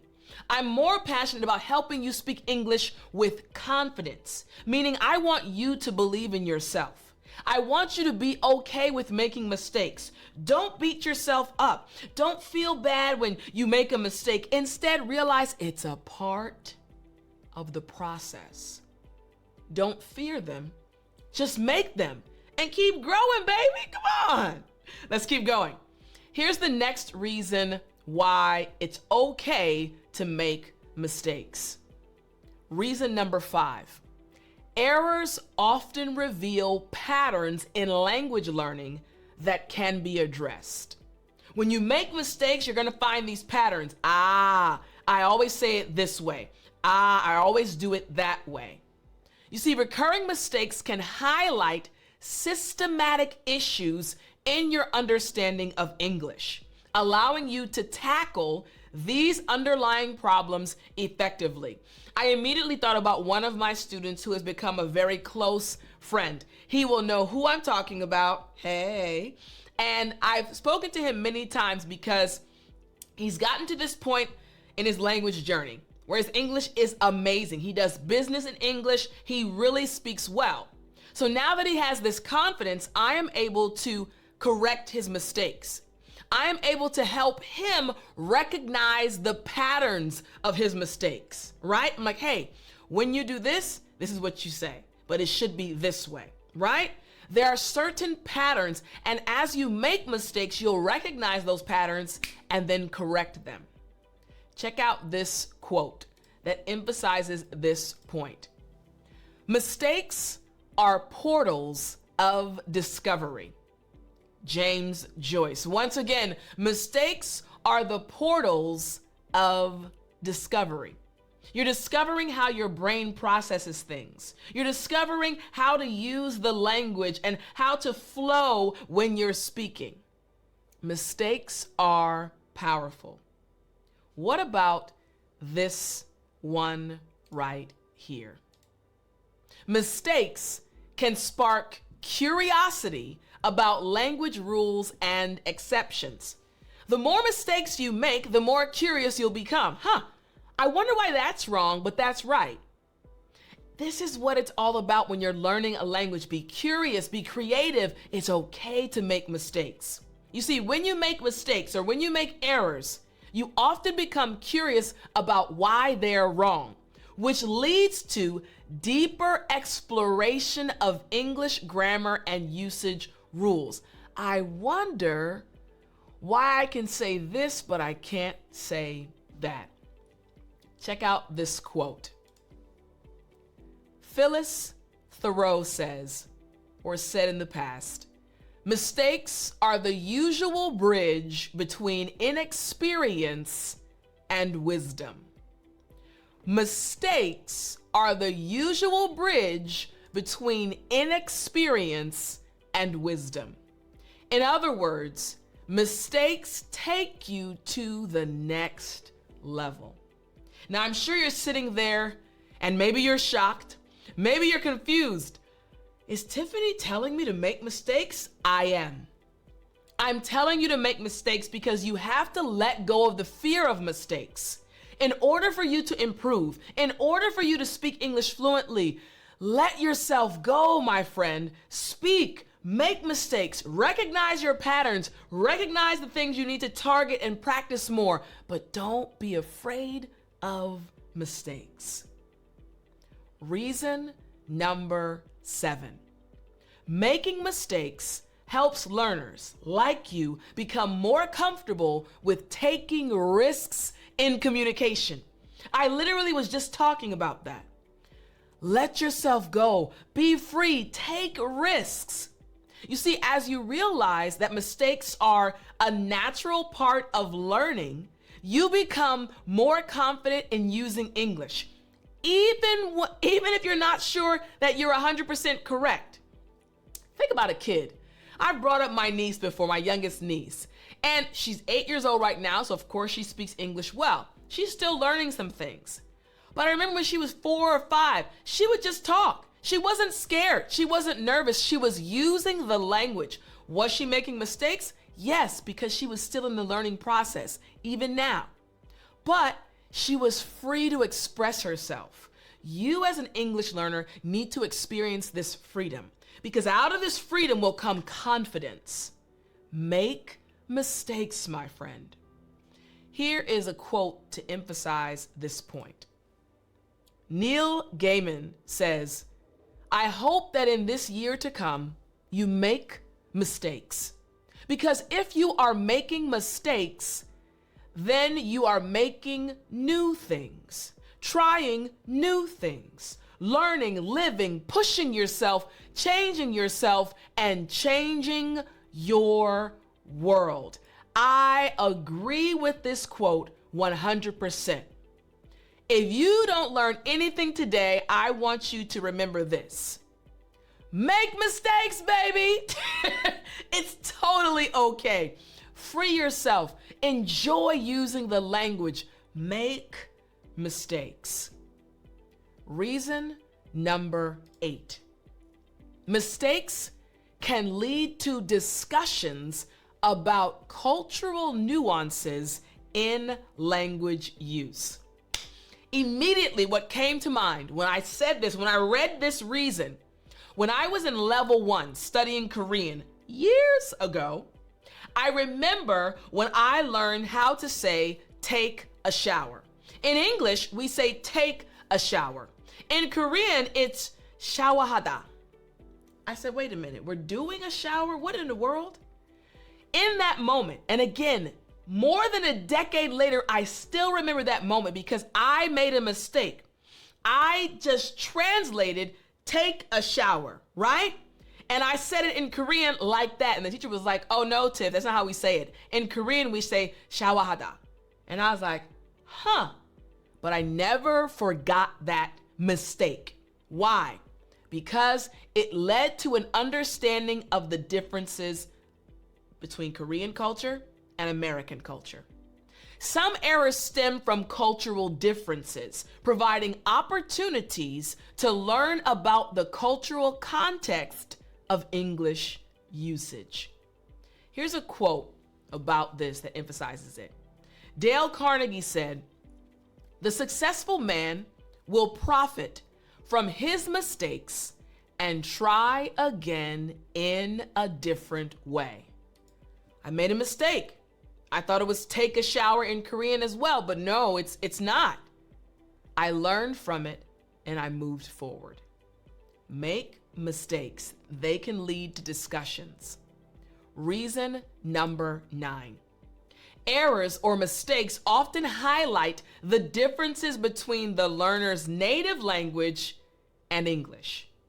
Now, this is similar to reason number 8 with the cultural nuances, but we're building on that reason. Again, mistakes can reveal how your native language influences your English usage, just like it did for me, helping you understand and overcome language interference. Remember, mistakes are totally okay.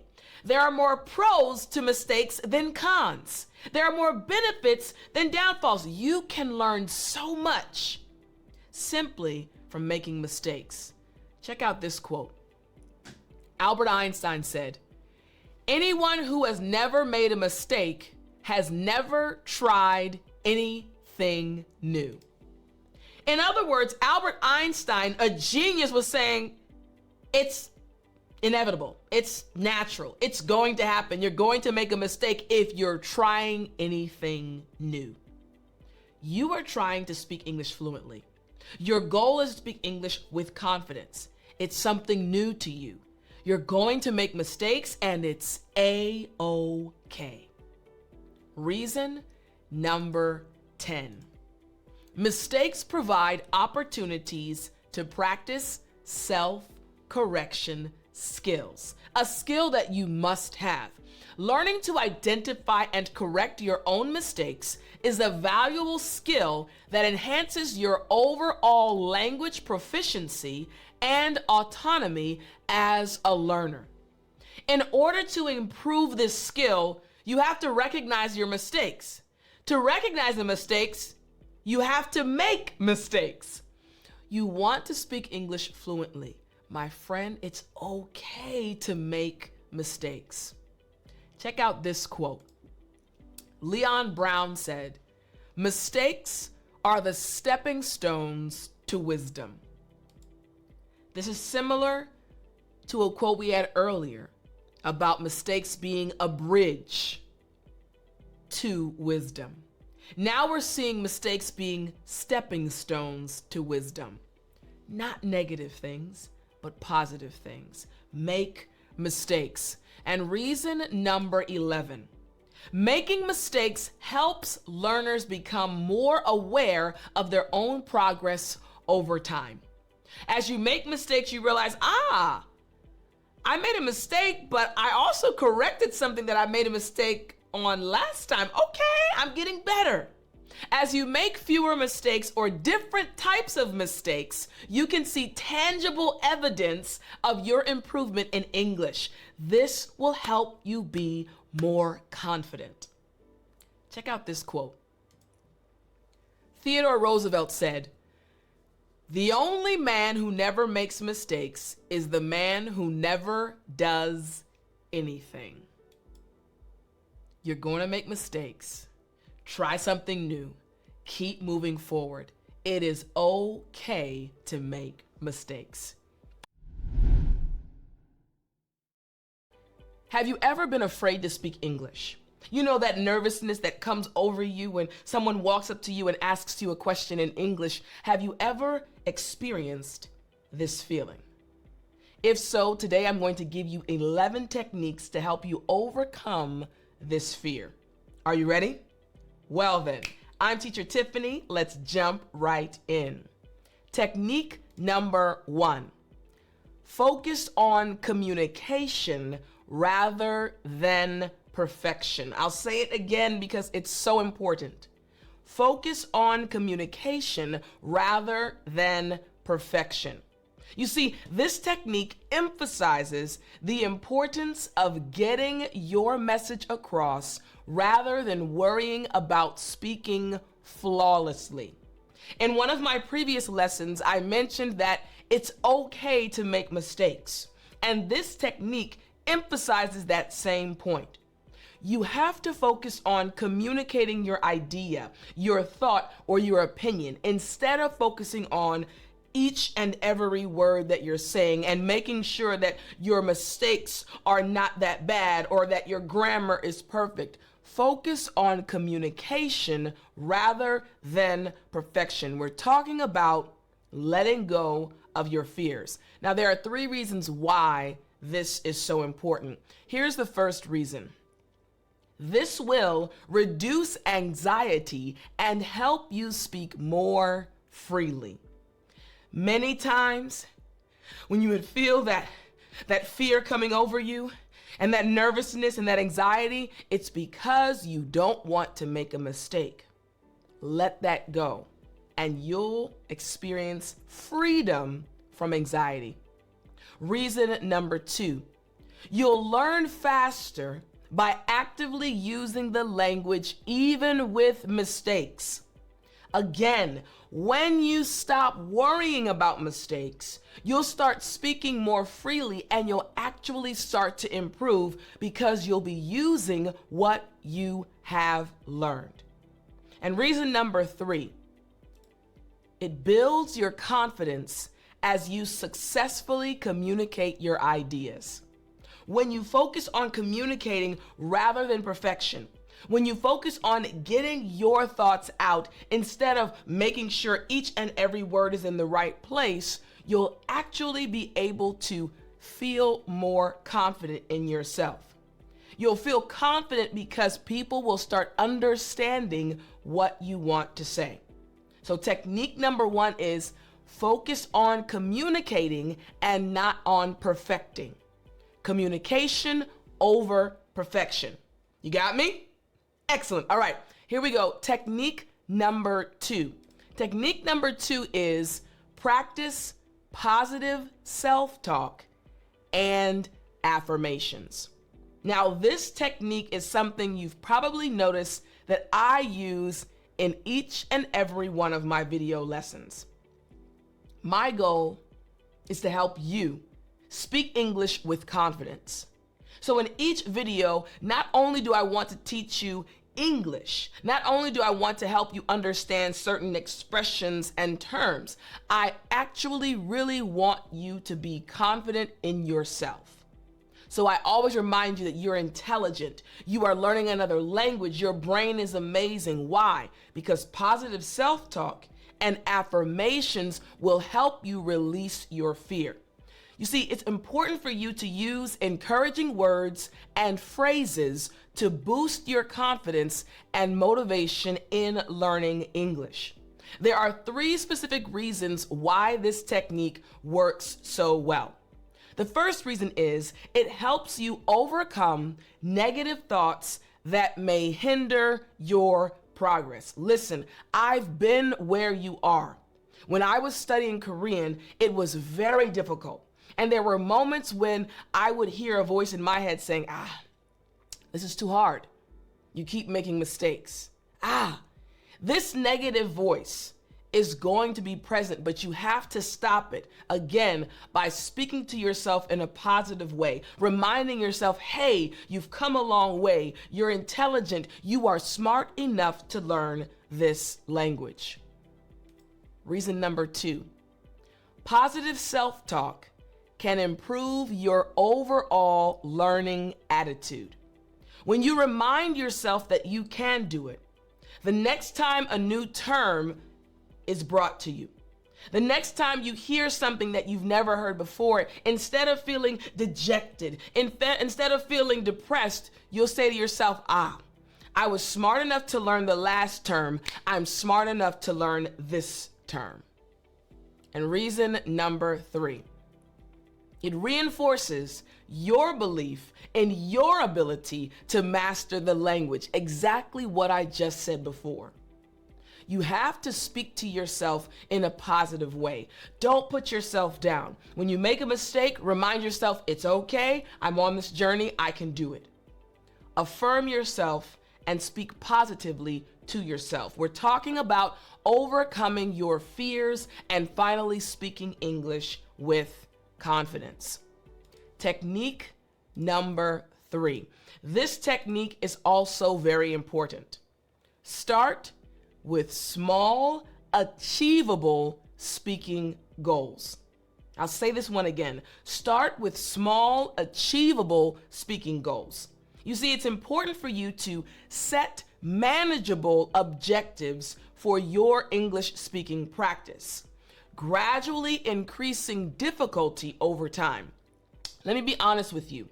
What happens sometimes is that English learners will set very high goals. It's very good to set goals for yourself.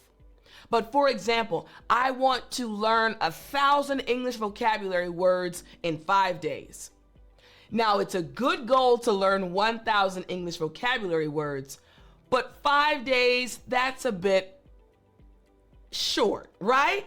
You have a life, you're working, you have a family. So it's important to set smaller, achievable goals, because when you set these large goals and don't achieve them, you suddenly start to feel down. You start to experience this fear when you go to speak because you weren't able to achieve other goals. So it's important to set small, achievable goals, and as time goes on, you increase those goals. Here are 3 reasons why this technique is so important. It prevents overwhelm and keeps you motivated. You won't be overwhelmed by the 1,000 words you have to learn in 5 days, and you'll stay motivated because you'll be achieving each of your goals.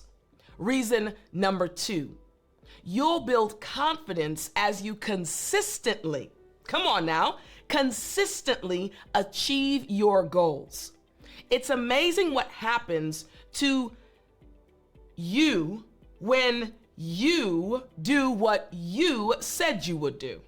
I'll say that again. It's amazing what will happen to you when you do what you say you will do. This builds confidence. Reason number 3, it allows you to track your progress more effectively, writing out your small, achievable goals and checking each and every one off the list. Technique number 4. Again, effective ways to overcome your fear. Record yourself speaking and listen back to track your progress. Now, we talked about this in one of the previous lessons. The importance of recording yourself, whether it be a video or an audio clip, and then going back and listening to yourself. Use audio or video recordings to monitor your speaking skills and identify areas for improvement. This will help you overcome your fears because you're recognizing the points at which you struggle. The patterns, the words, expressions that really cause you to feel a bit uncomfortable. Here are 3 reasons why this technique is so powerful. Reason number 1, it helps you become aware of your pronunciation and intonation.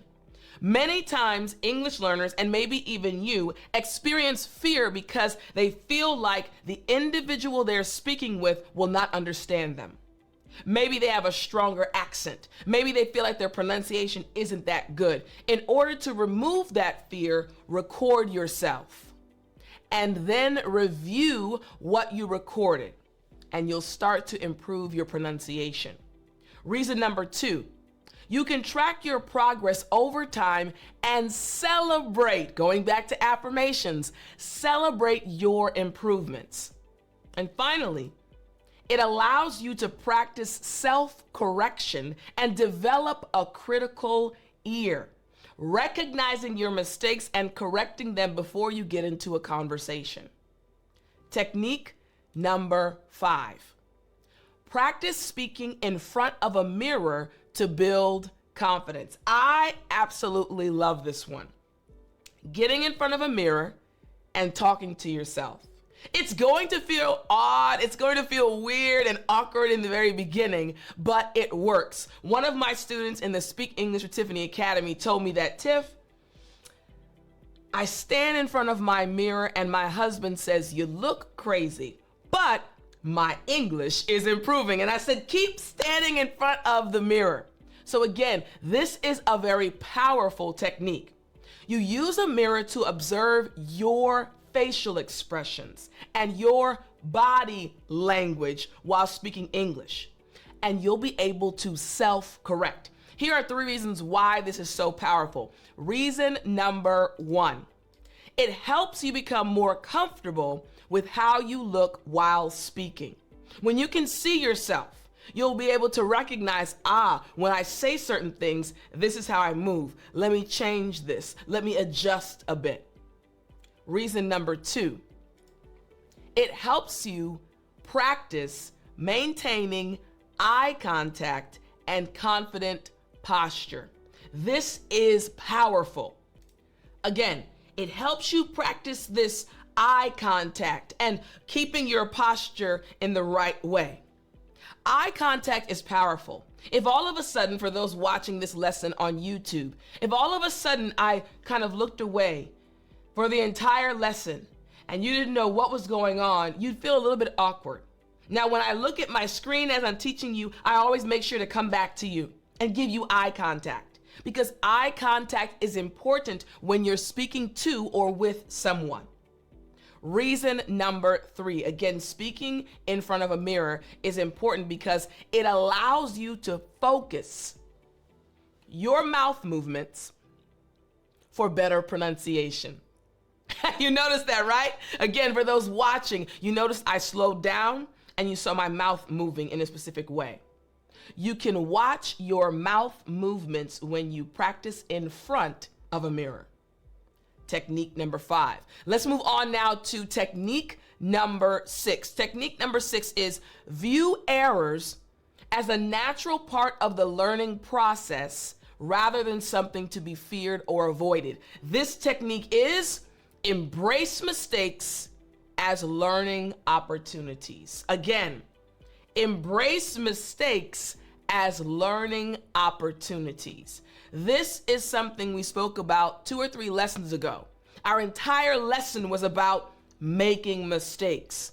It's okay to make mistakes. Here are the 3 reasons why this technique is important. It reduces anxiety about making mistakes, which allows you to speak more freely. When you're not worried about mistakes, you won't experience any fear. You'll just start talking.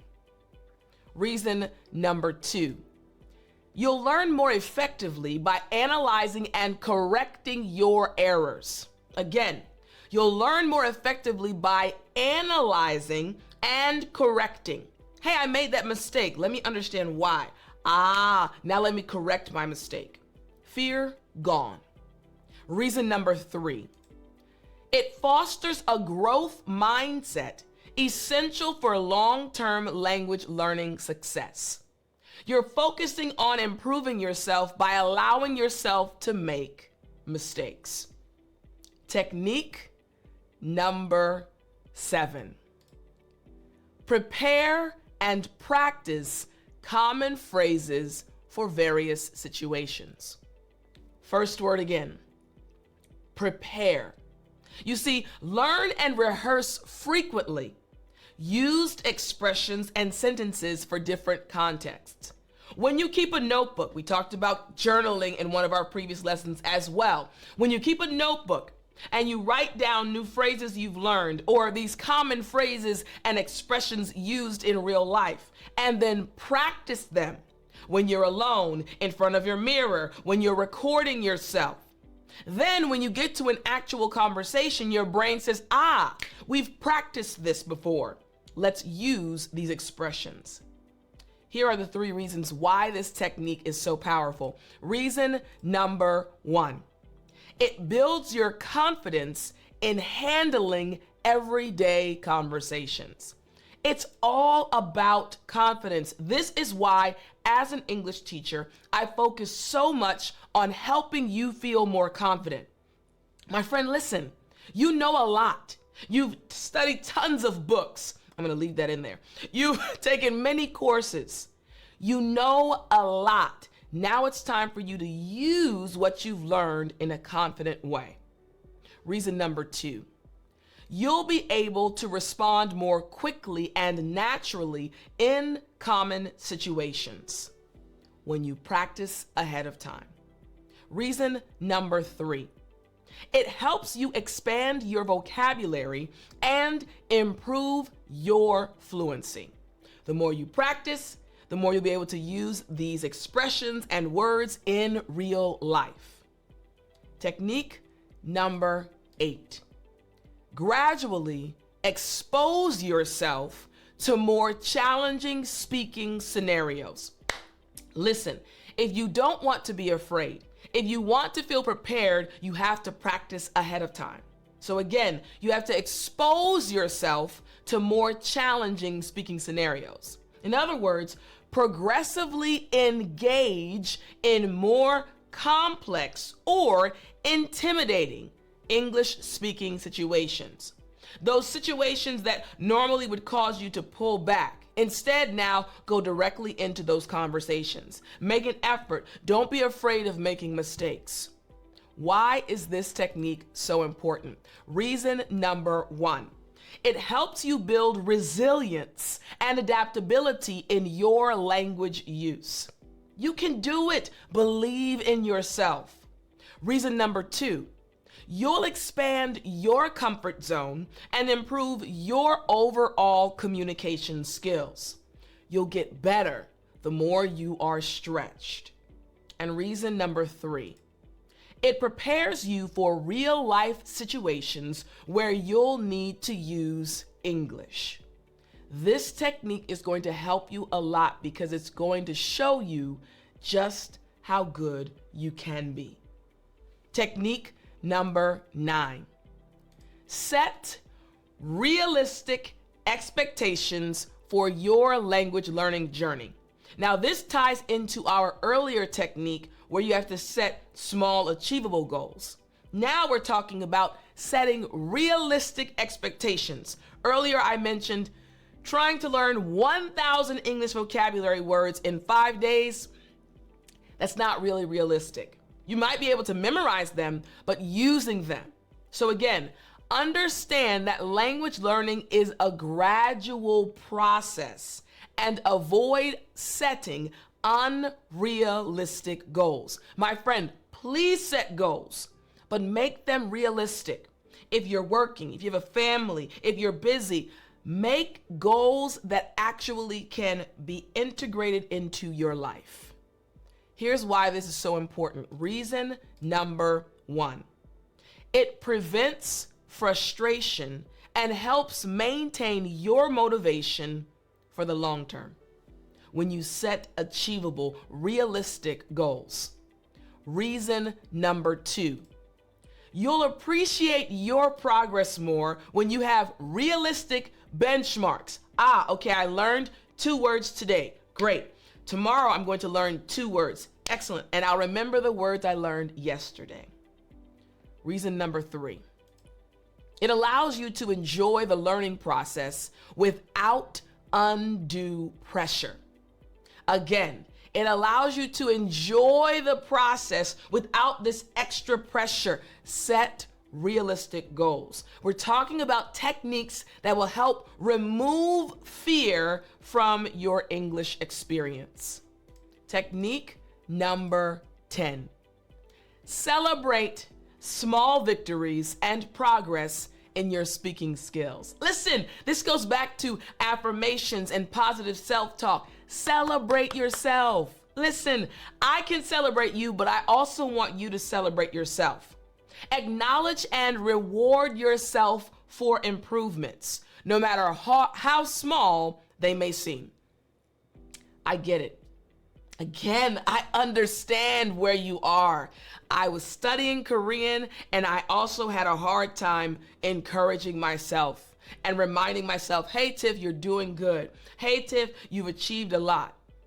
I want you to celebrate your small victories. Reason number 1, it boosts your motivation and encourages you to keep practicing. Don't stop. You got this. Move forward. Reason number 2, you'll develop a positive association with learning and using English. There's going to be this positive feeling, this happy feeling, this good feeling as you study English. And reason number 3, it helps build your confidence and resilience in the face of challenges. When you're constantly encouraging yourself, reminding yourself that, hey, you're doing a good job, celebrating your small victories. When challenging situations arise, when you are faced with a very difficult expression or word, you won't feel dejected or sad. You'll tell yourself, hey, I can do this. This is why the technique is so important. Technique number 11. Engage in regular, listen closely, self-reflection on your language learning progress. Sometimes it's good to just stop and look over your journey, where you've come from, where you are, things you've enjoyed learning, things that have helped you the most, people that have helped you on your journey. Stop and reflect. Periodically, assess your strengths, weaknesses, and overall advancement in English speaking. See how far you have come. Why is this so important? Reason number 1, again, to remove the fear that is attached to English at times. It helps you identify areas that need more focus or different learning strategies. We are all different. We're all unique as human beings. Your learning style might not be the same as your friend's learning style. And as you reflect on your journey, you'll recognize which strategies work and also which areas might need different strategies. Reason number 2, you'll gain a clearer understanding of your learning style and what works best for you. Reason number 3, it allows you to set more targeted and effective goals for future improvement. You see how these techniques are all intertwined. When you reflect on your journey, you'll be able to set more achievable goals. You'll be able to encourage yourself and have positive self-talk because you know where you've come from and where you're trying to go. This technique is powerful. I really hope you enjoyed this lesson, and I want to remind you, if you want to keep studying with me, don't forget to go to www.dailyenglishvocabulary.com. Each and every day of the week, from Sunday to Friday, I send out an email totally for free with topical English vocabulary words. I want to help you improve, and this is an achievable goal. Each day, 5 new words related to a topic. So if you want to join the email list totally for free, go to www.dailyenglishvocabulary.com. And my friend, I'll talk to you next time.